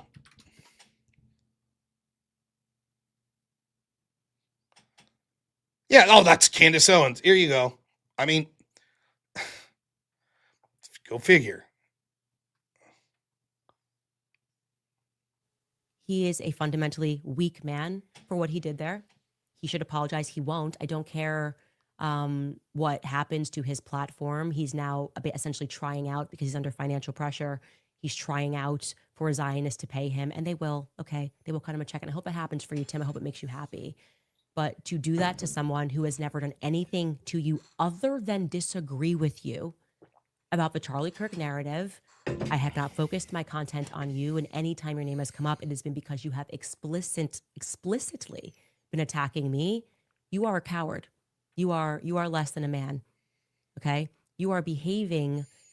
Your type right there is like a person who's having financial issues and yet decides to go out and put 100K on a poker game. And when he loses and is a further 100K in the hole, comes back home and beats his wife and kids.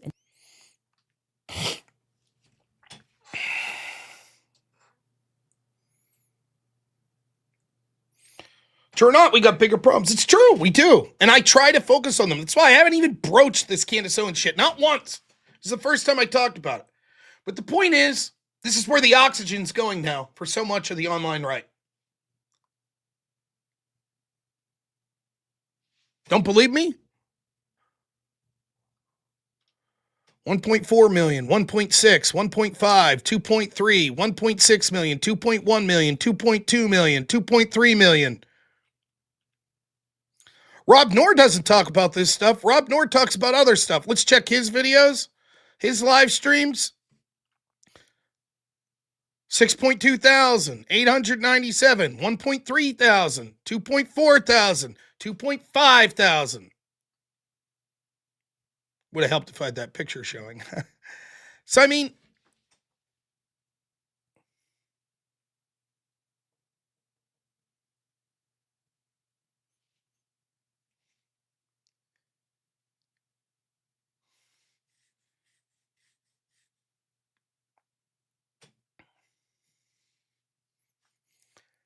everybody can talk about what they want. I'm not trying to control anything. What I'm doing is I'm going to keep pushing for political wins. I'm going to keep pushing for cultural wins.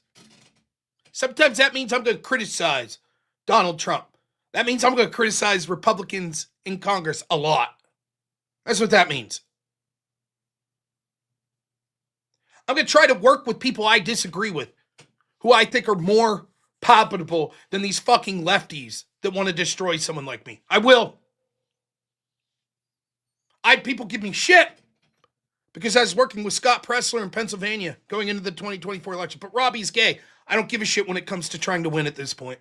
I don't. I'm not going to change my beliefs on what I think.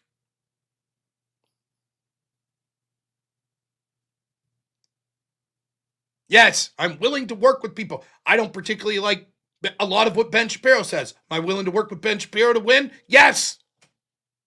Yes, I am.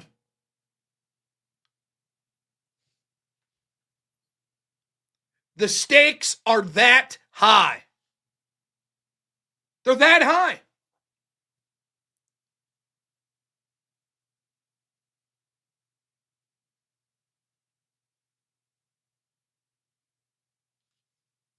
That's what the left does.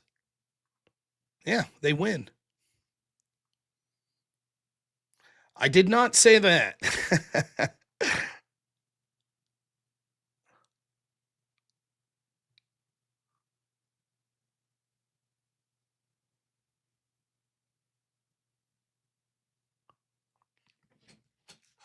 So that's what my agenda is going forward. But Republicans are falling off a cliff, and it's right what they intend to do.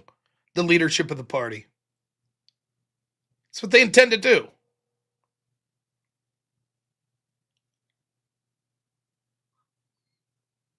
So I'm going to keep pushing it. I am. Now, full disclosure. Let's say Democrats wipe out Republicans in the midterms. And let's say that Republicans get wiped out in 2028. We end up with President Pete Buttigieg or Gavin Newsom. Look, at some point it might catch up with me. Maybe I go to jail, like in the UK, for wrong thing. Maybe. Maybe not. Probably not, but maybe. The country will certainly get shittier. The country that my child will have to deal with when he's my age will get shittier, as people that share his ethnicity and religion will continue to be targeted over and over again, and will import mass amounts of people. That are antithetical to our way of life. All of that's true. The stakes are very high.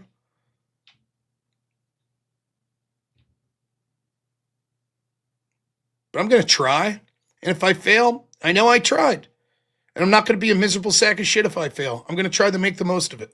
And when it catches up with me and I get stabbed by someone on a fucking subway because like an idiot I was in the city, I guess then it's my time. Make good with God. Make good with your family.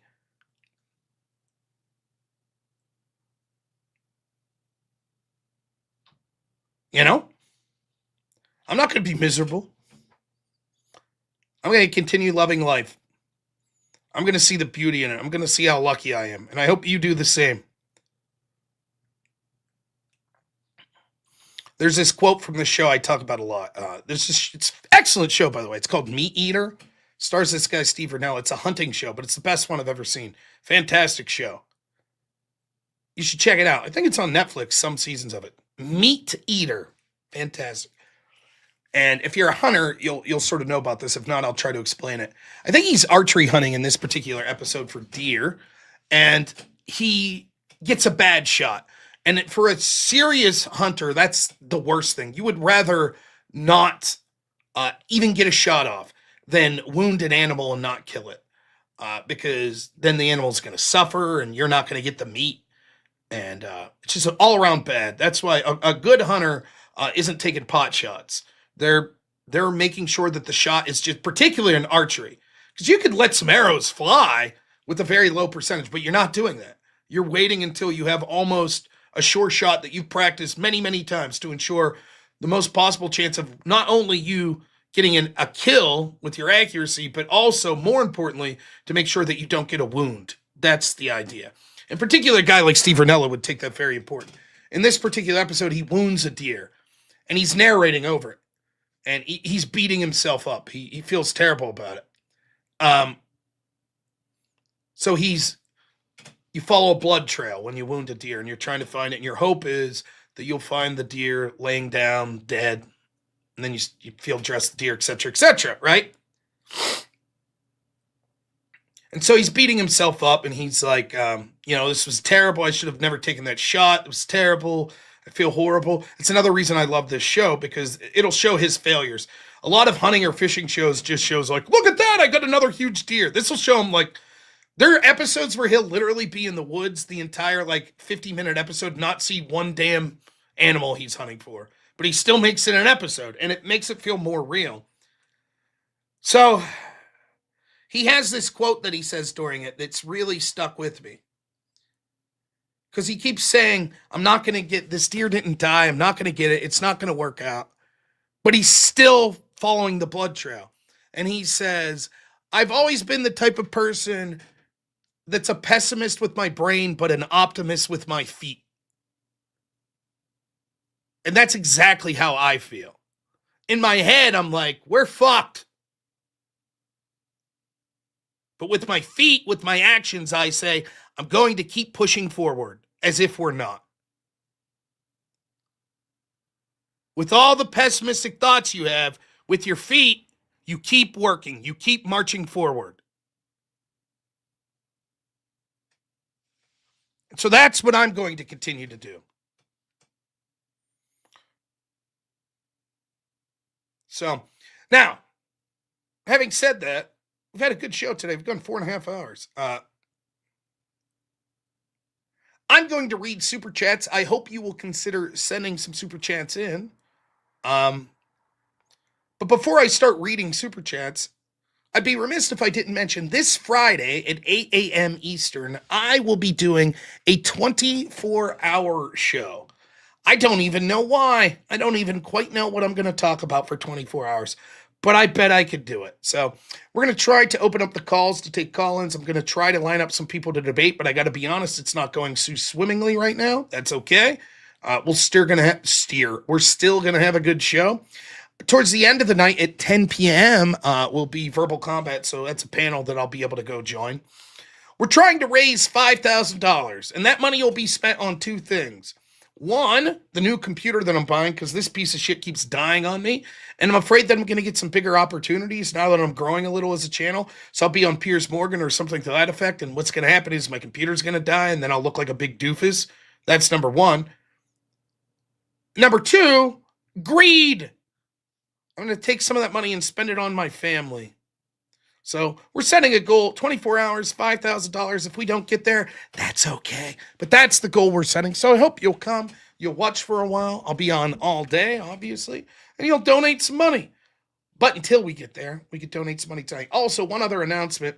Normal show tomorrow, noon. We'll be doing the call-in show. Tomorrow at...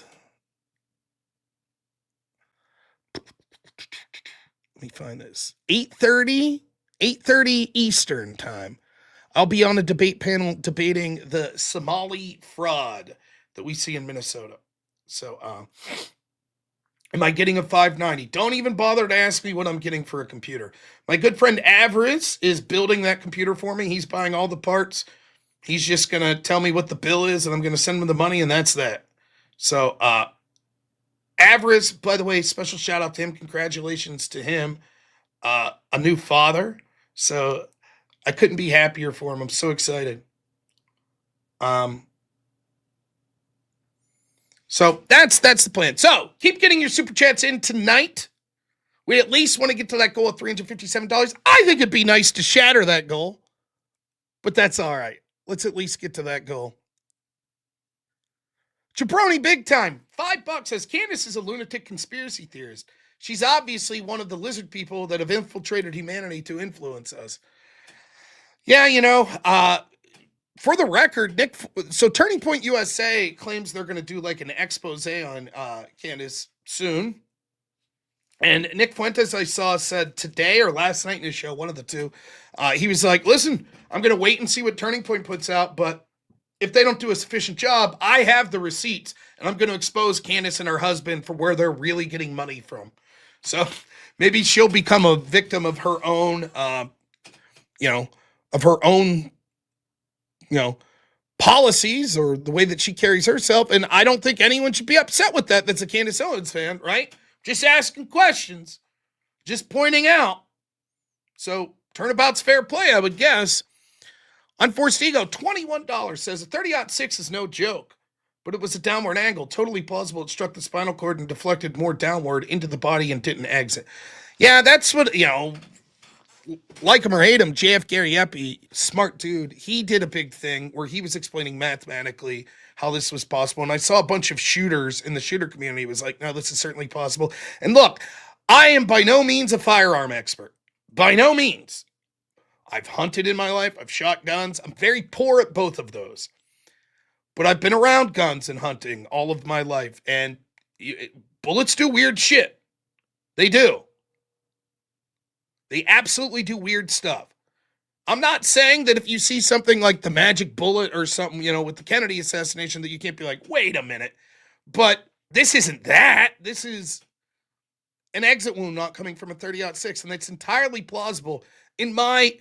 I'm willing to listen to someone who's an expert, but I don't think that I've seen anything that says this isn't possible. That's all I'm saying. Toxic Mix, $50. Thank you so much. As tinfoil hat, but intentional or not, Candace is a major factor in the right cannibalizing itself instead of leveraging the political capital they had in the wake of the tragedy to push policy and culture. She's either a soulless grifter or an infiltrator. I will say if she thinks that she is doing if she's not grifting and she's not infiltrating and she really thinks this is the truth, she has every right to do it. But it is undoubtable that this helps the left. If she's right and there is some big conspiracy, then it's worth doing it.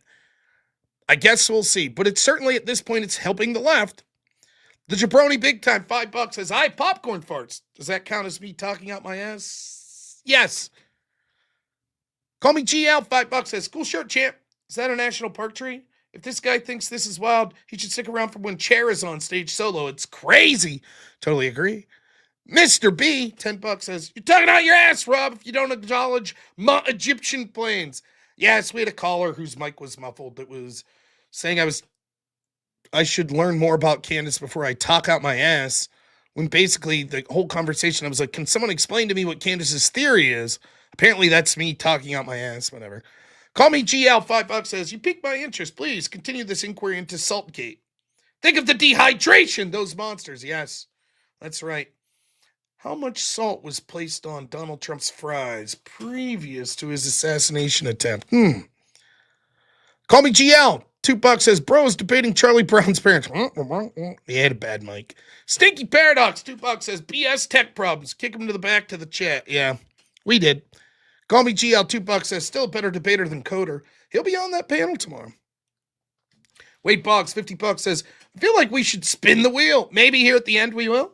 Thanks so much. Always appreciate it, man. Dan Goldstein, $2 says, to anyone who needs to hear this, don't lick schnitt. I have no idea what you're talking about. TVT, member for 8 months, says, let's go, Crucible Crew. Hit the like. Thank you. And I do hope you guys hit the like. Airborne Animal, $5 says, either Hitchens' razor or Occam's razor could be used by normal people to easily dismiss these wild conspiracy theories. Make your actual case, Candace. Yeah. OGN. Oh, I'm sorry. OG2N. Thank you so much for the gifted sub. Reverse Massage, $5 says, Ted Cruz looks like a young Grandpa Munster. It's true, he kind of does. Ozma, $10 says, crushing it, King. Reject the black pill based on the whimsy pilled as fuck. Yeah, based in whimsy. Thank you. I do feel whimsy pilled. Silvar Ogre, $5 says, one person who it wasn't was Shaggy, and I quote, wasn't me. When we were at DebateCon,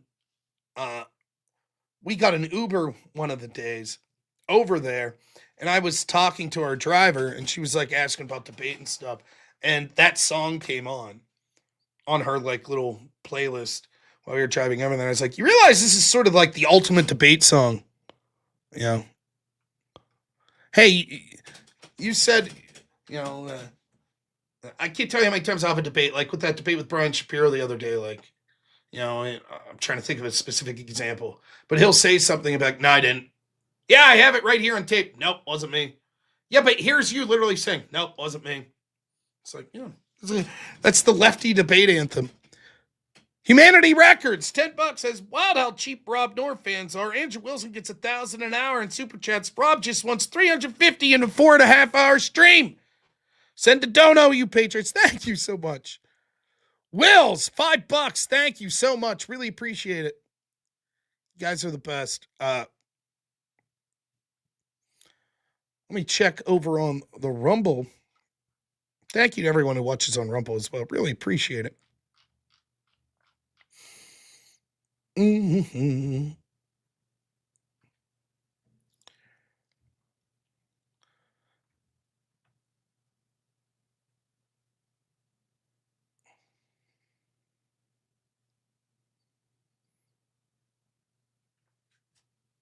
Oh.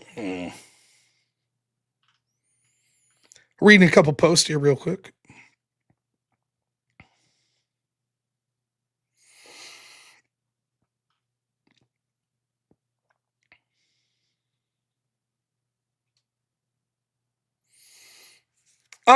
Surian, I'm sorry. I saw you asked on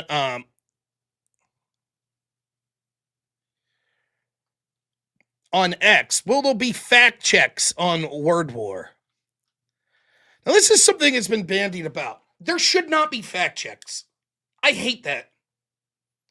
If I have any say in the final product with word war, there will be no fact checks. Why would I say that?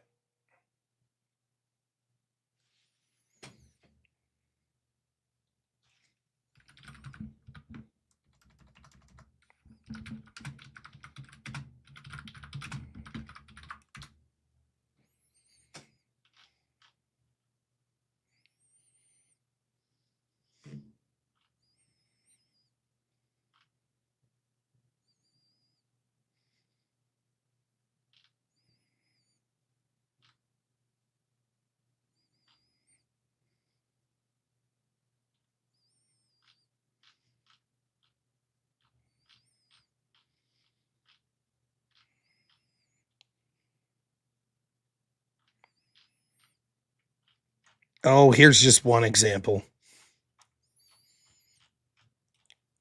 It's not the clip I was looking for, but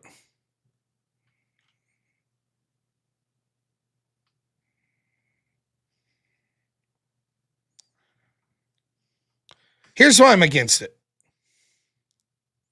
Anybody have fun with this? How would you deport 11 million undocumented immigrants? I know you believe that number is much higher. Take us through this. What does this look like? Will authorities be going door to door in this country? Yeah, it is much higher because of them. They allowed criminals, many millions of criminals. They allowed terrorists. They allowed common street criminals. They allowed people to come in, drug dealers, to come into our country. And they're now in the United States and told by their countries like Venezuela, don't ever come back or we're going to kill you. Do you know that crime in Venezuela and crime in countries all over the world is way down? You know why? Because they've taken their criminals off the street and they've given them to her to put into our country. And this will be one of the greatest mistakes in history for them to allow. And I think they probably did it because they think they're going to get votes, but it's not worth it because they're destroying the fabric of our country by what they've done. There's never been anything done like this at all. They've destroyed the fabric of our country. Millions of people let in, and all over the world, crime is down all over the world except here. Crime here is up and through the roof. Despite their fraudulent statements that they made, crime in this country is through the roof. And we have a new form of crime. It's called migrant crime. And it's happening at levels that nobody thought possible. President Trump, as you know, the FBI says overall violent crime is actually coming down in this country. But Vice Excuse me, President the Harris, FBI they were defrauding statements. They didn't include the worst cities. They didn't include the cities with the worst crime. It was a fraud, just like their number of 818,000 jobs that they said they created turned out to be. Now, it turns out actually that was untrue. So although it was that crime dipped at one point, it had been going up for 2 or 3 years, including by the FBI statistics. I did a debate with this guy, First Amender, where I brought this point up. And yet, this is what happens when you fact check the debate in real time. This is why you stay out of that business. It's not your job. It's the job of the debaters to issue facts. If the debater's incapable of pushing back against what their opponent's saying, that's on them. It's not on the moderator's job to say, excuse me, I'm fact checking that. No, I don't like it. Too much potential for a moderator to be biased. You're putting too much faith in a moderator, even if it's me moderating. I have no interest during a debate of fact checking. It's not my place to put my thumb on the scale. Then, even if you're accurate, are you going to fact check every single statement? Every single one? Or do you pick and choose? If you leave each person have 3 fact checks, think of what it does to the flow of the debate. All right, everybody stop the debate. Now the moderator has to go to his computer and look up and try to find to the best of their ability.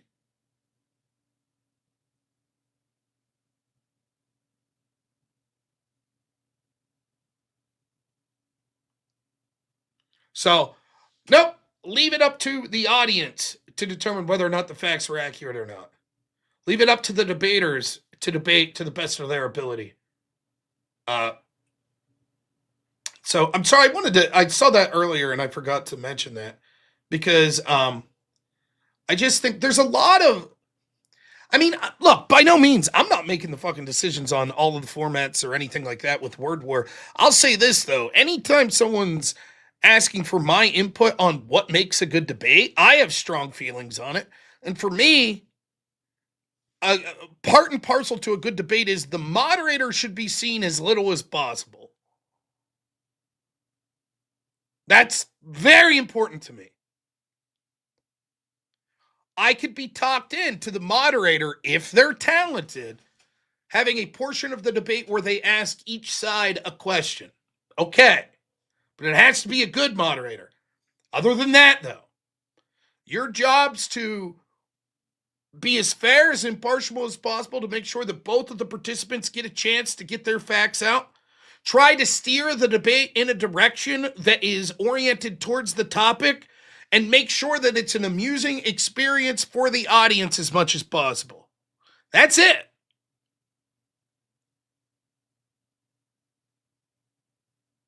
So, and I know that there's, I'm not talking about wordborne, I'm not talking about conversations I've had, but I've talked to people about, hey, I want to start a debate show, or I want to start a debate league, and what do you think? And we've gone through some of these things, and a lot of people want to do quirky stuff with the moderator.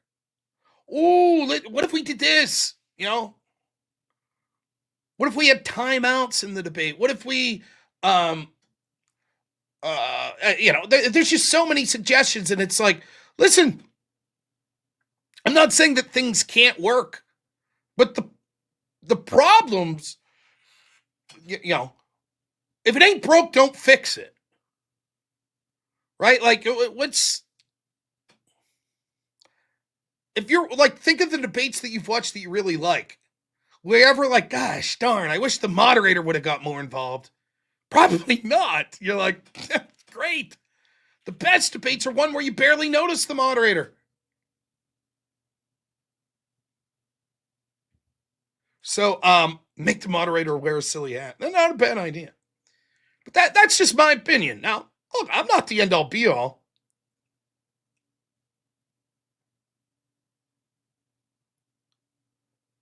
There are decisions you make with moderation as a specific moderator that, subjectively, different moderators can make different decisions in the moment. For example, let's say that the topic is, should we have secular humanism or Christian nationalism, right? Let's say that's the topic. And for 45 minutes, we're having an excellent debate on abortion. As a moderator, do you say, listen, this is only a very small part of this big, broader topic, so let's move on? Or do you say, wow, both sides are getting really in depth on this specific part that's germane to the topic. I'm going to step back and let them go. I'm in the latter camp. As long as both debaters are at least somewhere in the area of what the topic was we're supposed to be talking about, and they're both okay with the direction it's going, I don't want to step in and re-steer it. That's my feelings on it. Some people say, no. Now we're not focused on the broader topic here. So there's no right way, but I try to be, if you see me moderate a debate, I try my best to be hands off in that sense. Sometimes a job of maybe something I do a little too much that I shouldn't. If you get stuck, sometimes I try to fairly as possible be like, look, if I could steel man both your positions, I think that you're saying X and I think your objection is Y. Is that fair enough? If it seems like we're getting stuck in a rut and I could clarify, but that's dangerous too, because you don't want to re-explain someone's argument in a way they didn't agree.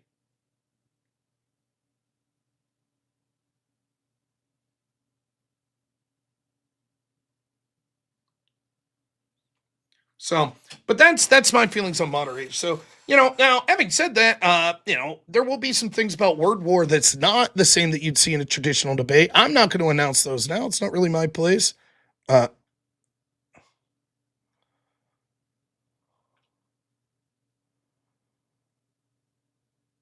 debate's on Monday. Okay, I'll get.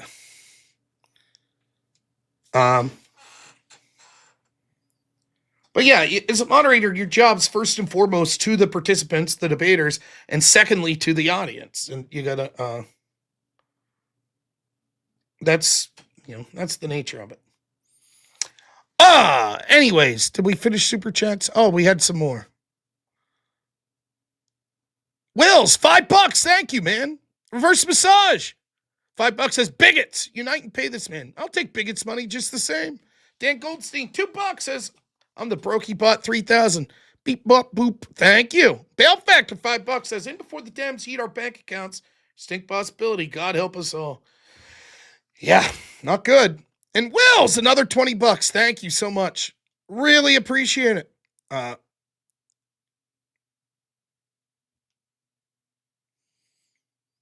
Jim Bob will be allowed to fist fight at Word War debate. Was that true? I haven't heard that, but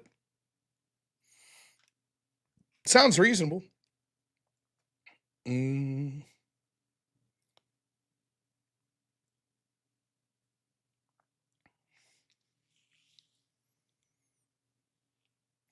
Todd Starnes says Republicans lose the Miami's mayor office for the first time in nearly 30 years. And a plus 12 Trump State House district in Georgia was flipped tonight. Meanwhile, Republicans just brush it all aside. No big deal, they say.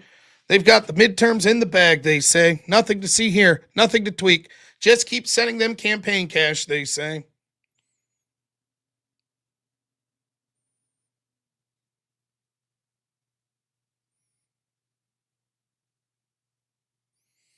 Rich Barris says, here's his recommendations for policy.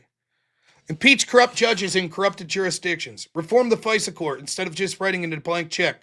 Fix the need for subsidies in healthcare. Stop with anti-Semitism resolutions and help the American voter.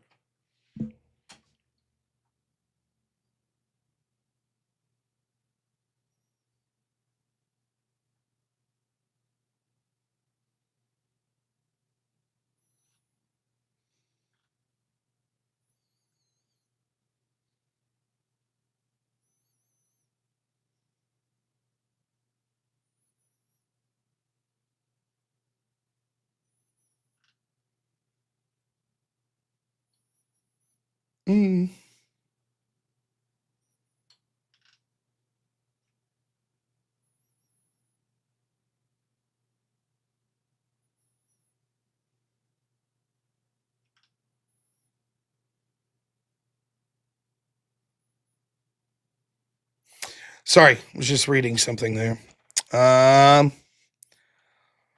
Well, I suppose I hate to do it. Much to my chagrin. On the show, we have a tradition at the end of the night. I have gone 4 hours and 45 minutes nonstop talking politics tonight, so I hope people appreciate that. Weirdly enough, the thing that I hate the most, I think probably, not weirdly, probably because I hate it the most, is actually the thing that people donate the most money for. And that is to play these stupid-ass songs about whips. In this song, where there's a whip, there's a way. So we had a $50 donation, means that we spin this wheel, and we play whatever song it lands on. So for Wade Boggs, who donated, we will play one of the songs. If anyone's going to leave because this is annoying as piss, totally understand, because it is annoying as piss. But let's see what we have tonight. Mongolian throat music.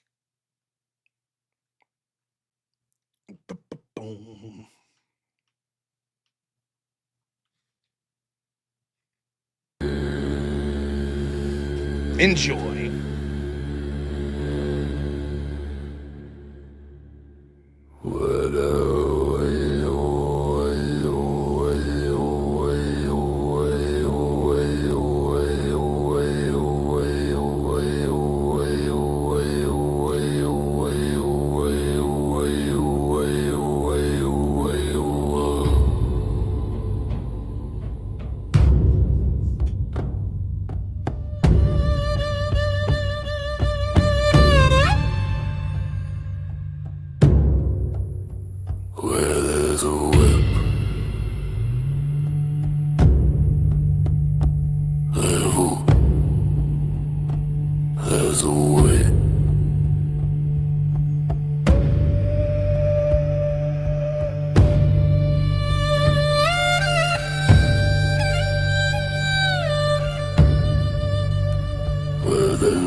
There's a way.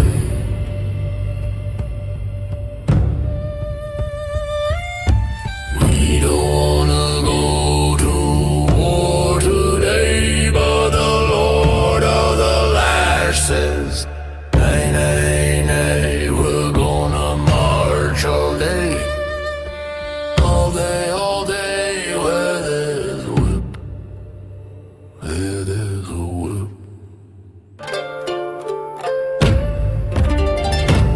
There's a way.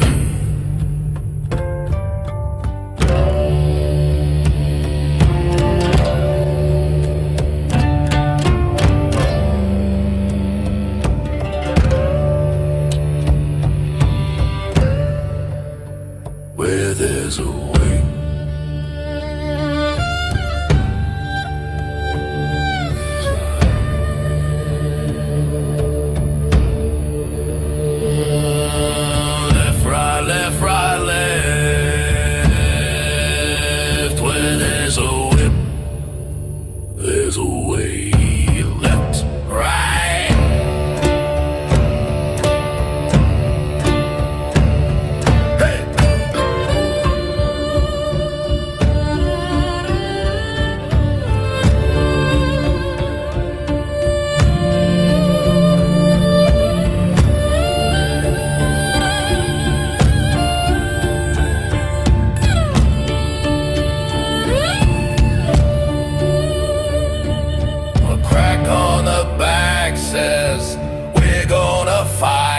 We're gonna march all day and night and more, for we are the slaves of the Dark Lord's war.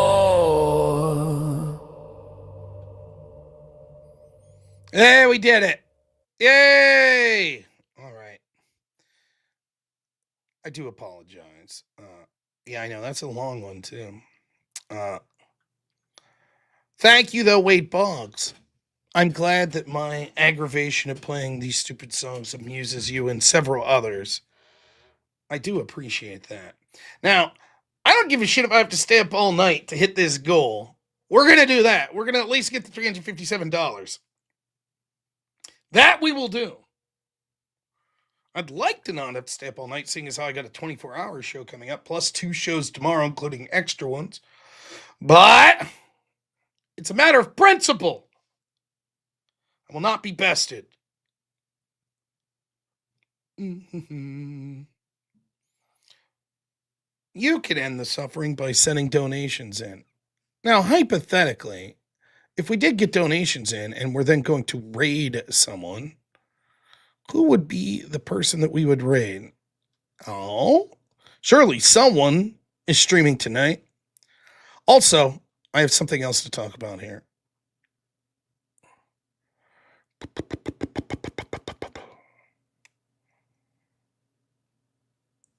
Okay. I mentioned this the other day on the show, but I have goals, like with my channel.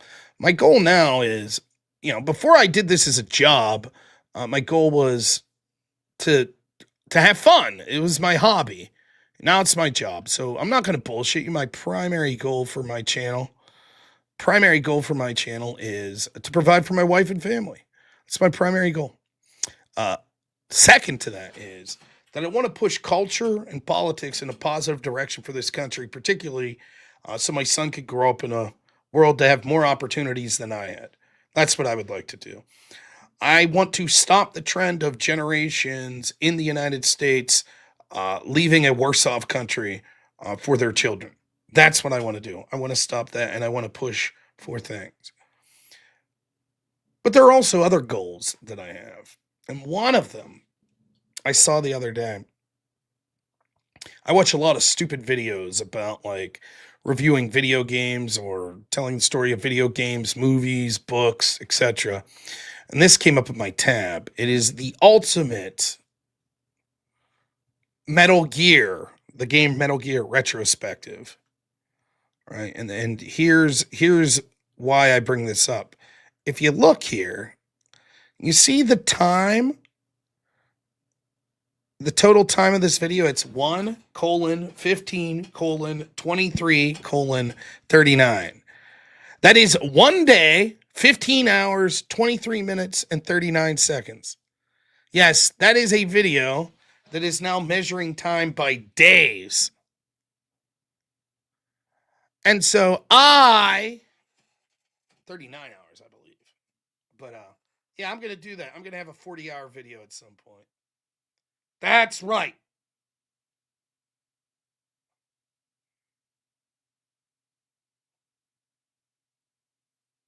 What's my opinion on the game Final Fantasy VII? I thoroughly enjoyed it.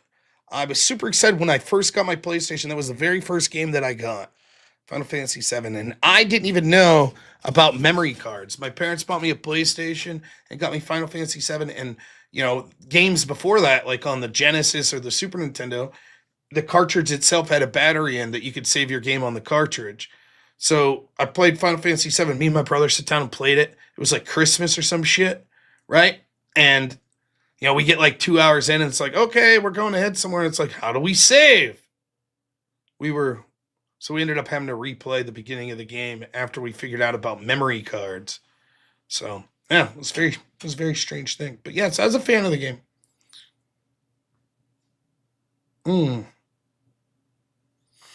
We used to rent, there was a Radio Shack in town where you could rent video games from. It was like $2 a day.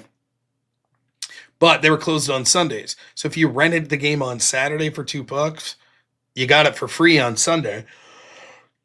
So you could go Friday after school and rent a game, $2. Then You'd have it Saturday, another $2. That's $4. Then you have it Sunday too. So you got the whole weekend. Then you took it back on Monday.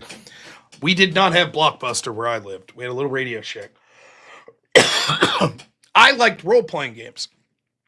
So one of my favorite games, and back then it was just Super Nintendo and Sega. One of my favorite games was a game called Shining Force. And there was this game, Shining Force, and then there was part 2 that our Radio Shack had, right? Now, the copy of Shining Force 2 that this Radio Shack had, which was my only access, basically, to video games, the battery had burned out in the cartridge. So when you rented it, you literally just had to leave your Sega on and hope that the power didn't go out because there was no saving. That was it. As soon as you'd try to save and you'd shut it off and turn it back on, it would register as no save files. So, yeah, we finally did beat it at one point, just leaving the Sega on for like 4 days, and we were able to beat it. But yeah, that was something that happened in my life.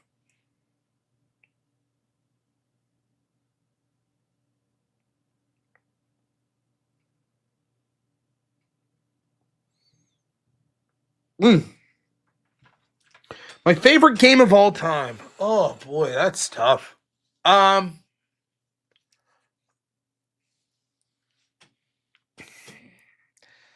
really liked Metal Gear Solid 2.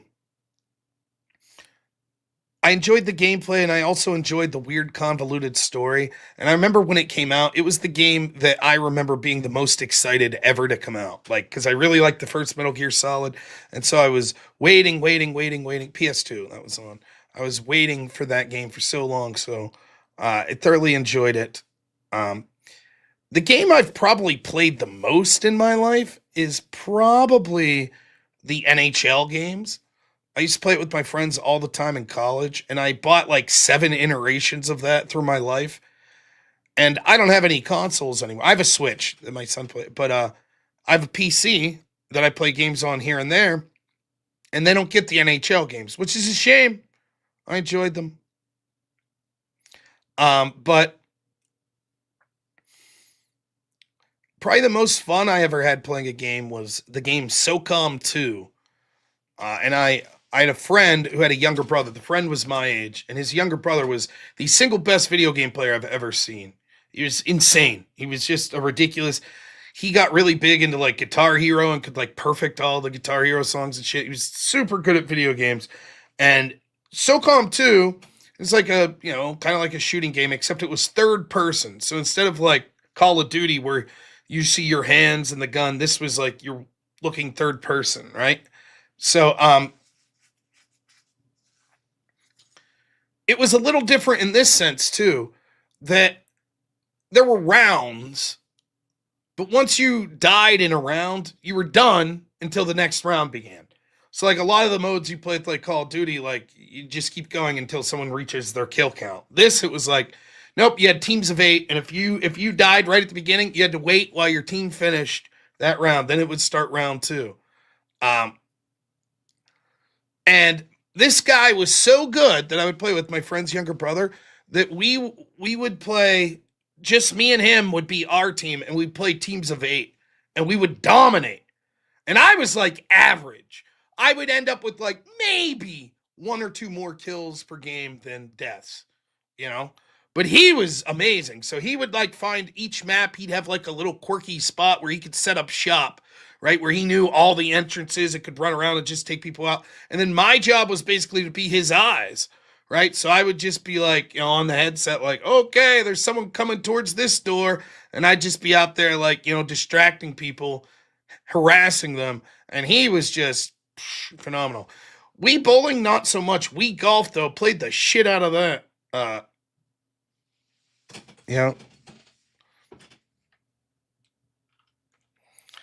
Bail Factor, $5. We're getting there. We're getting to the 357. It says, holy crap, Shining Force 1 and 2. Donate again just for that. Love those games. Heard of Toe Jam and Earl? Have I? Yeah, I know Toe Jam and Earl. Now, I used to sing this song. I'm gonna sing a song for you guys here. You ready? So brace yourself. I see it, Gravius. I'll get to that for a second. Someone tell me if I'm wrong. If you're familiar with the game Toe Jam and Earl, so it might be Bail Factor. I had no idea where this song was that I came up with, but I have a dog named Dorothy that my son, when he started to learn to speak, called her Dorty instead of Dorothy, Dorty. And I don't know, I'm just a weird guy. So I would sing this song to Dorty all the time, my dog. This is embarrassing to even do. I don't give a shit, I'll do it. And it went something like this. I'd go, Dorty, Dorty, Dorty, Dorty, Dorty, Dorty, Dorty, Dorty, Dorty, Dorty, Dorty, Dorty, Dorty, Dorty, Dorty, Dorty. And she gets all excited, she jumps around. I believe that's the song from Toe Jam and Earl. It's like an earworm. I don't remember where I heard it from, but I think that's it. Clip it. The song I sing to my dog. Yeah. Yes, I am telling you now that I'm weird. But yeah, I think that's where that song came from. Yeah, I played Resident Evil, of course. Yep. Those are staples back on the original PlayStation. Resident Evil, Metal Gear Solids, Final Fantasy VII, Final Fantasy VIII, Final Fantasy Tactics. I'm trying to think other games that were big on the PlayStation. I was big into the role-playing games, so like Legend of Dragoon was one I remember playing. Xenogears was one from Squaresoft. I enjoyed that.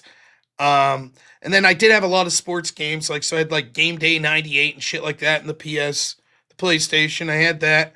The Resident Evils 1, 2, and 3. I didn't get much into. Oh shit! Now you guys are really. Street Fighter. I don't know that I had Street Fighter on PlayStation, but I had Street Fighter on Sega and Super Nintendo. I was shit at that. I was more of a Mortal Kombat fan than Street Fighter. Now, I had an N64 and I had Mortal Kombat Trilogy. We played the shit out of that with me and my friends. And then I got big with friends and playing. The N64 was cool because that was the first console that had 4 controller slots without having to have adapters and shit. So we would play like Mario Kart or Mario Tennis or I can't remember some of the other 4-player games we'd play, but it was a blast. Xenogears is a good game. Gravios gets us to the goal. $50 says good night and God bless. Thank you so much, Gravios. And then our good friend Jungle.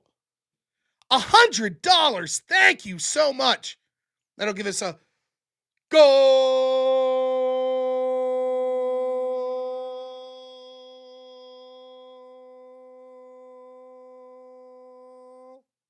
Thank you so much. Oh, of course, the original Super Smash Brothers. GoldenEye, of course. WWF Warzone. Yeah, the weight system on your mechs was kind of weird in Xenogears, yeah. Also, Xenogears was like 3 CDs, I think, and by the time you got to the third act, it was clear that they ran out of time and money. Because the third act, it just starts with exposition. It's like, okay, now go fight the final boss, and it's lame. It's like, what happened? It was a really good story up until then.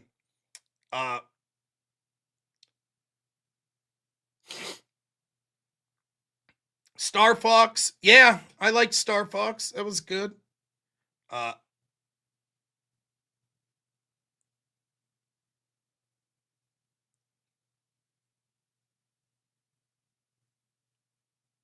But yeah, that's. No, I don't think I played Star Fox multiplayer, I don't think. To be honest, I don't know that my friends like that. Oh yeah, I love the 4-player wrestling. We did that. Armored Core, yeah, played that. That was PlayStation exclusive though, I think. But yeah, we had that. So I'll tell this story. My friend got it. The same friend I was talking about, whose younger brother was really good at games. He got a Dreamcast, and he had some wrestling game on the Dreamcast. I forget the name of it, but it was a WWF one. He only had 3 controllers for the Dreamcast, and then he had a gun, and I think he had what was the name of that like zombie shooting game, like House of the Dead. Right? He had House of the Dead, so you could use the gun right for House of the Dead. I think he actually had 2 guns. So he had 3 controls and 2 guns. Now the console, the Dreamcast, had 4 ports, right? So we would play 4 players this wrestling game. And I forget what the game was, but it's WWF. And the nature of this game was I think each person got to pick 2 people, like you had a tag partner and they would come in and do stuff. I don't know, something like that. So here we go. Here's what's going on. We would play 3 people on the control, and then the 4th person had to use the gun. And the gun was like, it had a D-pad on the side here. So if you're holding it like this, it has a D-pad. So you could move, and the trigger was like the B button. But that was it. That was the only option you had for buttons. And the trigger would punch. So the 4th player couldn't pin, couldn't grapple and do any moves. They could just move and punch. That's it. So the rule we had was, we played this game for like 4 hours one day. The rule was, if you were pinned first, if you're the first one out of the match, then you get the gun the next game. You had to move over and play with the gun, right? Which sucked. You didn't want to play with the gun. You couldn't win if you had the gun, right? Now, of the 4 of us that were playing, was the best one of us 4, which isn't saying much. None of us were very good. So I was winning and winning and winning, or, I'd take second and I'd win 3 matches, then I'd take second. I was never getting the gun, though. And eventually, they teamed up on me and beat me, and I got the gun. Now, here's the other part that's important to the story.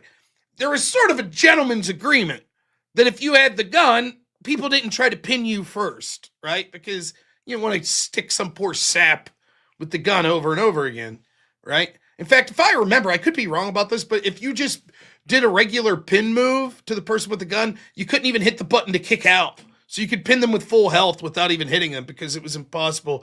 The button wasn't there, right? So eventually I get the gun, and my one friend, he's super excited because he's pissed off that I was doing so well. So he just keeps pinning me. So it's like 5 games in a row, he's pinning me first. Rob got the gun again. My friend's having fun with it. So eventually, after like 5 games, he's trying to pin me, and he gets beat up by the other 2 friends that are playing, and he gets pinned first, the guy that keeps pinning me. So now he has the gun. And for the next 2.5 hours, I would just run up to him and hit the pin button. He got the gun like something like 27 matches in a row. He lost first, right out of the gate, every time. And he's getting madder and madder. He's like, you motherfucker, don't do it this time. I'd be like, seriously, I'm done. And then as soon as the match would start, I'd do it again. And needless to say, it ended up in a fist fight. He was not happy with me. So I'd have did it the rest of my fucking life, man. That's how serious I was about it. I was like, all right, strap in, motherfucker. I don't care if I never make anything in my life. I'll get someone to come here and give me an IV drip bag and intravenously feed me the nutrients I need to keep fucking doing this. So, but it ended in a fight and storming out and all of this stuff by my opponent. So, have I seen Last Man Standing? The TV show with Tim Allen? Yes. A little bit, not much. Did I ever play Pokemon? Yeah, I had Pokemon. I played it,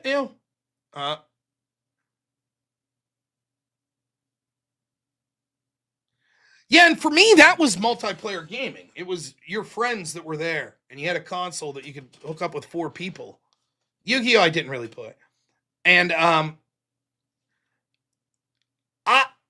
you just assume if you're the best in your little group of 4 people, I'm good at video games.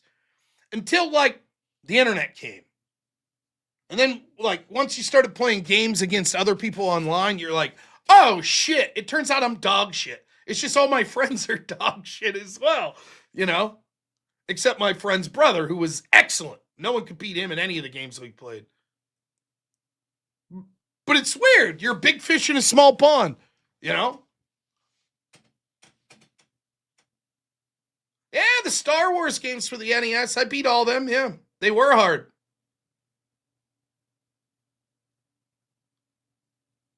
So it was weird, like, when it started to get to the age where it was like, oh, yeah, wow, you can play, like, come over to, I remember the first time I ever played, like, a game like that was, I had a friend who had, like, 4 computers set up, and we were playing, it was one of the Rainbow Six games, and he's like, yeah, we could play as a team and play these people online. And I was like, wow, that's amazing, yeah, let's do that, and I was horrible, and I was like, I thought I was good at this. But no, I sucked. I don't game much either. I did just buy the new Metal Gear game that's just a remake of Metal Gear 3, and I'm not happy with my purchase, if I'm honest. It was $60, which is a lot of fucking money. But I was bored one day and was like, I'll try it out. The graphics are better, but here's the thing, like, I just don't think the game's that fun. If I'm honest. I like the story, and maybe it gets more fun later, but I'm sort of at the beginning of the game, and it's like, I don't know, man, just sneaking around. I don't know. I kind of just want to punch things or, whatever. So for $60, I'm like, I don't know. I had nostalgic eyes and was like, oh yeah, this game was really fun. And then I'm like, I don't know. Marginal.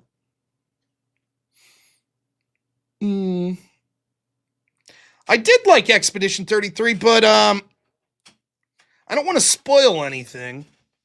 I'm a very weird guy, right? I'm like, in a weird way, OCD about dumb little shit.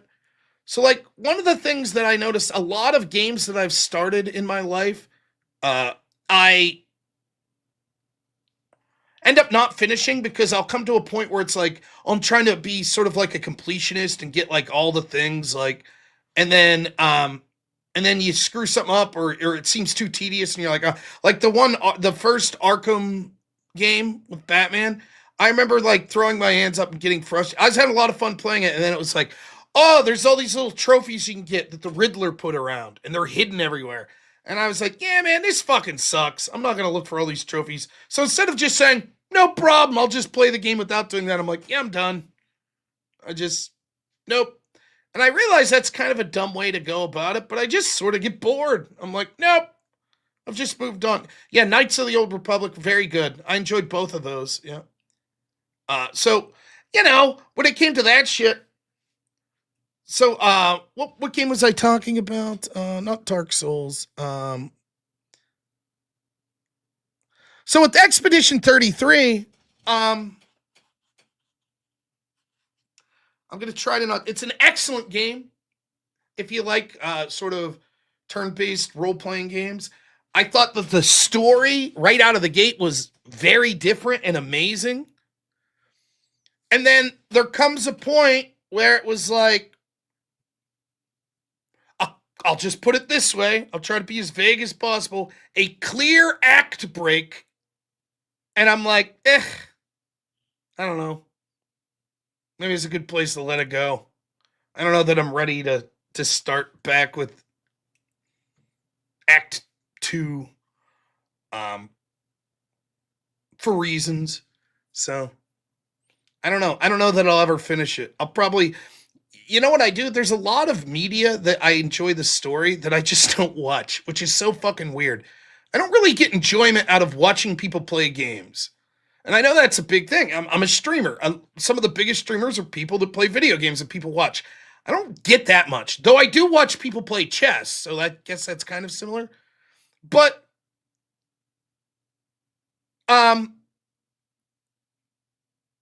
I do like watching people review things or give a synopsis of things. I like that. And so, like, now that I'm a father, there's an entire genres of movie that I'm not going to get to watch for, like, the next, until my son's old enough to have his own interests where I'm not with him all the time when I'm watching TV or movies. Because overwhelmingly, what I watch now on TV is, like, Paw Patrol or Bluey. Or if I could really get him in a good mood, I could be like, let's watch the old 1990s Spider-Man cartoon or something like that.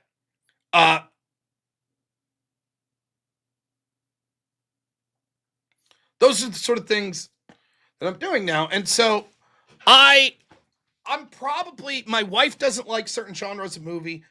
And so one genre of movie that I find myself that I used to like that I just am not going to get to watch are like horror movies.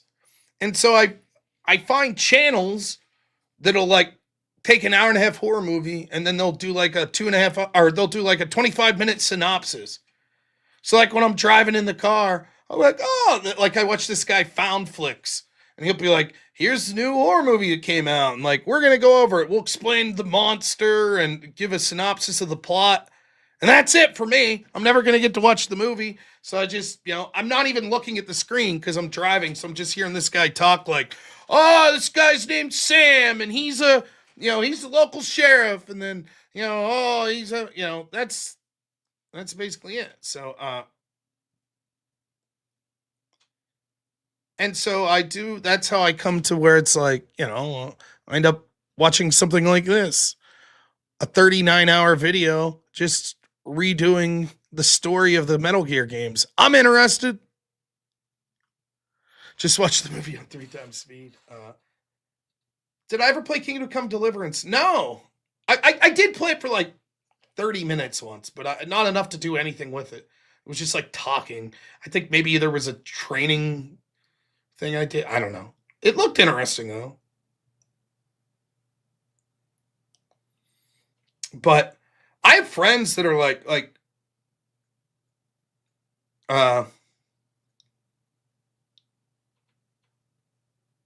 what if you review horror movies? Then is it part of the gig? I guess.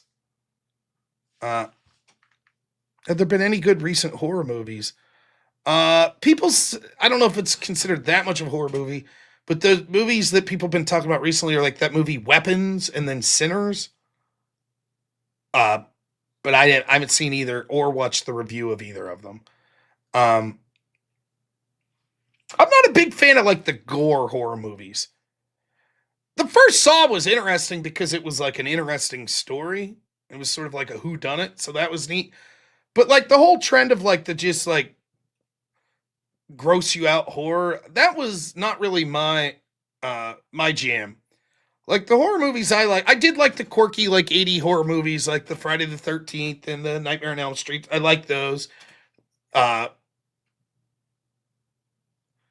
some horror games to stream when I do 40 hours. You can get a horror fix in half hours. Go ahead, not bad. So it was like, I don't know.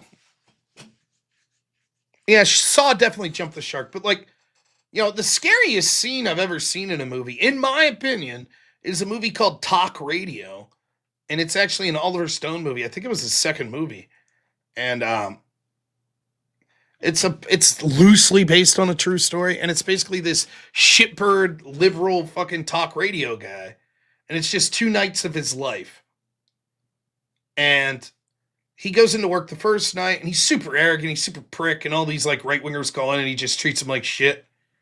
And he finds out that he's gonna get picked up for national syndication, so he's super excited on cloud 9. And then he goes into work night 2, and they're like, "Yeah, it's gonna be a pass." And so he's pissed off. So he like ignores his boss. He's like, "We're taking all callers tonight," And the scene that's scary to me, it's not scary, it's just unnerving, is because it's acted so well. Most of the movie, it's just voices calling into the radio station. You don't see their faces, right? And the calls are getting darker and darker. And basically this dude calls in and he's like, "Hey man, did you hear about the dude that's like the rapist that's patrolling this region of town?" And the radio host is like, "Yeah." He's like, "Yeah, that's me." And the host is like, "What?"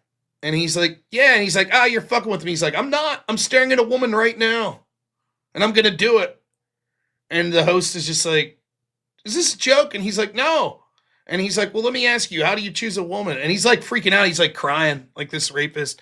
He's like, "I don't know. How do you decide what piece of pie you're going to pick? I just made a decision." It's fucking creepy, man. It like gave me goosebumps. I was like, "Oh," because it just seemed believable. Because like it wasn't like a guy like a menacing villain that's like laughing. He's like breaking down crying. He's like, "I don't care. I'm going to do it." It's like, man, Horror Express. I'm a big fan of the old horror anthologies like Creep Show and like movies like that. I really like that. My favorite Star Wars. I like the original, A New Hope. That was my favorite one. Talk Radio, check it out. It's good. I enjoyed it. Salvador's not bad either. That was Oliver Stone's first movie. The movie about the spelunkers, The Descent with the monster guys. That's a good one. Yeah. A little bit of an older one. Descent's very good. I saw a post the other day. It was kind of funny. There's a game out it's supposed to be like a spelunking simulator. And I saw someone say, you know what the developers should do? Just have this game for like 3 months, just literally be spelunking simulator. And then without saying a word, just do an update where the monsters from the Descent are there and they're just eating everyone. And it'd be like, oh shit, what just happened? You know? As Above, So Below, I have not seen, but I did see a review of it. Have I ever seen that show, Hitchhiker? No. I've seen The Hitcher.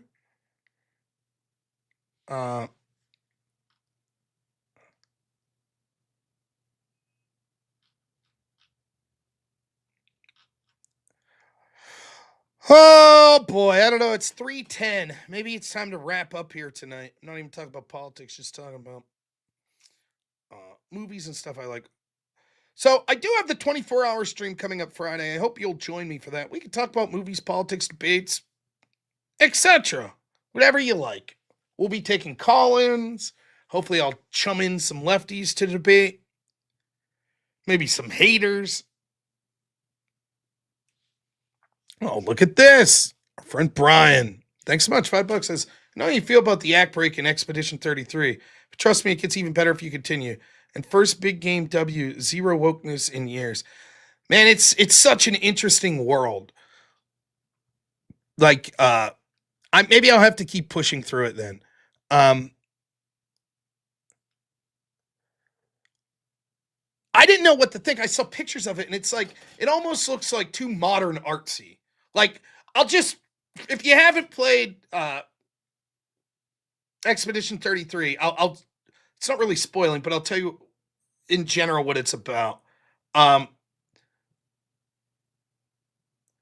There is an evil god. I don't know that she's actually an evil god because I haven't got that far, but it's like this evil god who sits on this giant island that you could see, and she's got a big number above her that says 34. And then it at a certain point in the year, it'll lower by 1. And then everyone that's above that age dies. And so this group of people decide we're going to go on an expedition to kill this giant god. And she's like a paintress. And so the villains are all surreal, like painting creatures. It doesn't look like a guy with a sword or like a dragon necessarily. It's like all fucking super weird, like weird abstract monsters. And I didn't know what I would think of it. Because it's like, I don't know. Like, modern art shit could be bullshit. I'm like, is this going to be too, like, artsy-fartsy? But it doesn't feel that way at all. Like, it definitely feels like, like, it fits. Like, it's not like, you don't feel like, I wish I just had some normal, like, monsters or characters. You think it was boring? I liked it. But I liked the traditional, like, turn-based role-playing game, so, enough nerd prattle. Where do I own whip wheels? I didn't hear Jungle say he wanted a whip. I didn't see that. Did not see that. Nope. Outlast Trials I vaguely know because I think, is that what that game's called? There was my niece had it. It was like a no, wait, I played your song. I could do one. There was one more 50.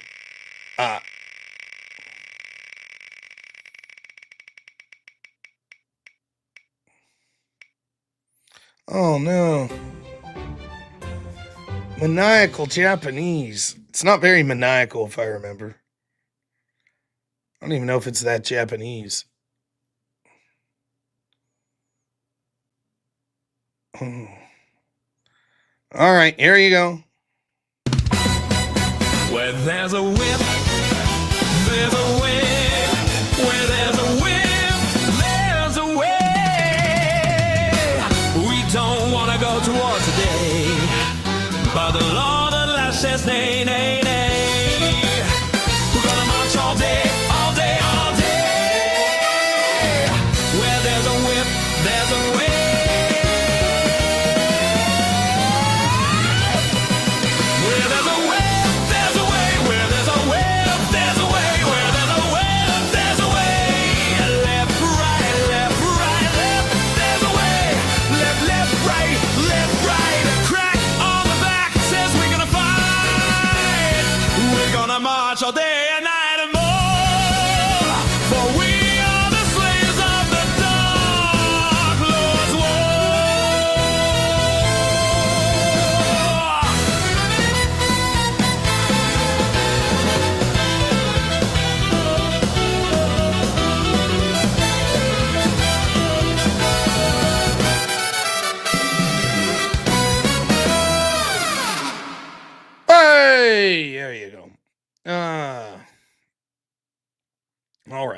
unless anybody else has donos to bring in, I should get to bed. I will get up and do the call-in show tomorrow.